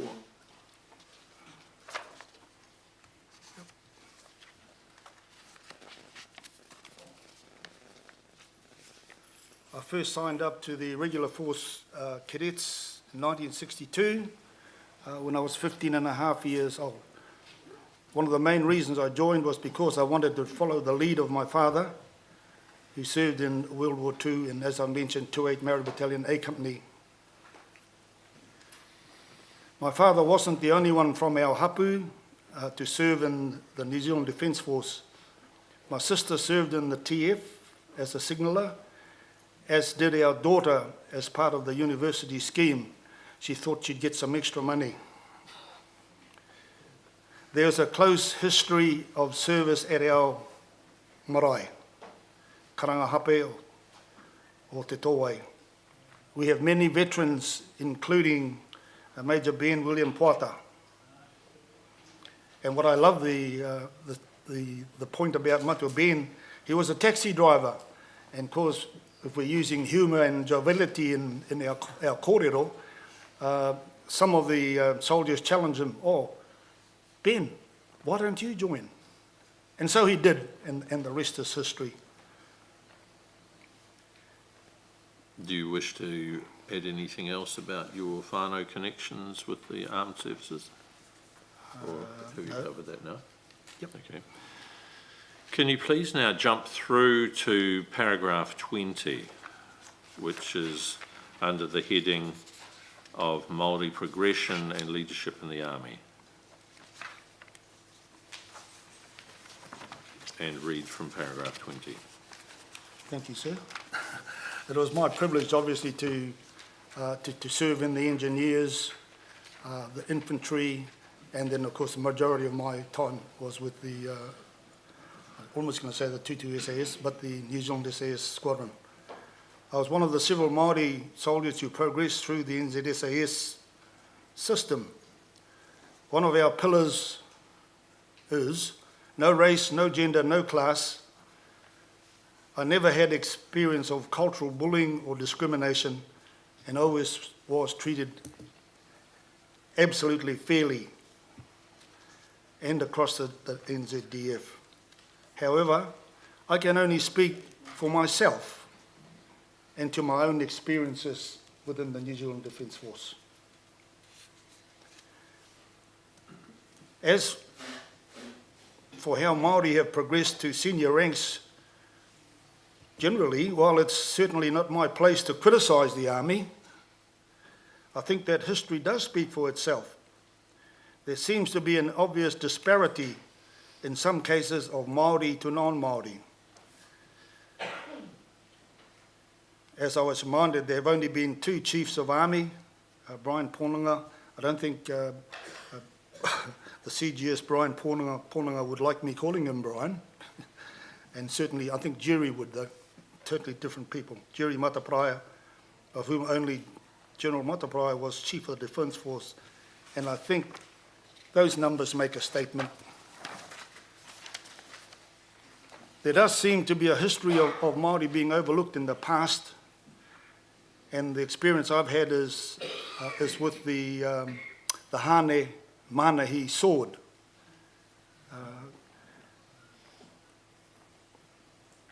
It probably isn't my area, but certainly the aftermath by Te Aroa has resulted in the presentation of the Manahi sword being presented to the CDF. How are we doing, sir? When does the CDF get presented with the sword? On the appointment of the CDF, they travel to Rotorua, and the Manahi sword is presented to the CDF. And what's the full name of the sword? As I understand it, it's called the Manahi sword.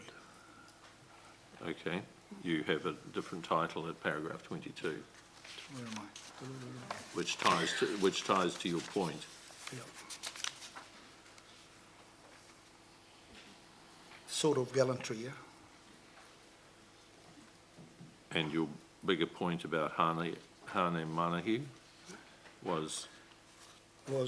I understand the policy of awards, as I understand it, for valour. There were a certain criteria on the numbers of people that could be awarded gallantry awards.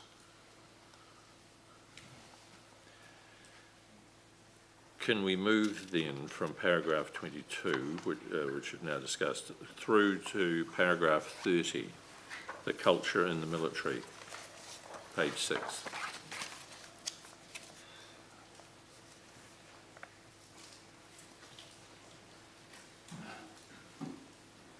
As we've heard certainly during the hearings today, like every family, each organisation has its own process and protocols.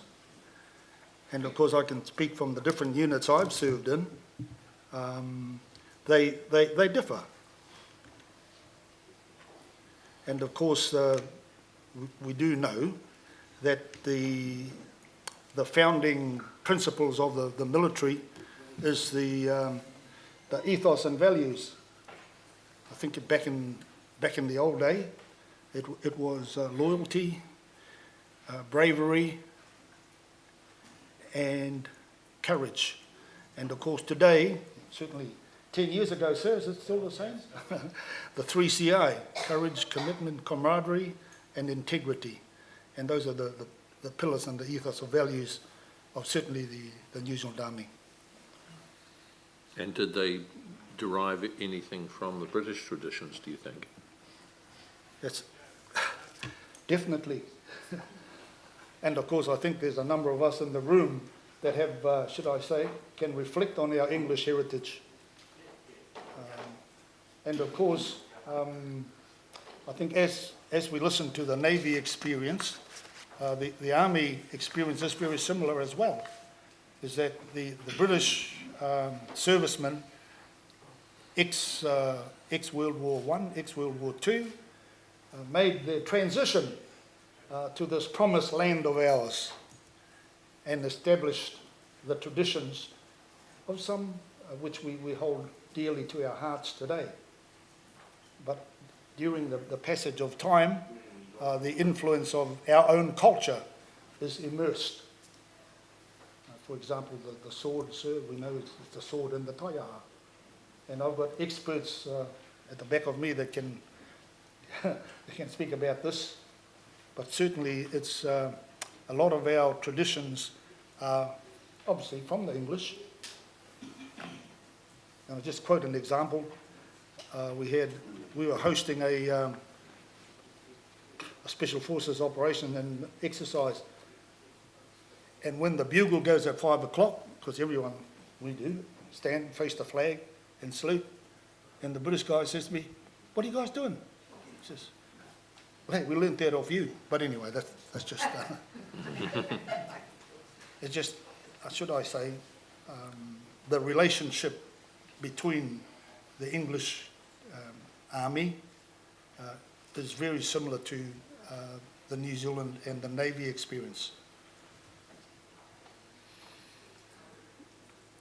Can you then move on to talk, where you begin at paragraph 34, about Māori cultural groups, talking about Māori culture in the military?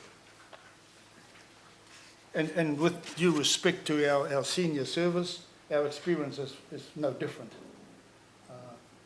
And certainly during my tour with the battalion in Singapore, the CO wouldn't be happy with half his elite team being withdrawn for cultural reasons. But I think that's explanatory. But that said,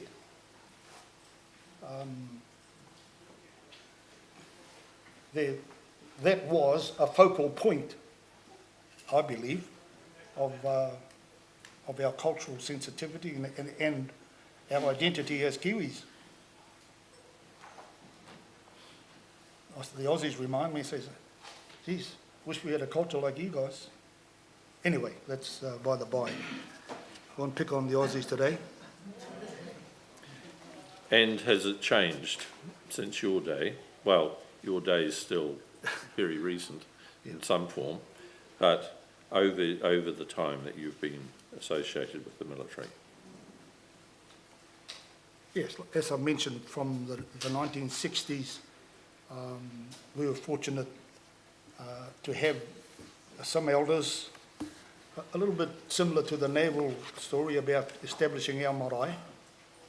And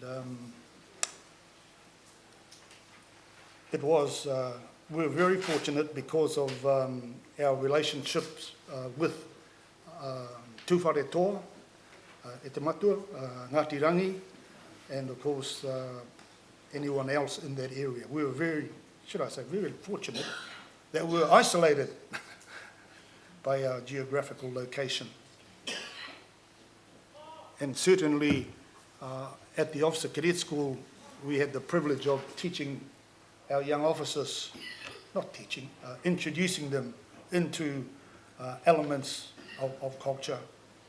And I think the respective COs, to be fair, have actually guided and worked with our marae, our cultural group, and with our, should I say, our cultural advisors.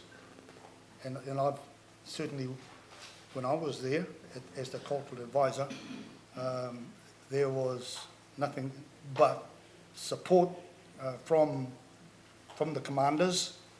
And in fact, some commanders made it known that the young officer had to do his mihi, and she has to come and be part of the marae environment during their stay to Wairau.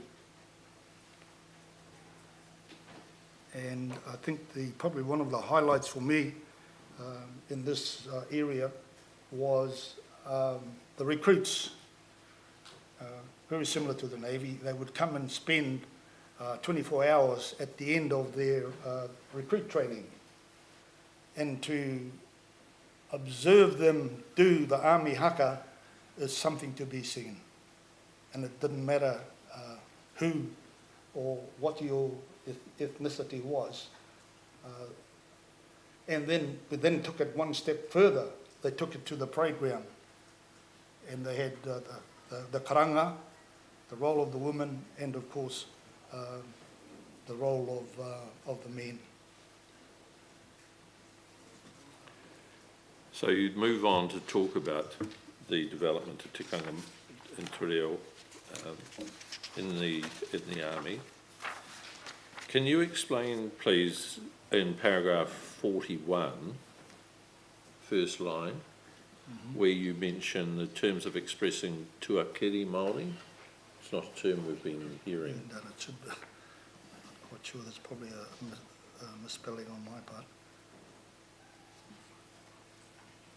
I think that should be should I say, a spell check by me, it should be tikanga Māori. Ah, yeah. So we don't actually have three things in that section, tikanga, te reo and tuakiri? No. Tikanga. Kia ora.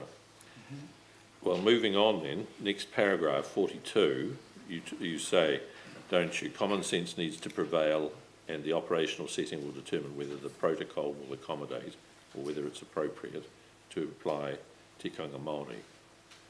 Can you give examples of operational settings when tikanga Māori could or should be applied?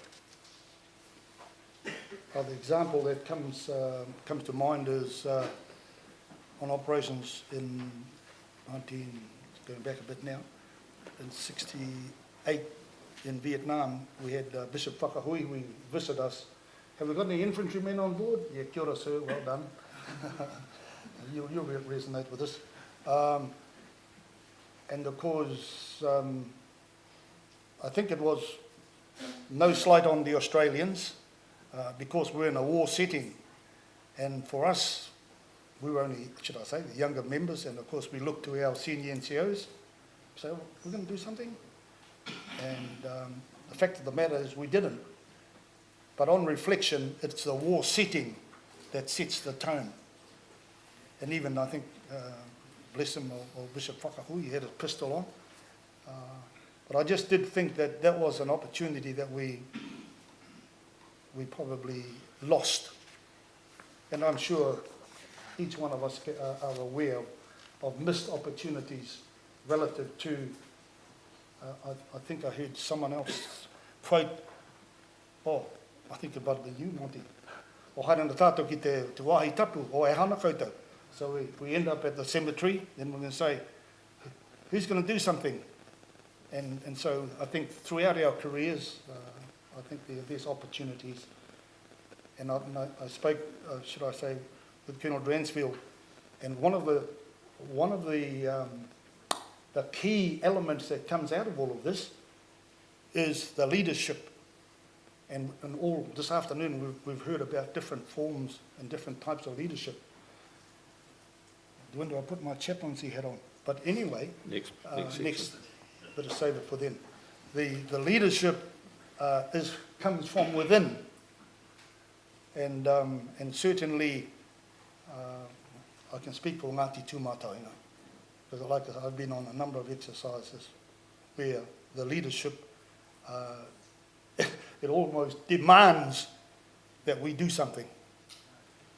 And I can talk for the SAS, because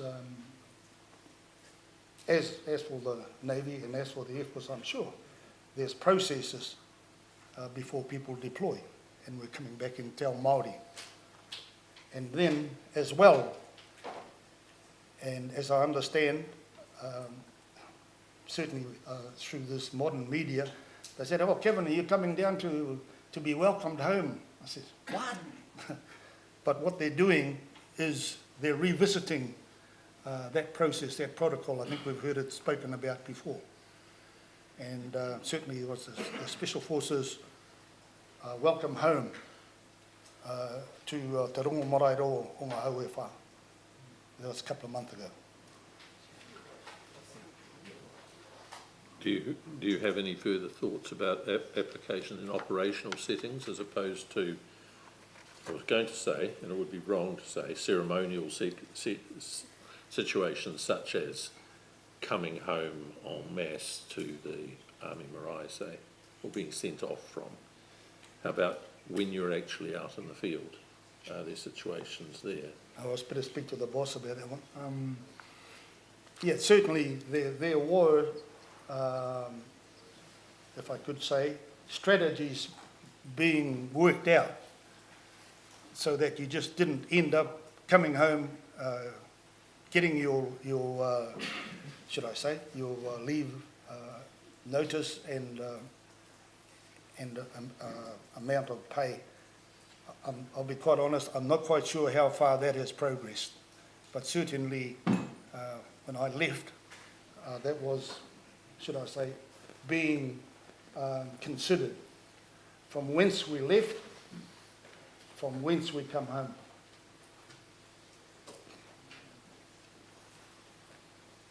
I was thinking of even sharper end situations. For example, the treatment of soldiers, because you're talking about the army, soldiers who have been killed in action, one way or another, by enemy fire, by accident, or what have you. Any situations there where either some form of tikanga was applied or should have been? I can only speak on our, one of ours who was killed overseas. Well, I wasn't there anyway. But I am sure that that this element is probably being discussed as part of the, should I say, the development of the cultural awareness, and as far as the chaplain, because this is where your chaplain then comes into vogue. If there's a special requirement, who's your first person on the ground? Next to the cultural advisor, next to the kaumātua, it's your chaplain. Which brings us to paragraph 47, sir, and the section on padres and tohunga. Now, you've already mentioned Bishop Vercoe. I'm not sure he was Captain Vercoe, I think, at that stage, rather than Bishop. Yep. Just a comment there, paragraph 49, your discussion of the role of padres.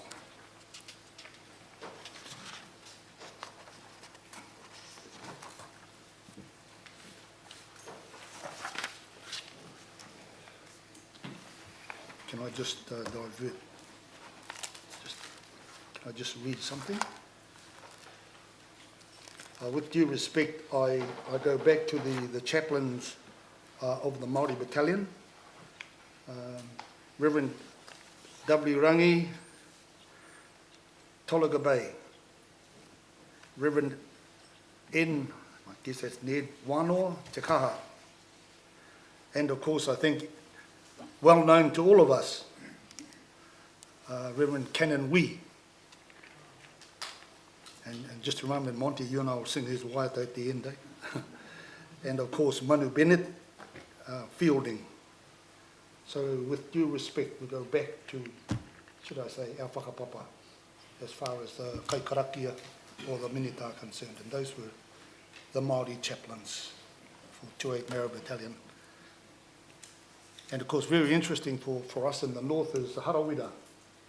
And I must admit that we should not ever forget his contribution to World War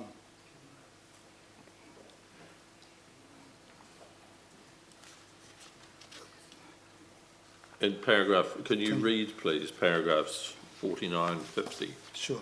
Where you actually set out clearly the roles of the chaplains. The role of the, should I say, for some people, the God botherer, the padre or chaplain, is of course to help people with their particular issue, be it spiritual, physical, not quite sure why they would come and see me about a broken collarbone, pastoral care, and of course mental health and total well-being. And of course I remember one CEO referring to the chaplain as the eyes and ears of well-being. And of course the General Dransfield will know that once a week there was should I say, a special groups meeting. And of course we had a psychologist, certainly latterly, didn't get to have a psychiatrist, but a psychologist, doctor, a representative from the group, and the chaplain. And then some of the meetings would be just like over in 2 minutes, and other meetings would, should I say, labour.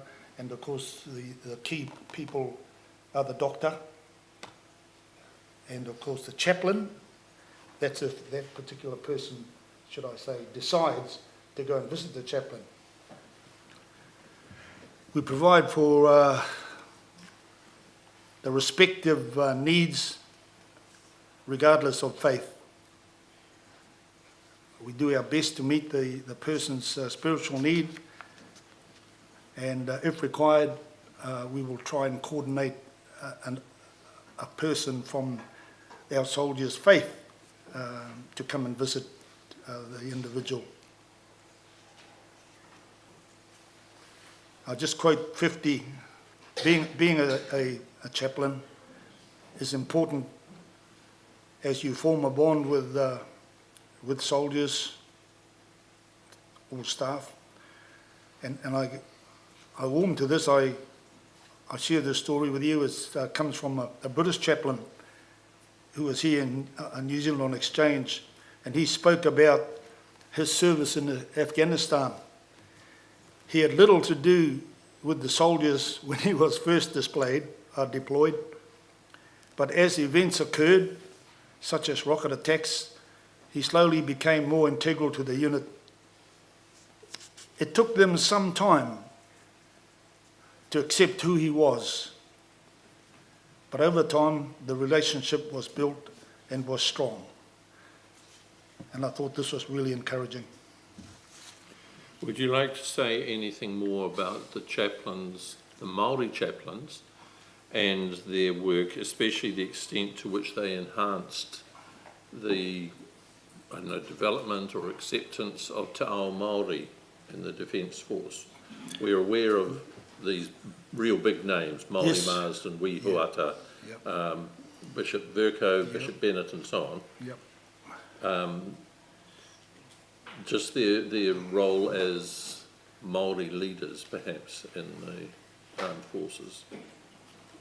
Any thoughts on that? I think it's like any other branch or organisation. that has cultural needs. And so it is with ourselves.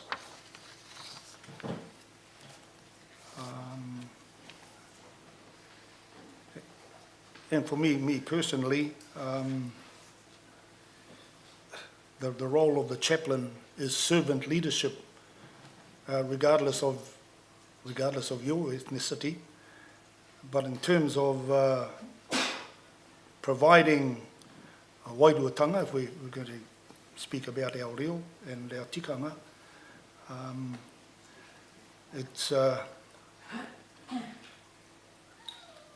it's one of the parts and components of the should I say, the chaplain's toolkit, or part of his skill.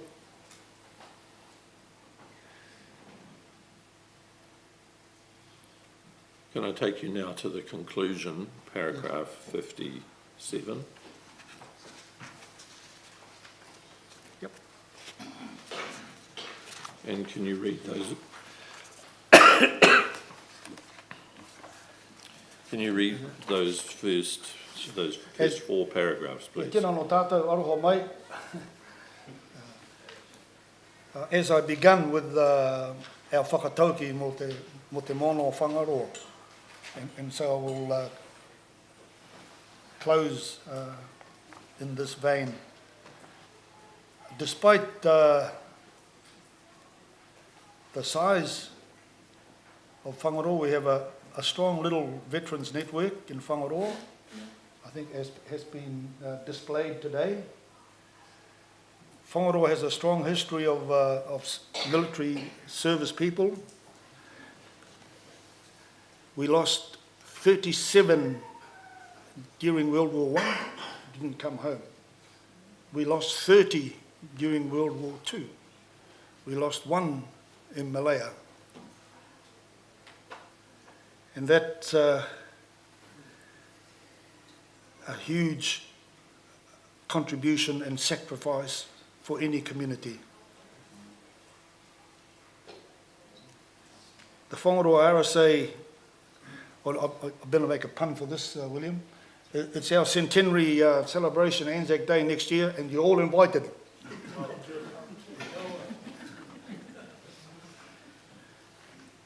As I have said previously, I have always felt I have been treated with due respect in the New Zealand Army,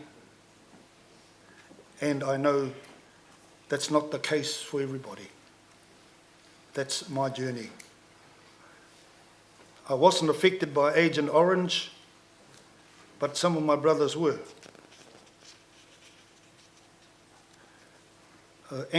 Anecdotal information, I shared this inquiry with some of my brothers, and they reflected the same. And so I was very fortunate to be at the Army Marae when I was ill, and I was, should I say, I received the chaplaincy treatment. And the CO at the time, he said, "Kevin, you're not going anywhere until you are well." And your mihi mutunga.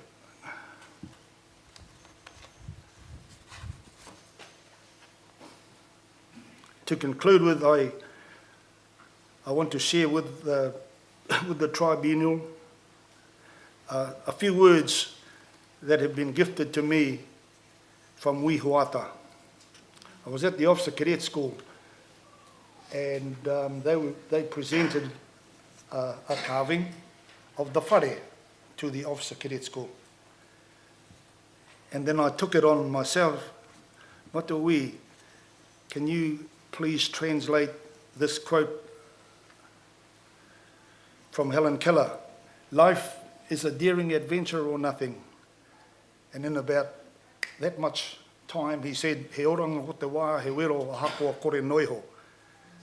But typical chaplain, he said, oh, you got to go back to Ngāpuhi and get them to translate it. Helen Keller was Ngāpuhi. Oh, yeah, no, Helen Keller was Ngāpuhi. Didn't you know that? If you want to. Yeah. Yeah, as close as you want. Yeah, okay. I think all the singers have gone home. Where's Raniera? Ka tira, ko toa mai ki te titukitanga o e ki oku whakaaro mō te kaupapa nei. What were we going to sing again, Monty? Kau te ro mai. Oh, okay. Oh, I thought I'm out of here. No, that's why I wanted to just read this. Okay. Oh, kia ora, okay, no. And so I'm just going to close Eki with the ode for those of us that are familiar with it. So in a time of silence, we remember them. E kore koutou e kaumātua tia, pena i a tātou ko mahui nei. E kore hoki koutou e ngoi kore, a hako o pēhea i ngā āhuatanga o te rā. I te hekenga atu o te rā, tainoa ki te ata tū. Ka maumahara tonu tātou ki a rātou. Kia ora tātou te whare.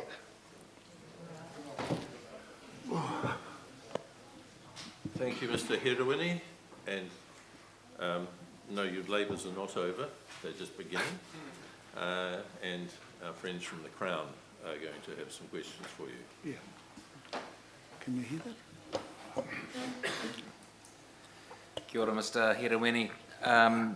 You've done this already to an extent, and I'm just wondering if you've got anything more to add, but we had a question in relation to the role that Māori chaplains can play for Māori service people in particular. Yes, just I'll leave it there and let you expand if you wish. Yeah, tēnā koe mō tēnā pātai. It is in all walks of life. You relate to your teacher, you relate to your dentist, you relate to your doctor, and the privilege is if they are of the same culture as you. That's my experience. And for sure, it's, and I you know, as part of chaplaincy training, I can remember Padre Melbourne, when I was at the officer cadet school, I had my military, my European hat on, and I changed the marae to have seats. And he said, what do you do that for? But anyway, it's like I say, it's just understanding the procedure, having mattresses around as opposed to chairs. That was a lesson for me. Mm-hmm. Not quite sure whether I've answered that any more articulately than I could have. Our next question concerns the process of transitioning from being in service to being on Civvy Street, as we've heard in previous hearings, and you've undergone this transition twice. And wondering if you have any thoughts on how NZDF might better facilitate that. Yeah, thank you. I think I think it's probably called lessons learned, and probably a suggestion for the NZDF staff, probably 6 months out or even earlier, if perhaps the process began. And certainly I think on 89 when I left Papakura, it was probably only 2 or 3 weeks before I was discharged. And certainly my second attempt, that was just done by email. But it is what it is. Mm-hmm. But certainly probably some logical thinking and preparation would be more helpful.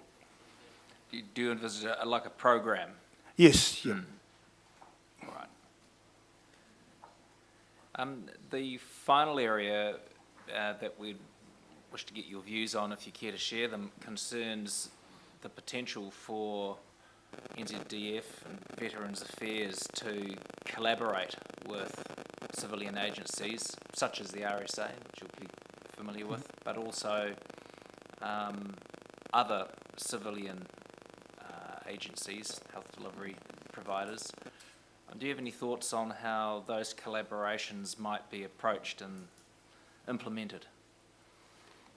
Yeah, very good question, and I respectfully refer to one of the interviewees yesterday, I think it was, and she made a very strong point about a collaborative approach to the issue. And certainly in Little Whangaroa, we have a hauora, we have our runanga, we have our RSA, so we do have that ability to collaborate, whereas I think the bigger RSAs probably would struggle with that. But certainly, and this is certainly one of the things I've been thinking about this whole setting, is that providing the tribunal with the information in order to help for our people to recover. Kia ora. Tēnā koe.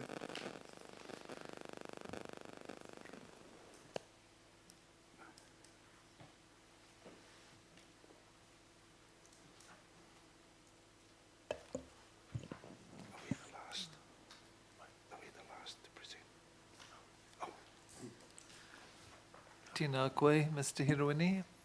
Thank you for your evidence. When was the role of cultural advisor established?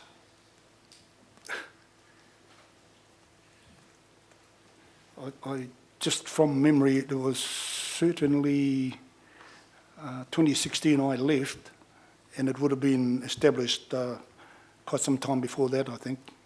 I see. And what do cultural advisors do? What is the job description? Well, I've got an expert over there. But in actual fact, it's certainly it's managing, if I could say, probably an English translation.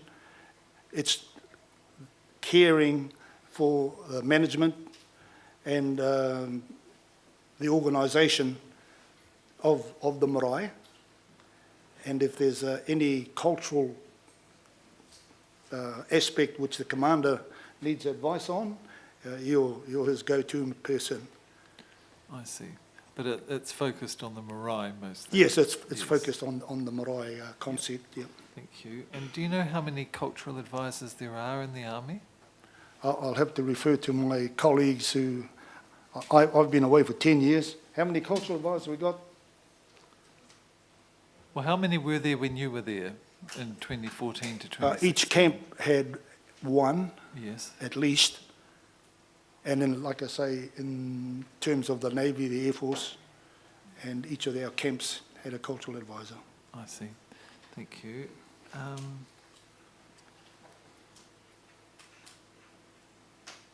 Yes, no, I think that's sufficient. Thank you.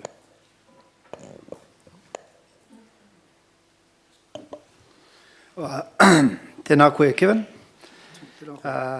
Miki, Sir, i te me te wātuatai tūtakea i a koe i te taukotai mano I warau warutukau māiua I whenua pai. He kāpene koe I taua wā. Māoko Martin. Engari, I peke atu mātu ki tō whare, mo te kai o te pō. Kāre au I wareware tōu manaakitanga ki a mātou.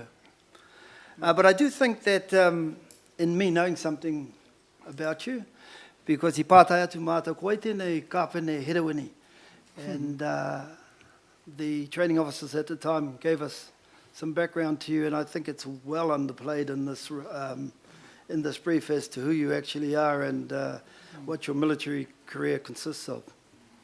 So, and I acknowledge it, so I'm fully aware of it. And that brings me to the SAS. So you say in here that that whole idea of no race, no gender, no class. So does in your reflections, does Māori culture get left at the gate of the compound in order to be in the SAS?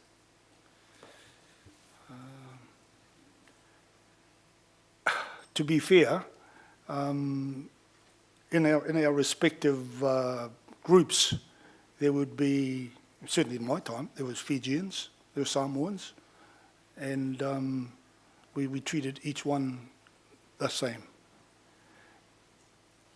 And we had people like Fiwano, of course. When we go on to a marae, one of our, well, in the end, I ended up being the kai kōrero, but certainly as far as tikanga and reo were concerned, our senior shows, it would certainly awhi us. I'm not quite sure whether I've answered that.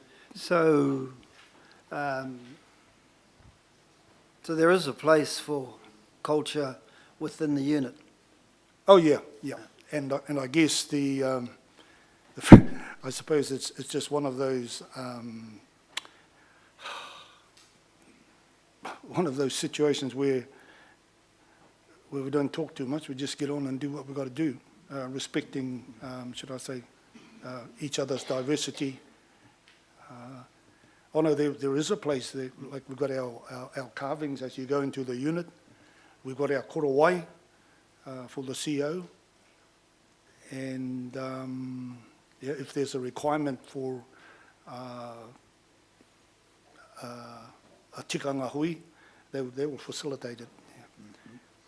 Yeah. You make a really good point, I think, sir, at paragraph 52 of 53, that soldiers don't like filling out paperwork. Yeah. So in post-service, when you're, you know, say for example, if you're applying to vans for assistance, it is a challenge if you don't like filling out paperwork. Yeah. And what do you propose is the way around that? Have good chief clerks. Oh, sorry, I'm not quite sure what the Navy call these guys. And certainly, this is one of the issues with the RSA, and of course I'm obviously president, and usually, you still here, Kev? Yeah. The administration falls back on us guys. But I suppose, like everything else, is perhaps the NZDF could do a little bit before they send their people into the ether. Aua. Yeah, it's a real issue, Monty. Well, after 20 years service, you got just short of a week's preparation to go into the ether. Yeah. What actually happens in those few days that you're being prepared to leave?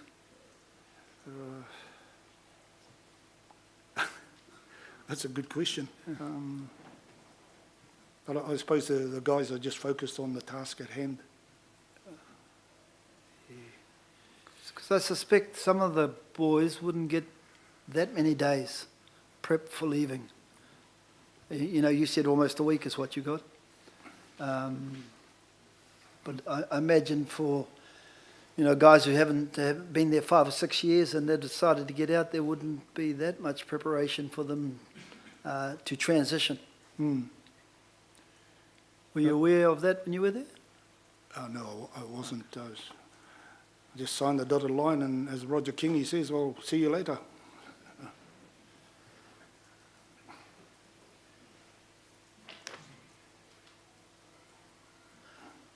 Oh, and the only other question I had, and when you talked about Whangaroa having 37 whānau, you mean Māori? Who? No. Māori and Pākehā? Māori and Pākehā, okay. Yeah. In fact, in World War I, to be absolutely correct, we had a higher percentage World War I, but certainly World War II, we had the higher percentage of 30. 30, but those figures you gave us, 68 in total, you're referring to Māori and Pākehā? Yes, but predominantly Māori, Second World War, yeah. Thank you very much, and I'll try and help you sing your song when the judges finish. Kia ora, Con. Mr. Irawini, I won't keep you long. But just going to those numbers at paragraph 57, so you talk about the ones that were lost. Do you know how many came home? I don't have the figures on me, sir. Perhaps I should do more homework. But there were certainly some that came home. Oh, yes, yeah, my father was one and Right, a number of others, yeah. And going on from one of the questions asked of you by the Crown, those that came home and their families, are you aware of any collaboration between NZDF, VANS, and civilian organisations in Whangaroa with those that came home, those vets and their families? You know, in terms of Yep, assisting sure. them. To be fair, I don't have any figures to present to, yeah. So no one comes into the RSA and says, we're trying to do this, you know, we're suffering in this way, we try to get assistance from VANS, that hasn't been forthcoming, or it has been forthcoming.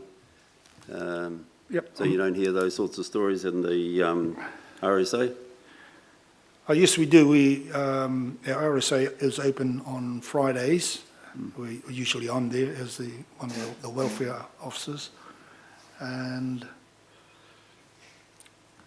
it just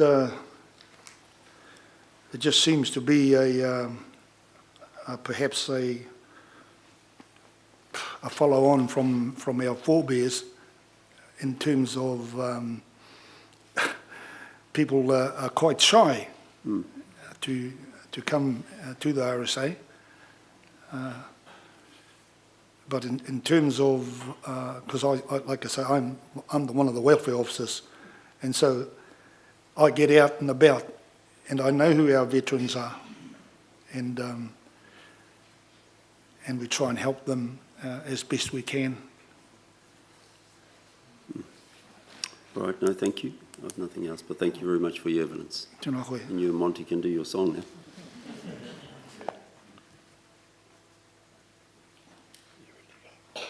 Ready? Oh, hey, sir, you should be in this too, because you did the same paracourse as him. Yeah. Ahoi no e ki tā tātou waia ta mutunga e ki nā wi huata e ki e tito and tūturo mai ngā iwi, and I know that we talked about education from my whanaunga, about the Treaty of Waitangi. I didn't go there, but that's where everything starts, is in our education system, and I'm just pleased to say that hopefully our college will be teaching our whakapapa as far as those that didn't come home, and of course that journey. Because you've written the book, so I think you should.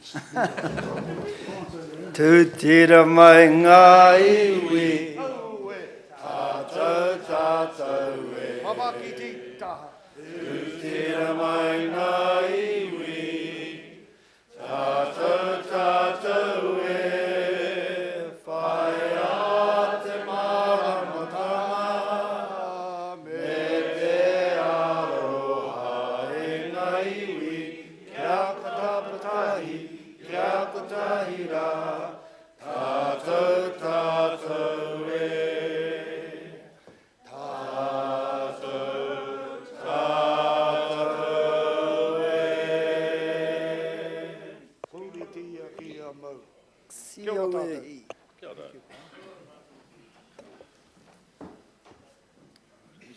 Get out of here.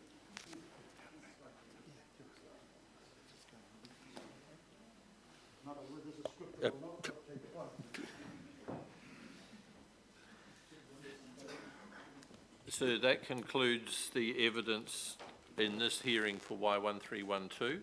We do have another handful of witnesses for this claim, but they weren't able to present in this hearing, so we'll bring them on later in one of the later hearings.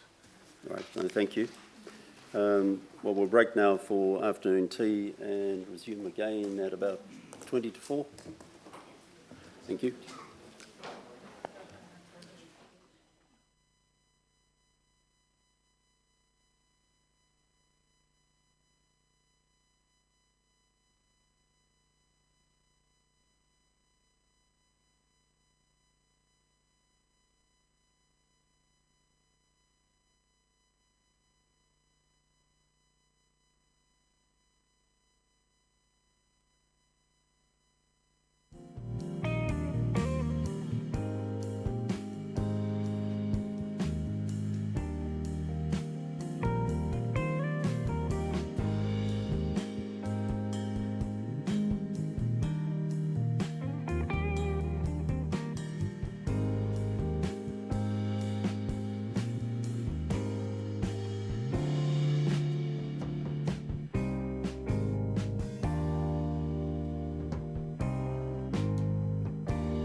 Just waiting on Crown Counsel. Okay.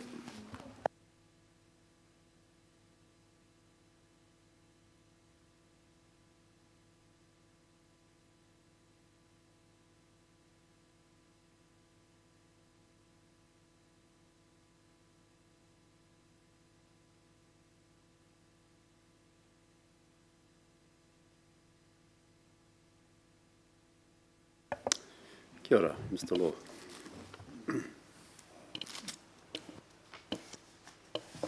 Tēnā koe, Your Honour. Council's name is Law. Just make a formal appearance. I'm appearing with Ms. Smith and Ms. Greig. Kia ora. Ms. Smith will be presenting the Y861 claim this afternoon, followed by Ms. Greig, who will be presenting the Y1957 claim.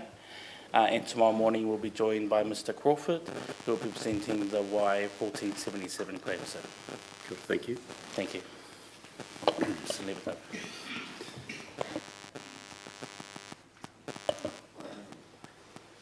Kia ora, Ms. Smith.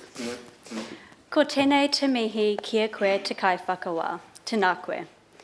Kei te mihi hoki ki ngā te mema o te tarai punara o Waitangi, tēnā koutou, katoa.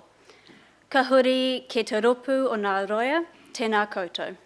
Ko Ms. Smith toku ingoa. I'm appearing today on behalf of Tamaki Legal and Y861. These opening submissions are filed on behalf of Mr. Richard Nathan, who brings his claim to the tribunal on behalf of the Mangakahia Hapu Collective and his whānau. The appellation number for the filed opening submissions is 3.3.52. For our opening submissions, I won't be reading out the submissions filed, but I will highlight some of the key points salient to Mr. Nathan's claim. Mr. Nathan alleges Crown breaches of Te Tiriti o Waitangi through its failure to adequately support his uncle Kepimani, known to most as Robert, during and after the Korean War. In his claim today, Mr. Nathan raises the importance of looking back to Aotearoa's Māori veterans when moving towards a more equitable future. We will hear evidence today from Mr. Nathan, who is Mr. Maney's nephew. Mr. Nathan provides a unique perspective, having been a young child when Mr. Maney went to the Korean War, and growing up around Mr. Maney in the aftermath of the trauma caused by his service. Supporting Mr. Nathan in the tribunal today, we have his sister, Ms. Violet Nathan. I will leave it to Mr. Nathan to describe his uncle to the tribunal, but by way of brief summary, Mr. Maney served in the Korean War from April 1952 to March 1954 as a driver for K-Force. Mr. Maney was promoted to Lance Corporal in June 1953. In his evidence, Mr. Nathan graciously provides insight into the inner workings of his whānau and how his mother and grandmother cared for Mr. Maney when he returned from the war. He emphasised the value of whānau and healing after war. Most poignantly, Mr. Nathan will highlight the difference between two brothers, Mr. Maney and Jonathan Maney, one who went to war and one who did not. We will hear how war altered the trajectory of Mr. Maney's life, as evidenced by those differences. We will hear how Mr. Maney was once vibrant, mischievous, and an avid socialiser living in Auckland. The Korean War dimmed Mr. Maney's vibrancy for life, and he became isolated, living in what Mr. Nathan describes as a shearer's hut in the bush. The impact of the war is the crux of Mr. Nathan's evidence in this phase of the Military Veterans Kaupapa Inquiry. Mr. Nathan's claim highlights how the Crown did not adequately protect Māori soldiers from the psychological mamae of war and did not adequately support Māori veterans to manage the mamae and tapu amassed whilst serving for New Zealand. There is no evidence of Mr. Maney being supported by the Crown after the Korean War, nor any support to carry out tikanga-based rehabilitational processes such as whakanoa. Looking to the treaty principles, the claim traverses the principle of active protection and the corresponding duty of good faith. Active protection includes the active protection against ill health, including psychological harm. This includes medical responses to the effects of ill health and remedial action against its causes. It includes remedial action against indirect causes such as environmental, social, economic, cultural, and institutional factors. The obligation to actively protect the claimant's interests is heightened in the knowledge of past historic wrongs done by the Crown and any prejudice that has affected subsequent generations. Notably, Act of Protection prohibits the Crown from willful ignorance. In line with the breach of Act of Protection, we raise the following from the Tribunal Statement of Issues. 3.4.2, in relation to failing to inform Mr. Maney of the risk of psychological harm that he would be exposed to during service. 3.2.3, by failing to implement a tikanga compliant way to manage the bodies of fallen soldiers during the Korean War. 3.5.1, by failing to provide Mr. Maney adequate, reasonable and timely psychological support. 3.6.6.2, by failing to provide tikanga appropriate support to reintegrate Mr. Maney into his community after returning from service. 3.8.1, by failing to provide support to facilitate and promote a tikanga consistent discharge process, including the recognition of whakanoa. 3.7.1, by failing to provide support to Mr. Maney's whānau when he returned from the Korean War. These failures, and in light of the Crown's obligation of active protection, resulted in Mr. Maney and his whānau being prejudiced by the psychological harm Mr. Maney suffered from after service. We emphasise Mr. Maney's difficulty to return to civilian life after service and the impact that this had on his whānau. Lastly, sir, in terms of outcomes sought, the claimant's focus is on the acknowledgement of the sacrifice that Māori veterans made for Aotearoa in terms of their own wairoa, but that of their wider communities too. Mr. Nathan seeks an acknowledgement that the Crown failed to adequately protect the psychological health of Māori at war or respond to such harm in a tikanga compliant way. Full relief is set out in the filed opening submissions on behalf of Y861, but we emphasise Mr. Nathan's desire for the support of Māori-based and tikanga-led psychological support for veterans. Your Honour, that completes our opening submissions. If there are no questions, we'll move to the evidence presentation.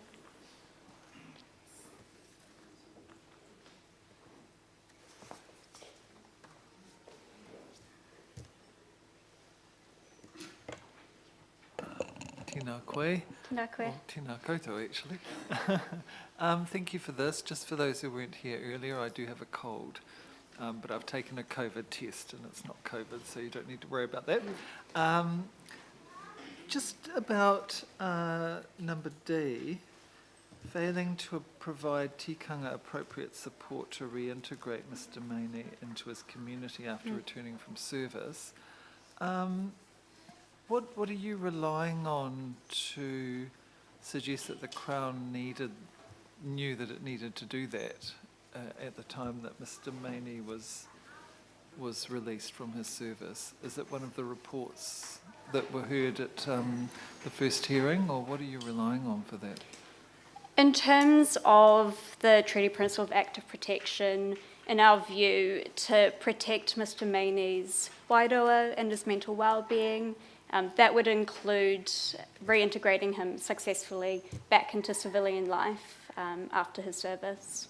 Yes, and I see that, and I understand about the psychological, what was known at the time. I'm interested in seeing more to support that, so thank you for that.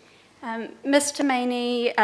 Nathan provides evidence around Mr. Maney being aware that going to war was no adventure, and that was based on the experiences of his whānau. And at the time of the Korean War, we are coming off the back of 2 world wars, so we do believe that there would have been an acknowledgement or an understanding at that point that war was creating some psychological harm.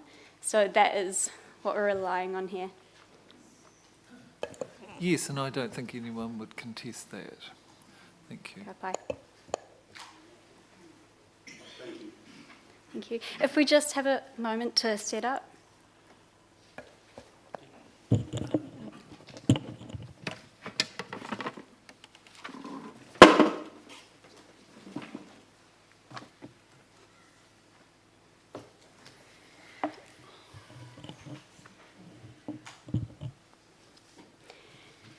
Your Honour, the witness being called on behalf of Y861 today is Mr. Richard Nathan. Mr. Nathan's brief of evidence was filed on 15 April 2024, and the appellation number is C1. Mr. Nathan doesn't intend to read the entirety of his brief of evidence today and rather wishes to focus on some of the salient issues. And we do seek leave for Mr. Richard Nathan to provide his evidence seated. Thank you. Tēnā koe, Mr. Richard. Can you please state your full name for the tribunal? Yeah, good. Richard John Nathan, anglicised from Netana, part of what they've done in urbanisation of Māori. Kia ora.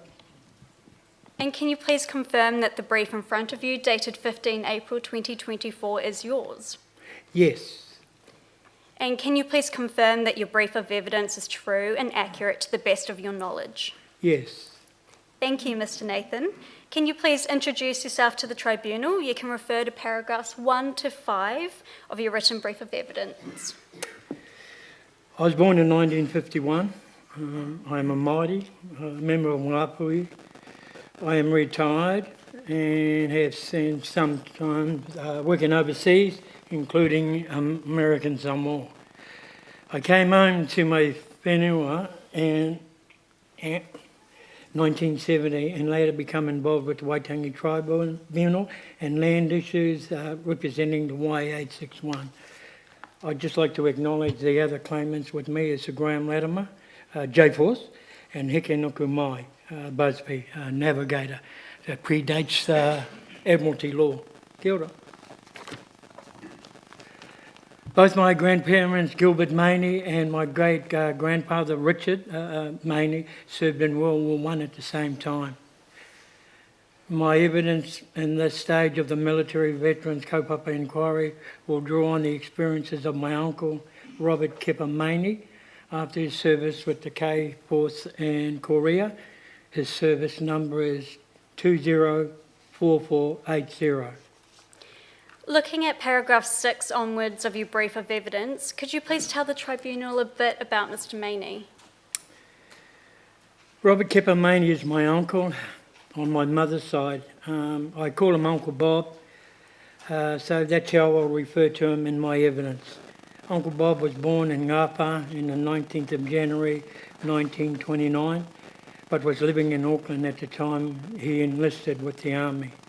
Both Uncle served in Korean War as a driver between April 1952 and March 1954.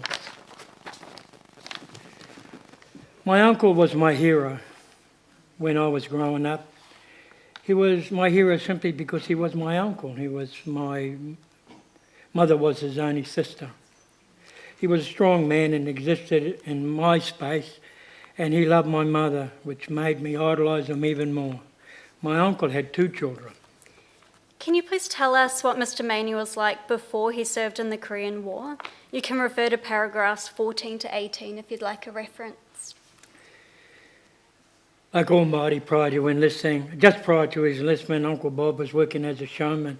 He was a rural boy living in Auckland. Uncle Bob was very close with our whānau, and my mother absolutely loved him.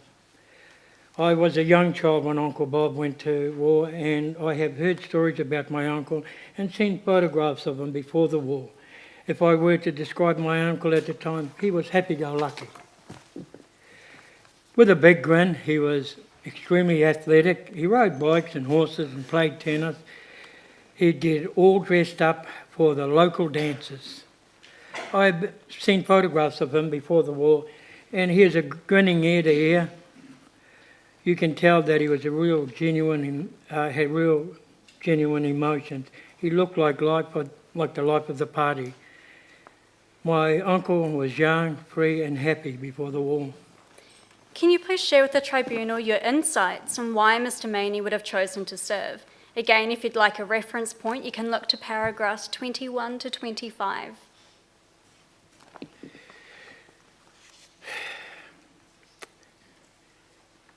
My uncle, his father served, obviously, in the First World War, and they would have talked. He would have talked as a rural boy. Your brother served, and then, of course, you served. There was an expectation. In your community, a lot of men served in war. Uncle Bob's father and grandfather, my grandfather and great-grandfather served in World War I together, and he saw that. The Maneys were always soldiers. It was about duty. He behaved and acted in a certain way, and it's something you feel. I don't think it would have been, I don't think it could have been encouraged by bravado or the flawed narrative that war is a big adventure. He knew war wasn't a big adventure from his whānau. They would have talked about it. In your written evidence, you spoke extensively about your grandmother and her spiritual abilities. Perhaps you could take us to some key information about her. Well, I called her Nana, obviously. Tere Akua was my grandmother and my uncle's mother. I brought this, really. That's my grandmother's, that's my Uncle Bob's mother's Māori dictionary. Part of the armour I bought. She was the matriarch of her whānau. My grandmother was a spiritual and powerful woman. I want the spiritual abilities of my grandmother to be acknowledged in this setting.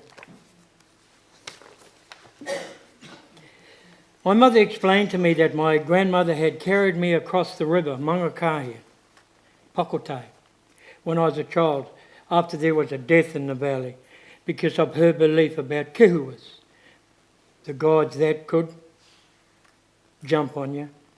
So I was guardian as a young moko to get her across the river. I was her protector and used in a spiritual light. Once she got across the Mangakahia River, she was freed up to go to the marae and get on with her task ahead, usually involving tangi.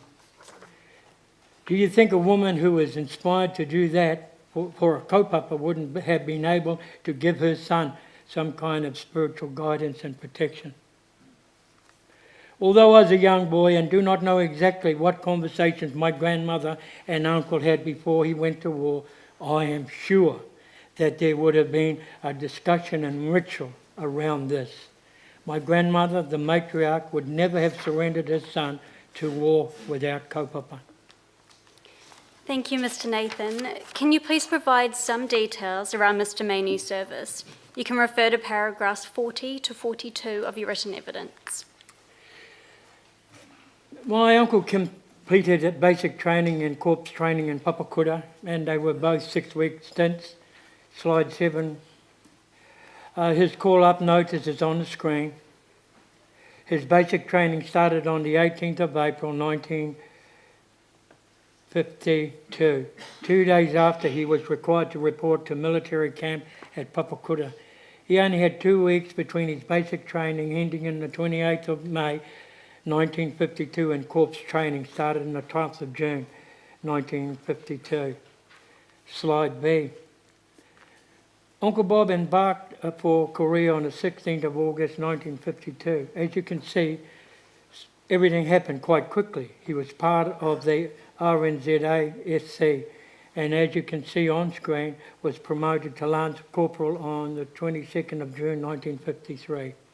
Uncle Bob returned to Aotearoa on the 31st of March 1954. Slide 9. His service records include a telegram which is on screen to my grandfather, Gilbert Maney, confirming this. Uncle Bob served as a driver in Korea between the 16th of August 1952 and the 31st of March 1954 as a driver. Uncle Bob would obviously drive ammunition to the front line where the New Zealanders were fighting, and others.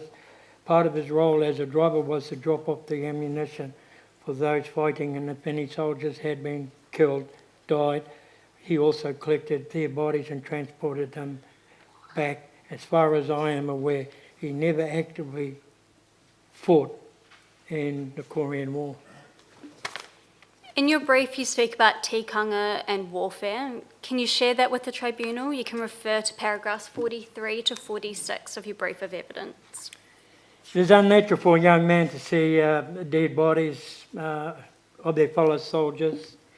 It's not a normal consequence of life. This may have contributed to his psychosis, could have existed within them. Those of us who haven't been to war just don't know what it would be like to see the results of battle. Part of that is he would have seen a man, woman and children in prone body form. When Māori battled within Aotearoa, we're coming back to our domestic position, tikanga would have followed with how the bodies were dealt with for those that were killed in battle. This is because it is an honour as Māori warriors to be killed in battle, and they would go on to meet their ancestors. They would say karakia and never disrespect the body the way that some others, people, would. Warfare in Aotearoa between Māoris was about mana, and the respect for the fallen warriors was paramount. When they were at war, I don't believe that the contingent had any tikanga possesses for young men like Uncle and had to carry dead bodies. A Māori man is a Māori, whether he's a New Zealander or not. They carried this with them, and they would never have violated bodies of those that had passed in battle, even if it was the enemy. The fallen was sacred, no matter who they are or the circumstances. This is tikanga that they would carry with them. I think that is why impact of European wars are so horrendous for Māori. Human life is sacred. Māori soldiers don't see themselves as an agent or a soldier simply doing what they are ordered.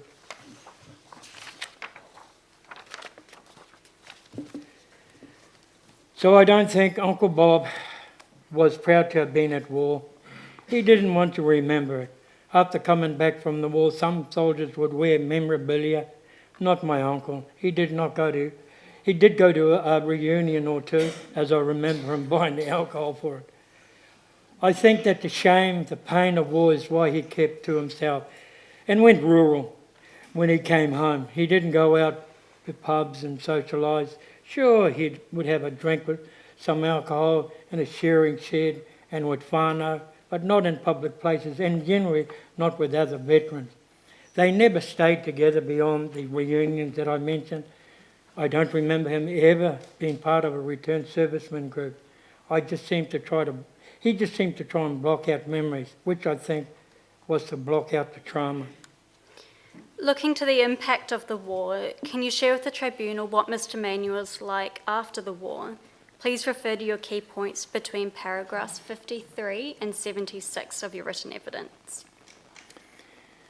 When my uncle came home from the Korean War, he lost all joy. He normalised in the sense that he had also become a recluse in the valley in Mangakahia, in those mountains and hills and rivers. When he came back, Uncle Bob isolated himself physically and emotionally. He never spoke about the war and didn't socialise much other than his work as a shepherd, as a truck driver for some of the biggest companies in Kaikoura and other northern towns. He essentially lived in the bush and was self-sufficient. I want to emphasise that when Uncle Bob returned from the Korean War, he was coming home to his mother. Not everyone had the whānau to return to like that, but I think that it is the only reason that he survived as well as he did. As far as I'm aware, my uncle was never offered any support from the military regarding his wairua. It is lucky that he had my mother, his sister and grandmother, and other aunties and whānau to support him. And even that wasn't enough. I never asked my grandmother, and especially not my mother, about how they felt about the change in Uncle Bob. I wish I did. However, I knew that they were aware of it, as I would see them nurturing him. I knew that it impacted them, and we did not discuss it. When my uncle would visit, my dad would leave the siblings, my mum and uncle, to it. He'd go into his garage and leave them alone so that they had their own space. I really wish that my mum was alive now so that I could talk about her brother.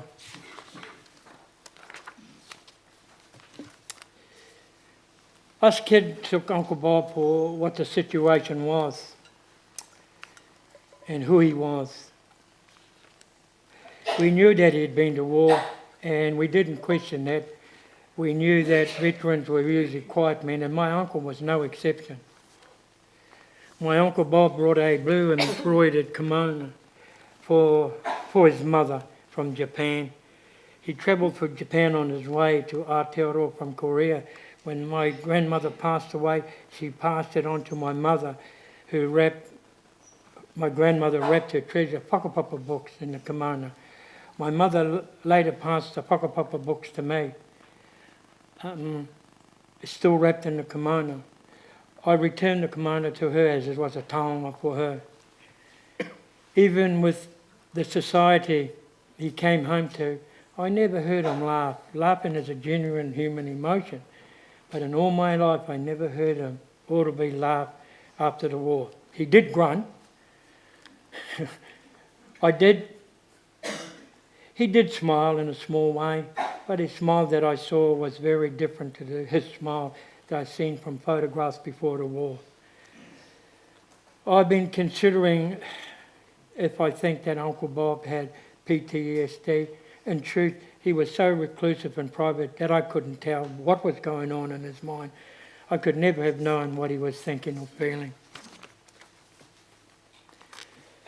My whānau was a happy whānau. We would have get-togethers, a boil-up, and we'd drink and sing songs together. There would be a ukulele, guitar and amps, and the only person who wouldn't sing and dance was my uncle. He showed his love for his sister by giving her gifts and bringing kai for her family, whānau. I never actually saw him visibly on edge. I also never saw him joyous. He was a very passive man. Uncle Bob went right back to work after the war. He was up early and working, and I think that's because it was where he found solace, where he tried to deal with issues. As so many Māori did, Uncle Bob went rural when he got home. Uncle Bob lived in the bush in Mangakahia. He lived alone in shearers' huts for many years. As a child, I would visit him sometimes with my sisters. He had no idea how to care for mokopuna, tamariki, or let alone his nephews and nieces. But he idolised him, so we were happy to be there. He would make us some porridge and off he'd go. Tell us we'd be right, and when we wanted to come down the back to catch up with him, usually in shearing, or usually docking sheep. They had big sheep farms in Mangakahia before Forrest came. Uncle Bob worked physically in rural locations. He worked with trucks, machinery, stock, forestry, and did some drainage work. As he got older, he needed to slow down and become more urbanised. Much later in life, he moved to Auckland and was a bar manager in one of the toughest bars in Auckland. He was a tough guy that could go and stop people from fighting. I don't remember when exactly this was. I'm sure my sister got the answer. But he wasn't a young man anymore. Thank you, Mr. Nathan. Can you please provide some insight into Mr. Maney's family life after the war? You can refer to paragraphs 77 to 82. My uncle never settled down with a woman until much later in life, even though before the war he dated a lot. He was alone almost an entire life, but Uncle Bob married his wife when he was around 60. She has passed away now. I mentioned earlier that he had 2 children. Uncle Bob wasn't married to his children's mother, and he never lived with his children's mother. At the time that his children were born, he was still living a very isolated life. My Uncle Johnny, his brother, who is Bob's brother, never went to war. He lived a very different life to Uncle Bob. He got educated, was training to be an Anglican pastor. Uncle Johnny settled down when he was young and had a family. My grandparents invested a lot in my Uncle Johnny's financially to get him educated, and this was the influence of my grandmother. I believe that Uncle Johnny was able to live a more normal life and settle down with his family because he didn't go to war. They chose him not to go to war because he was the educated one. Uncle Johnny and Uncle Bob grew up in the same circumstances with the same whānau. But after the war, their lives were so different, and that's them. Do you have anything that you'd like to raise from when Mr. Maney was getting older? Feel free to refer to paragraphs 85 to 88.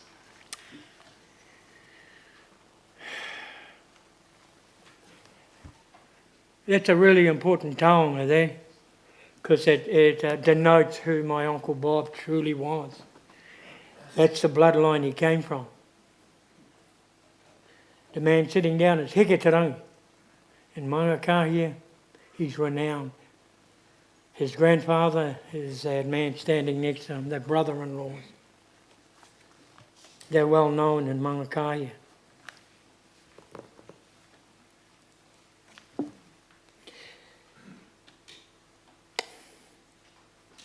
Uncle Bob gave us this old photograph. My grandfather, Uncle Bob's father. My grandfather took a fob watch to World War I. It was given to me by my mother. Uncle Bob requested the fob watch back from me so that he could pass it on to his son.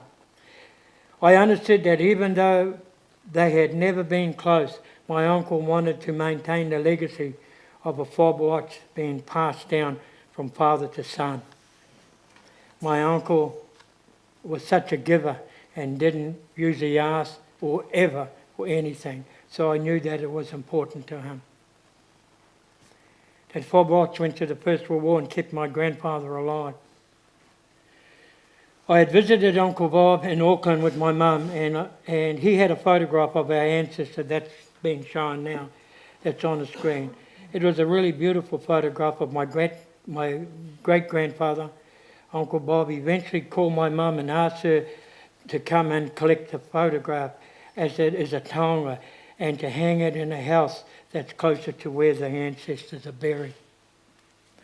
I have the honour of looking after Uncle Bob's service medals from the Korean War. I also have my grandfather's First World War service medal and some other uncle's 28 service medals locked away in a tin that I haven't found yet. He left them to his mother and then went to my mother. After she passed away, I inherited them. I have these medals stored in a tin box. There was also a lanyard in it. I don't quite know whether that lanyard come when he become a corporal, Lance Corporal. I don't know if they had lanyards, but it was coloured in light beige and almost a pink colour. Thank you for your evidence, Mr. Nathan. Do you have any final comments that you'd like to make? Firstly, you can look to your concluding statements and your brief of evidence. Do I read that?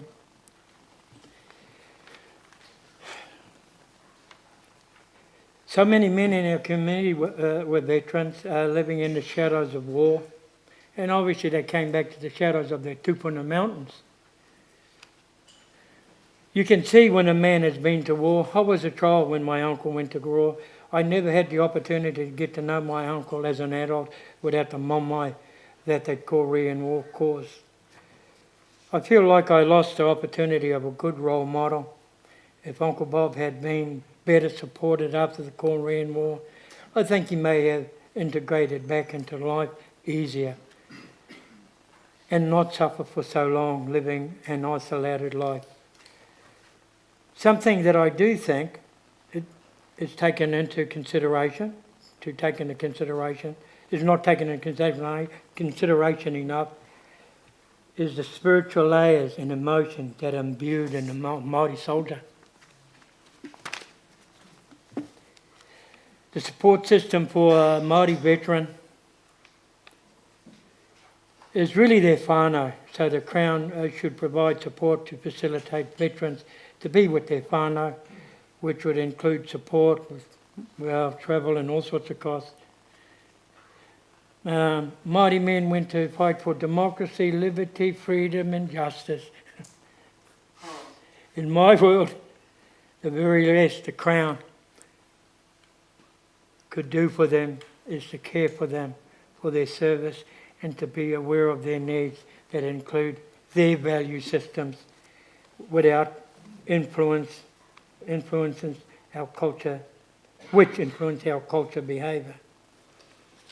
Thank you again for sharing your evidence today with us, Mr. Nathan. Before we move to questions, and I do understand the Crown has a question for you, can you please provide some final comments on whakanoa?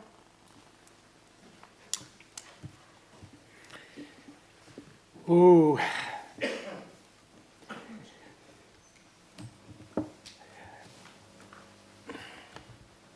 It's a really, really big question. And it's been relegated to me, and I really do appreciate that.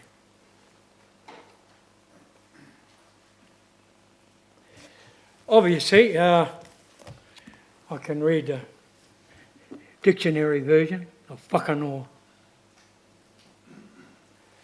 There are more appropriate people, academics, who could answer it in a lot more linguistic way. I can read excerpts from that book.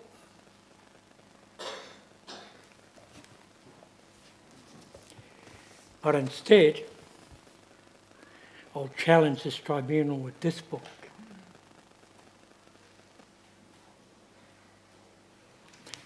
Whakanoa. To bring... Whaka is a long word, actually, segregated from noa. To lift tapu. To lift tapu. Now the word tapu in itself, is another word that's been prescribed here. Whaka, noa and tapu. I'll give you my rendition of what that means to me. As an urbanised Māori who's been ripped from his culture, his language, I wear that. I accept that. I live with that. 80% of Māori live in my world. 80% of Māori, urbanised, brutalised. And sometimes when you go home, back to your marae, because one day you've got to go from the urban journey and you've got to return to your roots, which is a return journey from urbanisation. Well, surprise, surprise, I was raised in a village that was set there in 1953, Puki Metal Block, the 3 Mile Bush block, that they demobbed the 28 Māori Battalion, A Company, rank and file. We did have a corporal, but he lost that. No colonels, no captains. The boys. So I'm born in 1951. This village, it was called pepper potting, or the first social engineering practice in New Zealand. Practice in New Zealand. So I'm a descendant of that village. I had memorabilia in that village. I used to own a German officer's dress knife. Yeah, they brought souvenirs back then, boys. Yes, there was a Luger in that thing, but the older boys got to the Luger. We were their little kids. I have an African corp ring I wore for a little while. It was aluminium with the palm tree on. That's just what I had. Imagine all the other little kids running around that village. We had all our medals on the wall of our fathers. My father didn't serve. He paid the shame of not serving. He had a hole in his leg. He limped. Still a shame. And sometimes shoulders brought shame to men like that. So I'm my father's, I'm his legacy. I'll fight a war for him. So yeah, 3 Mile Bush, Isaac King, to the left of me, Libya. To the right of me, Michael Nathan, Crete. That's only my 2 neighbours. This village was 20 houses, Māori Affairs built. We want to talk about this post, sort of whatever they call it. They got a name for it. There were 2 men. They were extremely violent or they extremely quiet. had 2 divisions of those men. They never harmed children. We were mindful of them. We felt safe amongst them, even amongst their adult violence. So Puki Middle Block, Māori settlement. And once we lived there and we were urbanised there, we had to go to national schools. So I had to go all the way to Kamo Primary School. They weren't Māori schools. They were national schools. We didn't have a marae to protect us. We didn't have Kaumatu and Koe to protect us. So the full force of racism was on us individually as children. We had no one to protect us. So we become a resilient little body of men and women. In the end, we took all those medals as children as we grew older. I didn't sell any because my father didn't have any. They broke the ribbons off them, and they actually, shopkeepers took them for half a crown. That hole in it, of course, didn't make any difference. Or the Pākehā kids will actually give lunch for one of their medals, you know. But all of those medals, sadly and shamefully, came out of their little glass cases. I think the men in the end, as they got older, didn't pay any respect to those medals. They didn't care, because I know no one got a hiding and no one ever got asked, where are they? They also had the 28 Māori Battalion, the long photographs. They all came down. Those photographs disappeared, the medals disappeared, and we got on with living. We got on with living. And they grew men like me. Grew men like me. We had one guy there, Friday Tia. Friday Tia. We used to be afraid of him, but these men all went bush. There was bush there. They all had their little 22s. They went to hunt. Friday Tia I need to mention because it's just recently I've been told that he had the military medal. True or false, I don't know. But Friday Tia.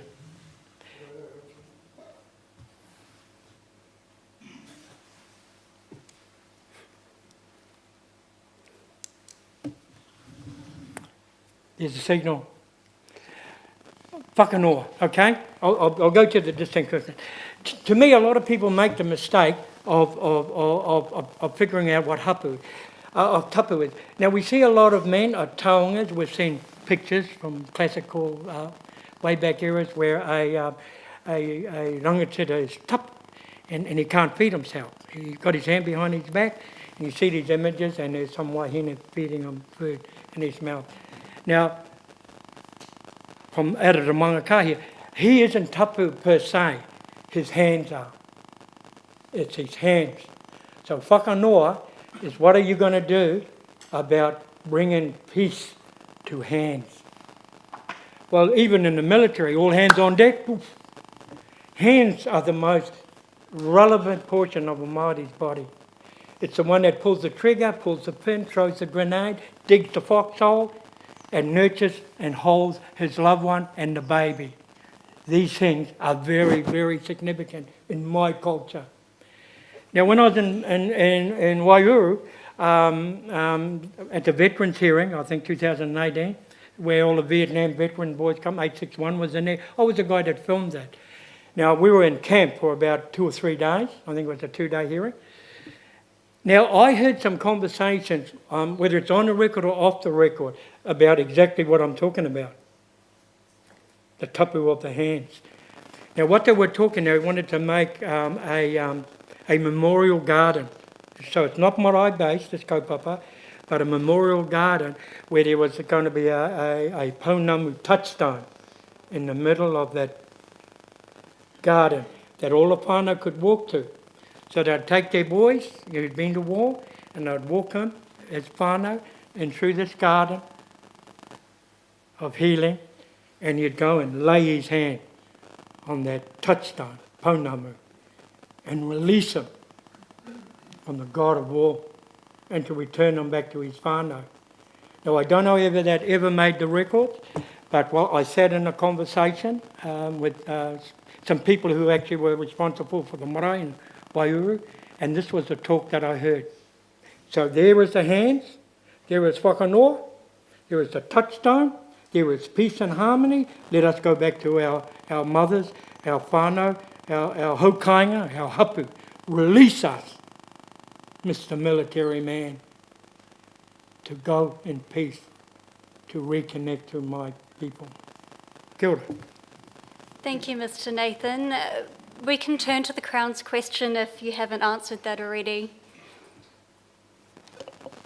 You've given a gripping response. Thank you very much. Of the 3 books you had there, you held up the one that was titled White Fusion in New Zealand. And our question concerned the place of whakanoa for contemporary service people, including urbanised Māori. And I just want your response on the process from your perspective of an urbanised Māori, the importance of it.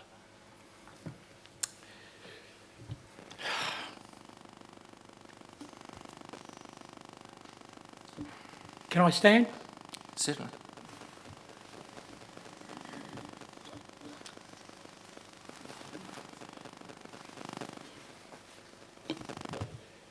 My call to pain, I'm a veteran of the Paparahi o Taraki, 23 years.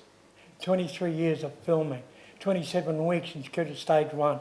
We have present with us here, Hirini, he's the last who gave evidence. 3 of them are gone. There's 2 left. He's a veteran of the Paparahi o Taraki. This really is it's a conflict. And part of that conflict that came out of the Paparahi o Taraki was Rua Peka Peka. So in 1845, 46, you declared war on Māori, Mr. Military Man. And you declared war on Ngāpuhi. You brought in guns. You were funded from afar. You sailed here. And you killed us. Now I'm an urban Māori returned to my roots. Mangakahi, including my Uncle Bob, is a descendant of that pa. We're the direct descendants of the people who assembled in Ruapeka Peka and fought the Crown. We're still fighting today. I want to pay respect to that rangatira there. It's New Zealand's history. It's New Zealand's history. I saw all the swatches on all of the bros over here. New Zealand, New Zealand, New Zealand. This is Aotearoa.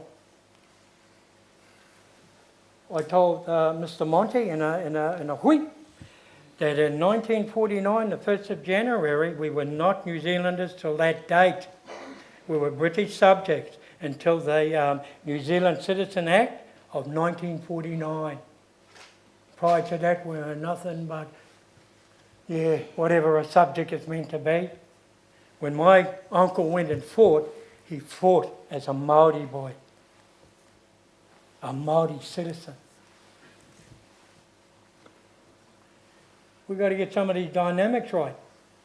So we are all New Zealanders, and yet, as Winston would say, there's 120,000 immigrants a year coming in. There's only 120,000 Ngāpuhi complete, so we're being outpopulated every year. So I want to stand here as a veteran of the Paparahi o Taraki. I filmed it. In fact, I got instructed from Sir Graham Latimer. He said, go out and keep a living memory, Richard. I said, you're going to give me, no money. And so I spent 27 weeks, including Stage 1, and I gifted it to the Crown, Stage 1. Cookchet asked me for it, so we gave it. So we're keeping a living memory of our battle, And I'm proud that I filmed men like that. And there's a few other veterans up there. There's one there trying to hide away, one over there, one over there. We're veterans of a campaign that never ended in 1846. It just never. If it's just an emotional thing, a psychological thing, or just a historical thing, it is a thing. Because I'm saying it in front of this tribunal. So I'm doing the best I can, and that's as much as I can. But remember that we're all part of what was once a country bigger than England. My last little, at my discretion to the judge, just one more, I've probably got 2 minutes. That there is from my puna. That's water. Seems to be the buzz thing these days.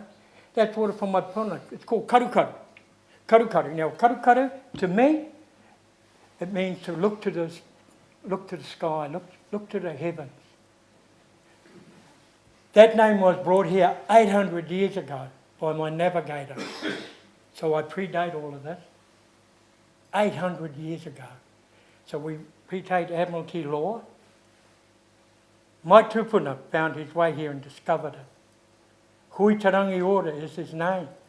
We've got a marker on the land that I live on with his name on it. So Karukaru is named in my landscape. It's a puna. Hui Tarangi Order is named in the Urupa, on the land, I see. So there is messages inside our landscape that represent us not only as Māori, but also the Pākehās who arrived here. The last thing is, I'm not a New Zealander, obviously. The last thing we're trying to do is we're trying to reinstall the name Pākehā back into the census, rather than this thing called New Zealander. Kia ora. Thank you, Ms. I mean that with all respect. Ngā mihi. Thank you, Mr. Nathan. If we can turn to see if the tribunal has any questions.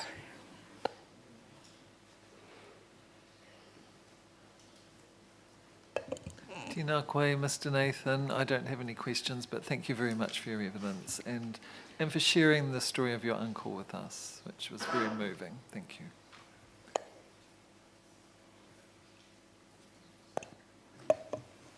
Kia ora, Richard. Thank you once again for your information. The really only thing I was interested in, but you don't put it in the brief, remember at the constitutional wānanga you told us you linked Māori service to the gangs, to the creation of gangs. Do you recall that? You linked the service of our fathers and grandfathers and uncles to the creation of the gangs in the 60s. Yeah. Can you speak to that? Yeah. You know, when we were growing up as little kids, they still actually had war acid shop, you know, where all the military, ex-military stuff. So being poor little urban Māoris, life was tough. We used to go and buy a lot of our clothes in there, and sometimes we used to buy the Air Force jacket that resembled the German grey, and because our fathers were fought in a war, that comics were actually prevalent in our village. You know, those little battle things. So we read a lot of them, apparently. We knew how to speak German, actually. You could say Achtung and Heil Hitler. But they all come out of these comics. Himmel was another word. And we were... And so because we were rebellious young men, and our fathers were bitter young men, older men, that we started to take on the German paraphernalia. But I don't know, it wasn't a strategy. And part of that is the stormtroopers are actually a lot of the gangsters, old gangsters now, they have to be at least my age, 73, not the new guys. A lot of them came from veteran fathers, you know, and so we just done a play on the German stuff, and we run around playing Germans and British. Everyone wanted to be a German.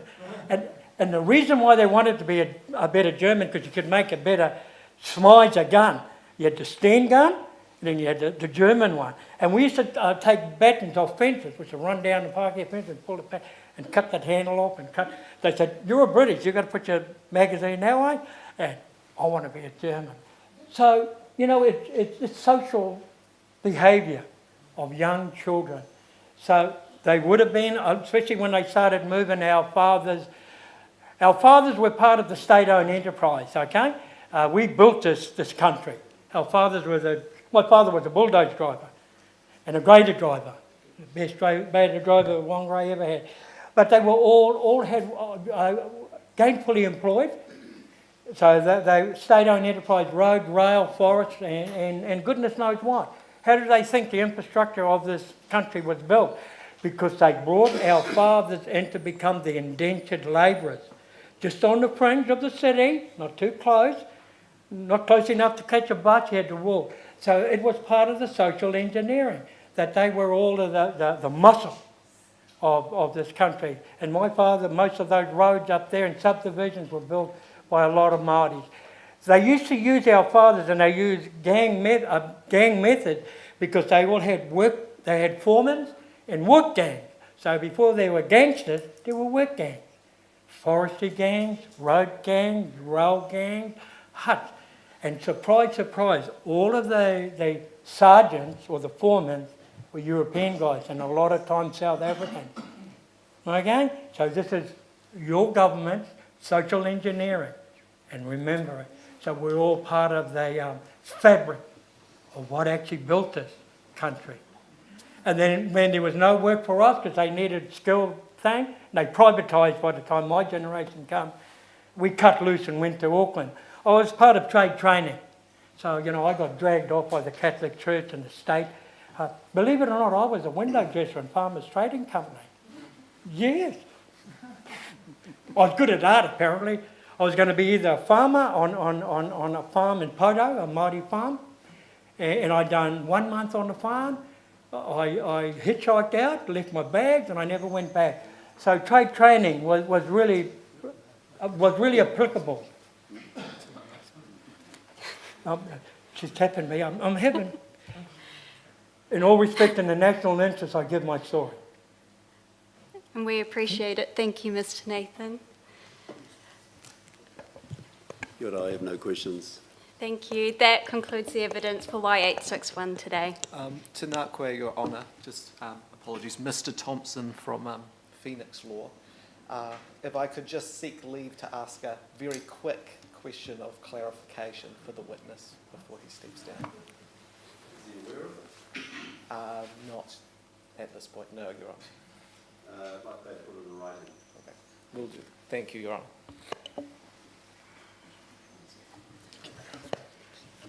Do you have a answer?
Thank you. Ko tēnei te mihi ki a koe, te kai whakawā tēnā koe. Kei te mihi hoki nā te mema o te taira punara o Waitangi, tēnā koutou katoa. Ka huri ki te ropu o ngā roia, tēnā koutou, ko Ms Greg Ahau. I'm appearing today on behalf of the claimants for Y 1957. These opening submissions are on behalf of Mr. Willie Reihana, and the claim Y 1957 is brought to the tribunal by his cousins, Wiramu Reihana, Toki Parai He Mau, Wayne Petra, on behalf of the Reihana Mau and Petra whānaus. The appellation number for the filed opening submission is 3.3.58, and it was filed on the 29th of April 2024.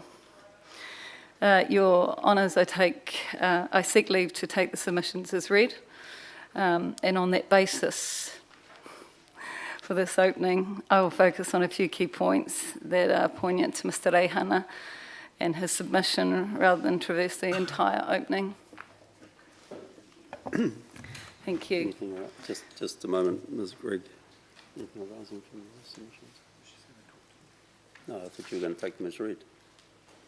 I beg your pardon? Oh, go on. Sorry. No, sorry, I misunderstood. I thought you asked us to take your opening submission as read. Yes. Parts of it, yes. We just wanted to focus on a few key points, right. if that was okay. Your Honour, all right. Okay, so Mr. Reihana alleges Crown breaches Te Tiriti o Waitangi through its failure to adequately support his father, Lance Corporal Rangi Whatawhiti Tiri Rongo Reihana, during and after his service in the Malaysian emergency. In this afternoon session, we have the privilege of hearing from Lance Corporal's son, Mr. Willie Reihana here. Mr. Reihana will offer some insights into his upbringing alongside his father and shedding light on the challenges of coping with the trauma that his father endured and how that trauma reverberated through their family dynamics.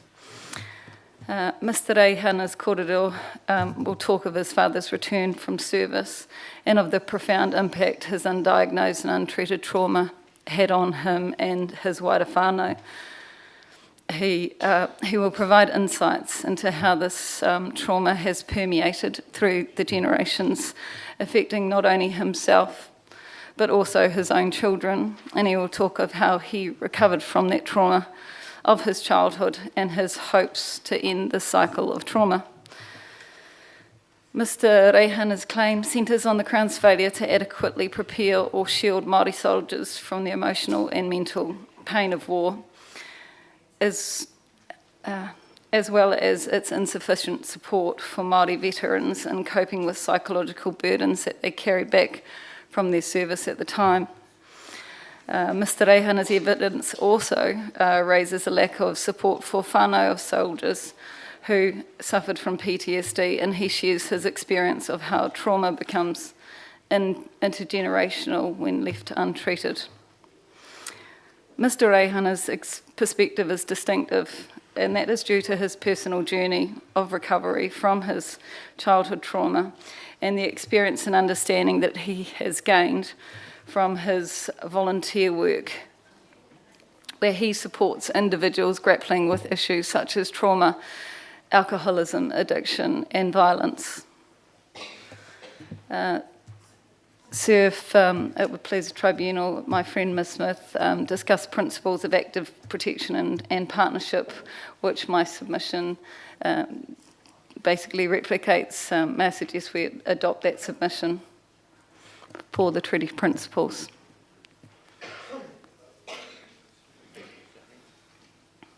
Yeah, okay. So, in line with, we would like to touch on a few key tribunal statements of issues. In line with the breach of active protection, we raise the following from the Tribunal Statement of Issues. And in particular, we would like to emphasise just a couple of those that are most relevant to Mr. Reihana's whānau.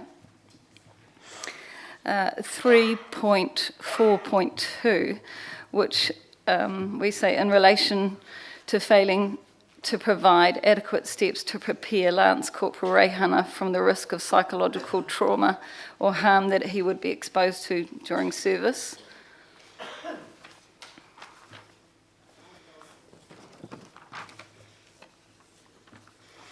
And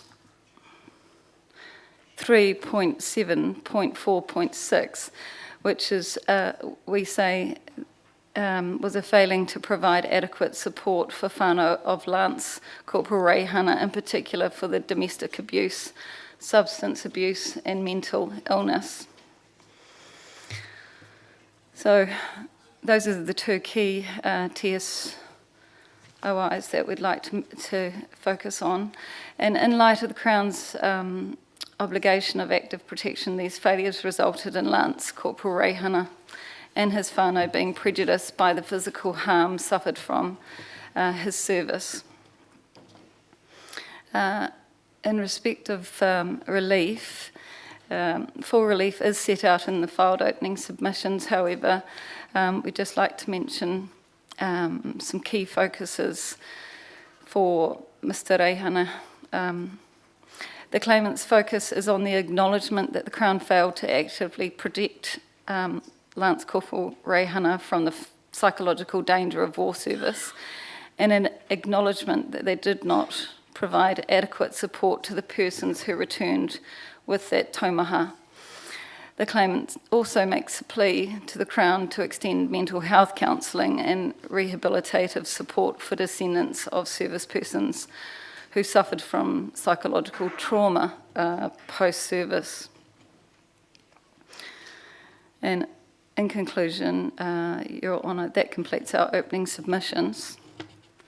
If there are no questions, I'd like to move to Mr. Reihana's evidence presentation.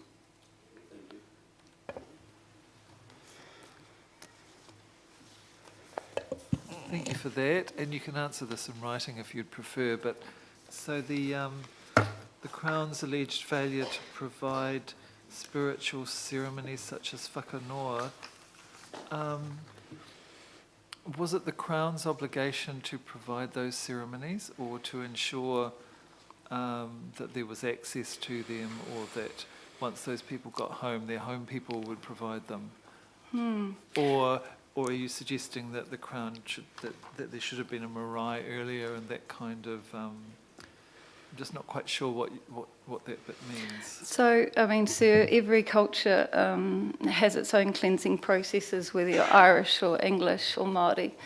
And if I were to place you in a place of danger and create a situation that you would carry with you, then it would be my duty to help you clear that. Okay. But we can answer that further in it's just writing if you prefer. Thank you. Kia ora, thank you. Nothing further. If you can go to your witness now. Thank you. Mr. Reihana would like to speak from the podium, if that's okay, so we'll just switch. Yes, thank you.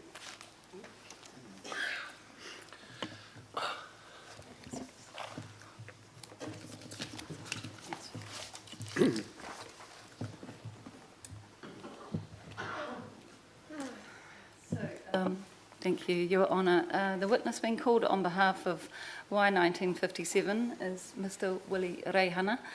Mr. Reihana's brief of evidence was filed on the 15th of April 2024, and the appellation number is Y2500-C02.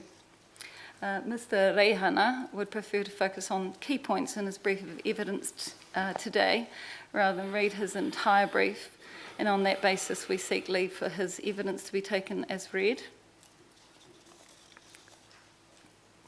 Thank you, Your Honour. Tēnā koe, Mr. Reihana. Will you state your full name for the tribunal? Kia ora tātou, my name is Willie Henry Reihana. Can you confirm that the brief in front of you, dated the 15th of April 2024, is yours? Yes. Okay. And can you please confirm that your brief of evidence is true and accurate to the best of your knowledge? Yes.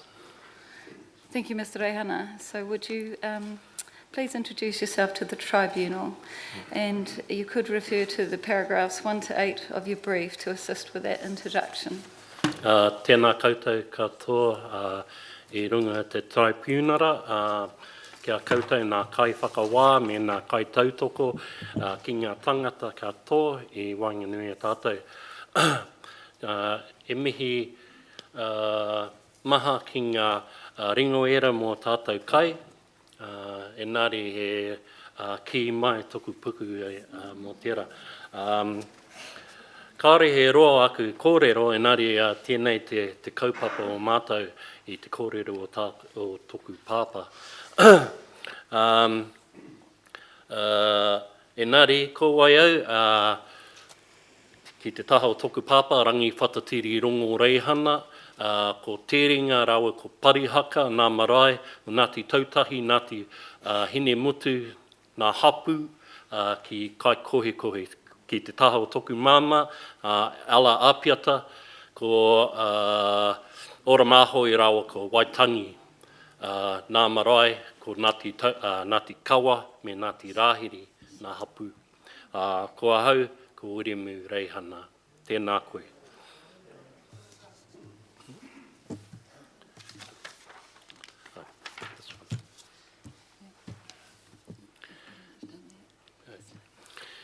I am the firstborn of Rangi Whatatiri and Ella Reihana ni Apiata. I was born in Kawakawa along the Taumarere River on the way to the Kawakawa Hospital in April 25th, 1966.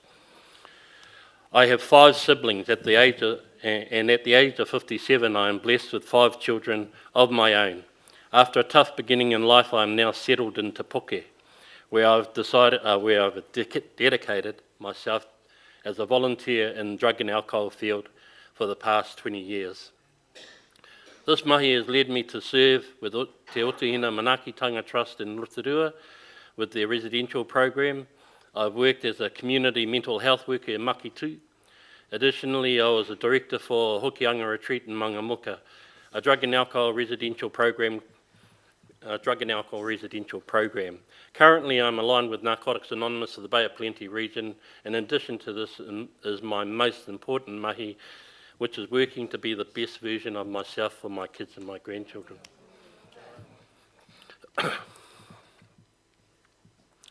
My decision to participate in this claim stems from my work at my marae. Seeing those faces on the wall of my marae helped me acknowledge how many of our tūpuna serve in the forces fighting for the rights we enjoy today. In saying that, I know that too many of those soldiers came home burdened with a taumaha. This untreated taumaha often manifested into violence, substance abuse in their homes. This affected not only the ex-servicemen but also their children and even their children's children. Drawing from my experience in drug and alcohol field, I have witnessed how unresolved trauma can flow through generations, resulting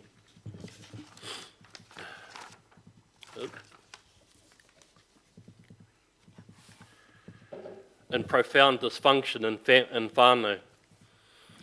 I hope this kōrero might close the door to that taumaha so we can honour our people that fought for us. My evidence is about my dad. He served for the New Zealand Defence Force in the Malayan emergency for 2 years. He left active service in June 1964 and was formally discharged in 1967. After he was discharged from service, he worked for New Zealand Railways as a trade assistant in Parnell, Auckland. My kōrero today is about how the trauma of military service affected my dad, the abuse our family suffered because of his trauma from his military service, how this abuse affected my life, how the trauma flowed on to affect my children, the support and steps I've taken to recover and my thoughts of how we can end the cycle of trauma. Kia ora, Mr. Reihana. Is it going? Looking at paragraphs 9 to 21 to assist you, could you share with the tribunal some more detail about your father and how his military service affected him in his civilian life? My understanding is that before Dad enlisted, he was a bit of an extrovert. I've been told by whānau that he liked to entertain. He played the mouth organ, ukulele and the guitar. That's what he liked doing. But when he came back, he was very introverted. It was always hard to talk to him. He internalised a lot and basically never shared his feelings or issues. He worked in the railway service for 25 years. He rarely talked about his time in the military. Most of the time, Dad was quiet until he drank. When he did drink, it would be continuous and go from payday to the following week. When he drank more often than not, he became violent. In hindsight, I now see that alcoholism was prevalent right through my family in my childhood, but it wasn't called that then. There has never been a time that I can remember in my dad's life when he tried to stop drinking on his own will, except for the times he had gout.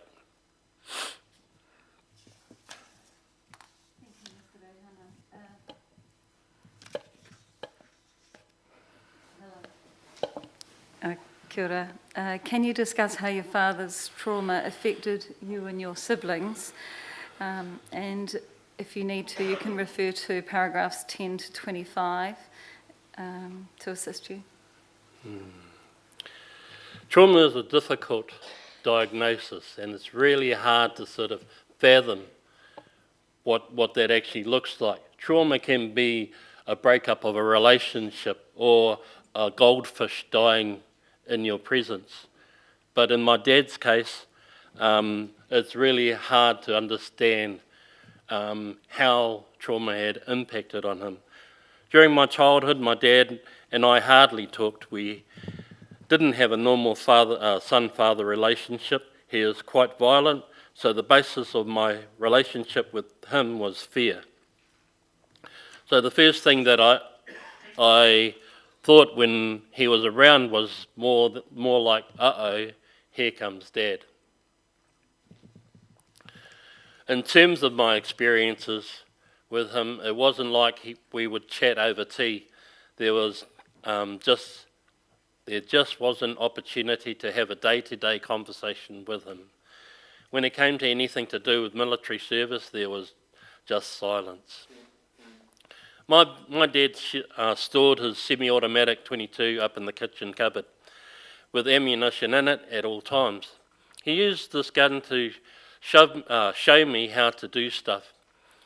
If I didn't do it right the first time, he would use his gun to shoot the ground around me or hit me in the back of the head with the butt of it. Of his kind of reaction, I became pretty vigilant around my dad. I was hypersensitive around him. Dad was always intimidating and I lived in fear of him. For me, that was the normal. It was always do as I say but not as I do. There was no tikanga. I would say that the tikanga in our home was the boot. I just had to listen, do what he said, otherwise I would get the boot. He was well known for his violence streak with all my cousins. Dad was always physically and emotionally abusive towards my mum. During my childhood and adolescence, my dad wanted to spar with me all the time. In the early days, he was very physical, but the older he got, the more fragile he became.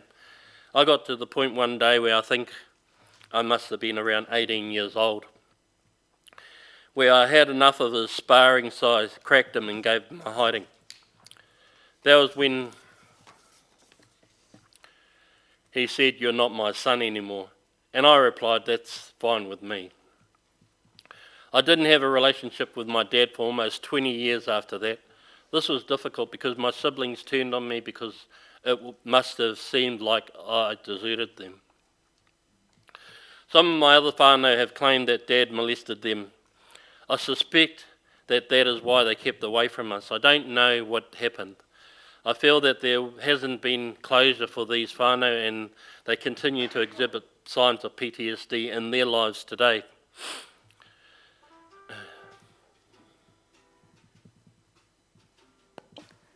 Kia ora, Mr. Reihana.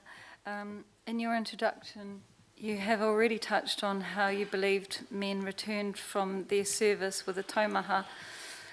Can you share with the tribunal your experience about how the unresolved trauma in your father flowed through to you in your life? If you would like to, you can refer to paragraphs 49 to 60. Being the eldest of 5 has meant I held an adult role in my whole childhood. I remember I would look after my brothers while Mum and Dad went to the pub. I remember being home alone and changing their nappies when I was 6 or 7 years old. By the time by my mid-30s, I'd been drinking for nearly 30 years of my life. From a young age, I was always around my dad at parties. I would be the little kid walking around opening beer bottles for everyone, but mainly my dad. I was drinking the froth off the top of the bottle at 5 years of age.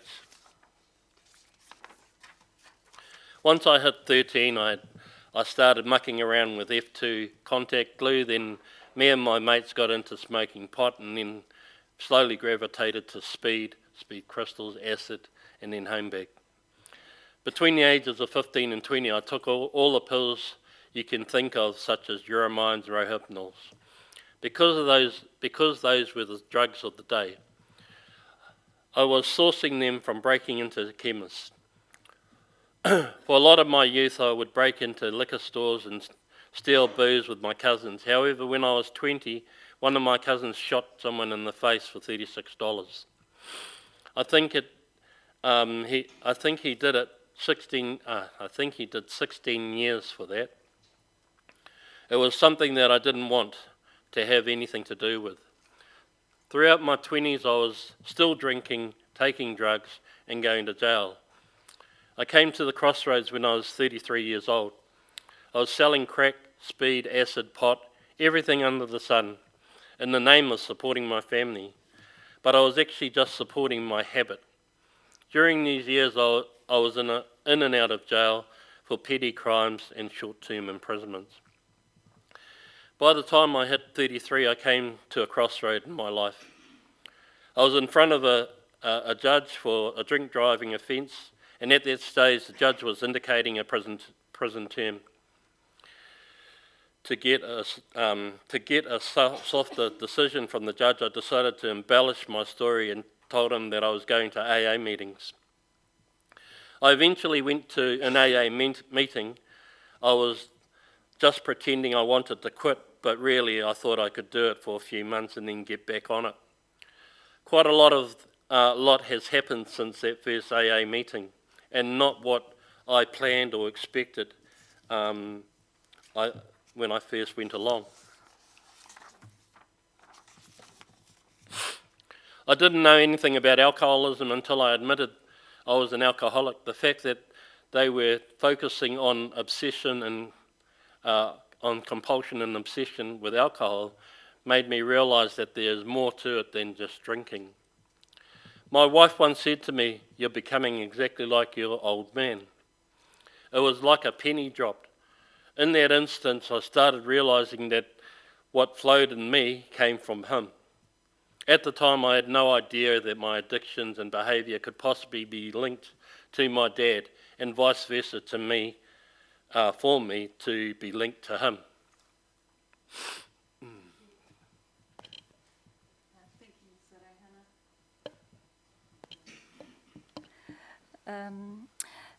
You reflect at paragraphs 70, 72 and 84, you reflect on your upbringing and discuss the difficulties associated with growing up in what you've identified as a dysfunctional family. Would you mind sharing those reflections with the tribunal? Sure. Nobody gave us any tools or conversations or anything that says what you are meant to do. There was no mention of any white picket fence or 2.5 children mentioned to me when I was a young man. The difficulty around growing up without a parent that role models good parenting is trying to parent my own kids and not knowing how to. I know now that I grew up in a dysfunctional family, and I also know that there were lots of horrible things that happened, not only in our family, but to others on our marae. My father caused a lot of these horrible things to happen, leaving behind him a legacy of dysfunction and broken people.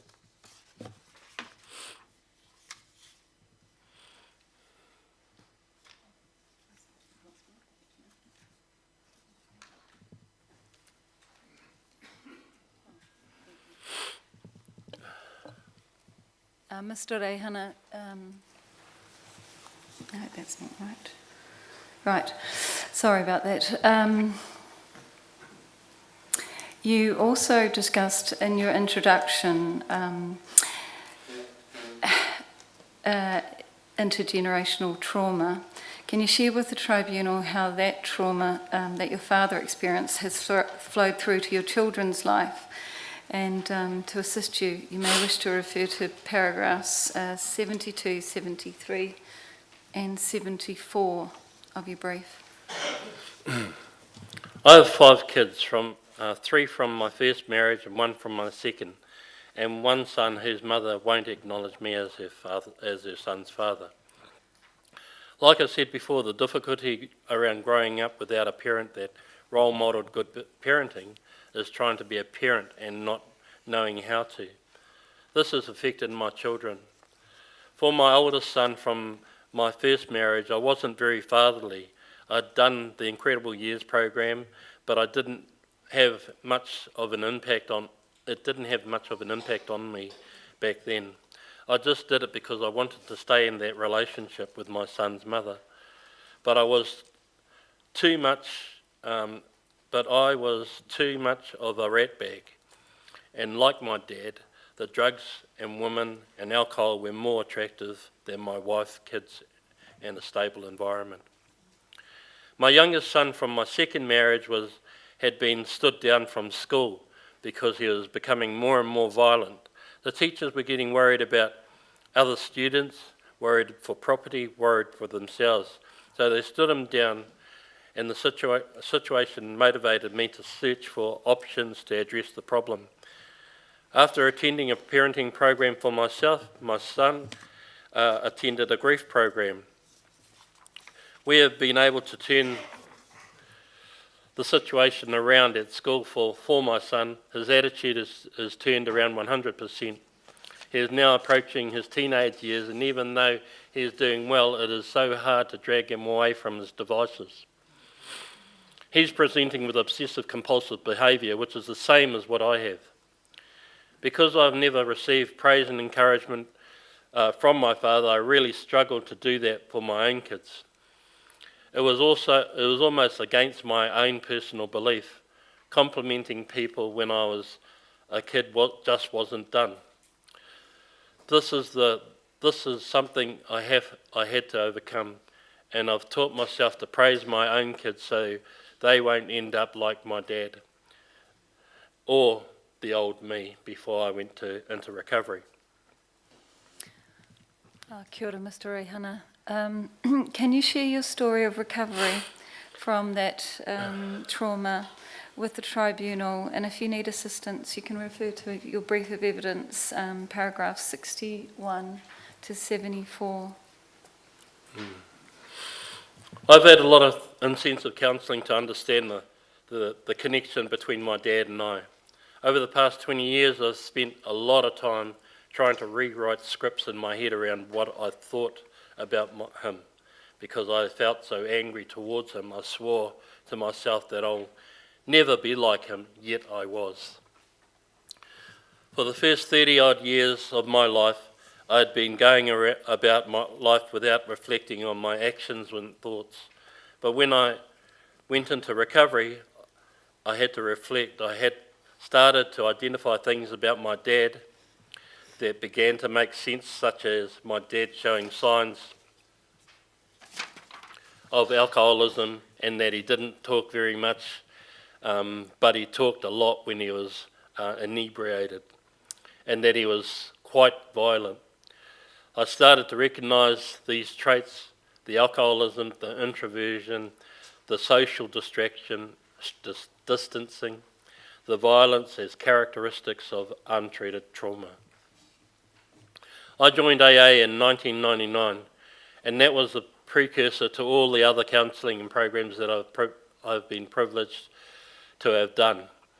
I've done 14 Living Without Violence programs, and one of them I got kicked off because I attended too many sessions. It was something like 42 sessions. The program takes 18 weeks. I've also attended the alternative program for the Living Without Violence, as well as the program run by Destiny Church. Back in 2001, I was asked if I wanted to work in the residential alcohol and drug program based in Omuera called the Hokianga Retreat. This is where I learnt the 12-step abstinence program. My role was managing the program while crafting my skills as a counsellor facilitator for 5 years. During this time, the owners went on holiday and I was given the opportunity to manage the residents in their absence. I had not long returned from an intensive training program at Queen Mary Hospital in Hamner Springs.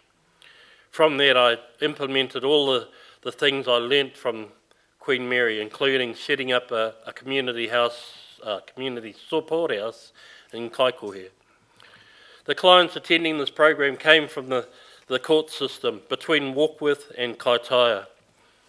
They struggled with drug and alcohol dependency and mental health issues and PTSD.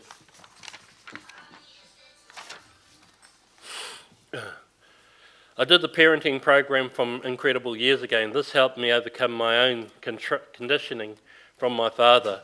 I learnt the importance of praising and encouraging your children, or any person for that matter.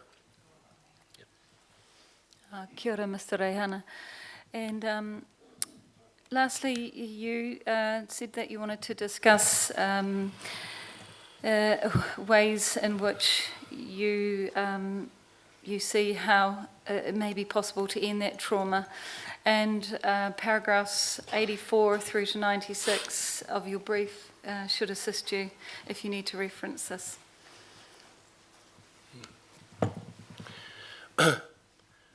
In my experience with my dad, I had to accept him and forgive his actions. Otherwise, that resentment would continue to burn in me.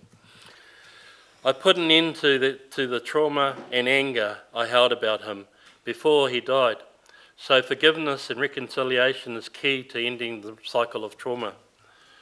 I know now that I grew up in a dysfunctional family, and I also know that there were lots of horrible things that happened, not only in our family, but on our marae. Being a person that I am today, I know better. Knowing what I know, I can go back to my marae and say violence and abuse can't happen anymore. This won't happen anymore, and I'm going to try and figure out a way of how we can help those people that are still affected with this intergenerational trauma. We're not going back to say this person did this, then string them up and quarter them. We can't, because most of them are dead. But we need to address the consequences of what they've done. When our fathers returned from the wars,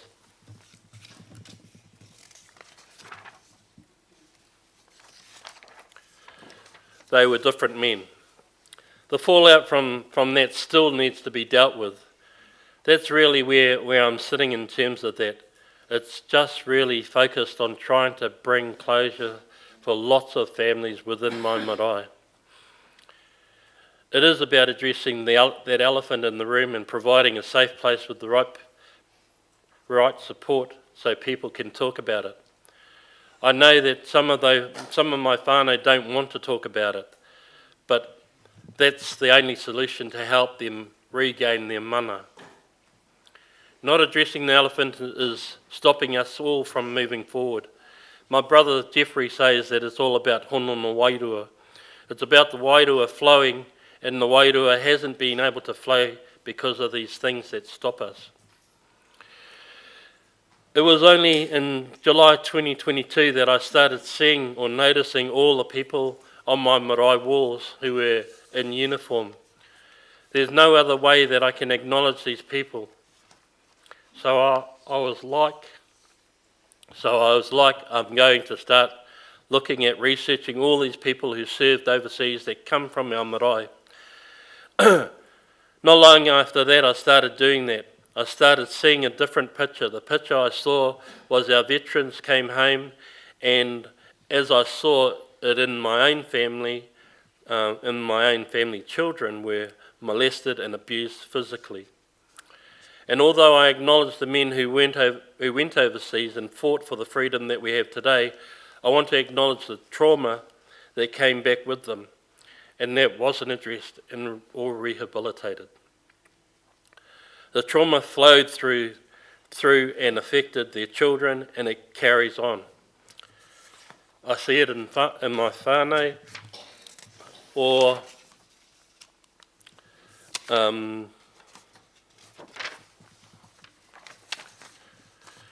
blind themselves with alcohol or drugs to block out the trauma. At the end of the day, I love my dad, but I didn't love what happened. I'm the oldest. I'll take responsibility for what he did, what my mum swept under the carpet, which wasn't okay. But I can take responsibility for it today and try to help do what we need to do to help those who needs to find some piece of what happened. Kia ora, Mr. Reihana. Before we go to questions from the panel, did you have any final thoughts or comments that you'd like to share? Although the kōrero I share with you today is personal to me and my dad, it is a story which I see is common amongst the children of soldiers suffering from PTSD who did not have the benefit of rehabilitation or support to help them recover. One of the way things can change is a policy maker or a tribunal like yourselves make recommendations for change. I would like to suggest that the NZDF consider extending their whānau support to people like me and my extended family, whose lives were shaped by the taumaha that haunted my dad from his service in the Malayan emergency. It's not easy to access help. In my experience, for example, I've been allowed for counselling extended by ACC for sexual abuse. I've suffered, but I may request for counselling for physical abuse I experienced from my father has been rejected by ACC. Because of it, it's outside of the scope of my sensitive claim. In my opinion, it shouldn't be so difficult to get help you need, especially when the problem has arisen from your dad's participation in the armed forces. Veterans Affairs Services support does not extend to children or descendants of servicemen who participated in Malaysian emergency between 1959 and 1961. There are many in my whānau who have not yet recognised that their trauma flowed from their fathers, but when they do, I hope that rehabilitation or support is readily available to assist them so that the cycle of trauma can stop. Kia ora. Oh, there's another on there. No, that's okay. Kia ora. Thank you, Mr. Reihana, for sharing your story with us today.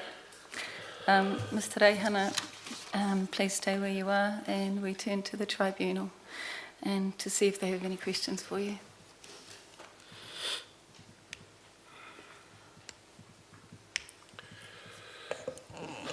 Tēnā koe, Mr. Reihana. Kia ora. Obviously not easy to share personal details like this and to acknowledge what's happened with your family and other families and indeed in your marae. I found this a very powerful brief and your delivery of it was really knocked the point home, I think. So you've given us a lot to think about and I'm hoping a lot for the New Zealand Defence Force to think about too. So thank you very much. Kia ora. Tēnā koe, Willie. I don't have any questions, but I too wanted to say how powerful his testimony is. When I read it, and we've read this before we came here, it's one I couldn't stop thinking about because I think it speaks for not just you and your family, it speaks for a lot more across the country. So I acknowledge you for it, and it'll be very useful for us. So thank you very much, Ngami. Kia ora, Mr. Reihana. Just endorse the sentiments of my friends on each side of me. Just one thing I wanted to ask of you. As you were brought up and you lived with your father, with your siblings, can you recall at any time your father receiving assistance from bands or receiving assistance in terms of counselling or any assistance at all? There's no time that I can recollect in terms of my life with my dad, other than he struggled with malaria, and that was the only time that I knew that there was something there, but I don't know what happened. It's like he sort of kept me or the rest of us away from any of that stuff, and I don't know why. Yeah, kia ora. Kia ora, thank you, and thank you for this evidence you provided us today. Tēnā koe.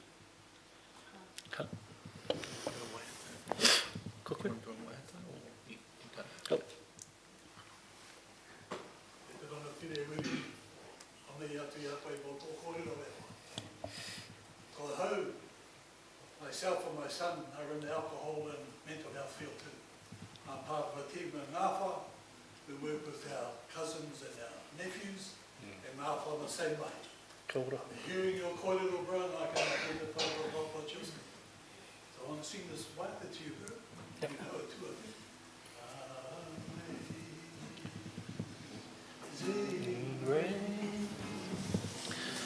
How sweet the sound that saved our wretch like me.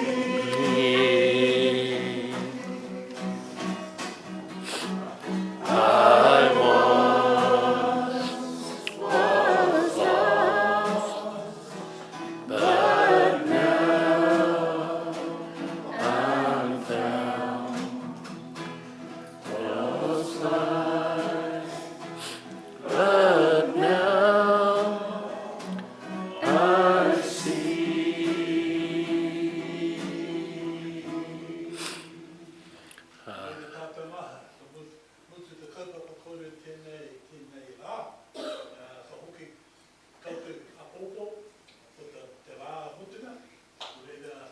Travel well, everybody.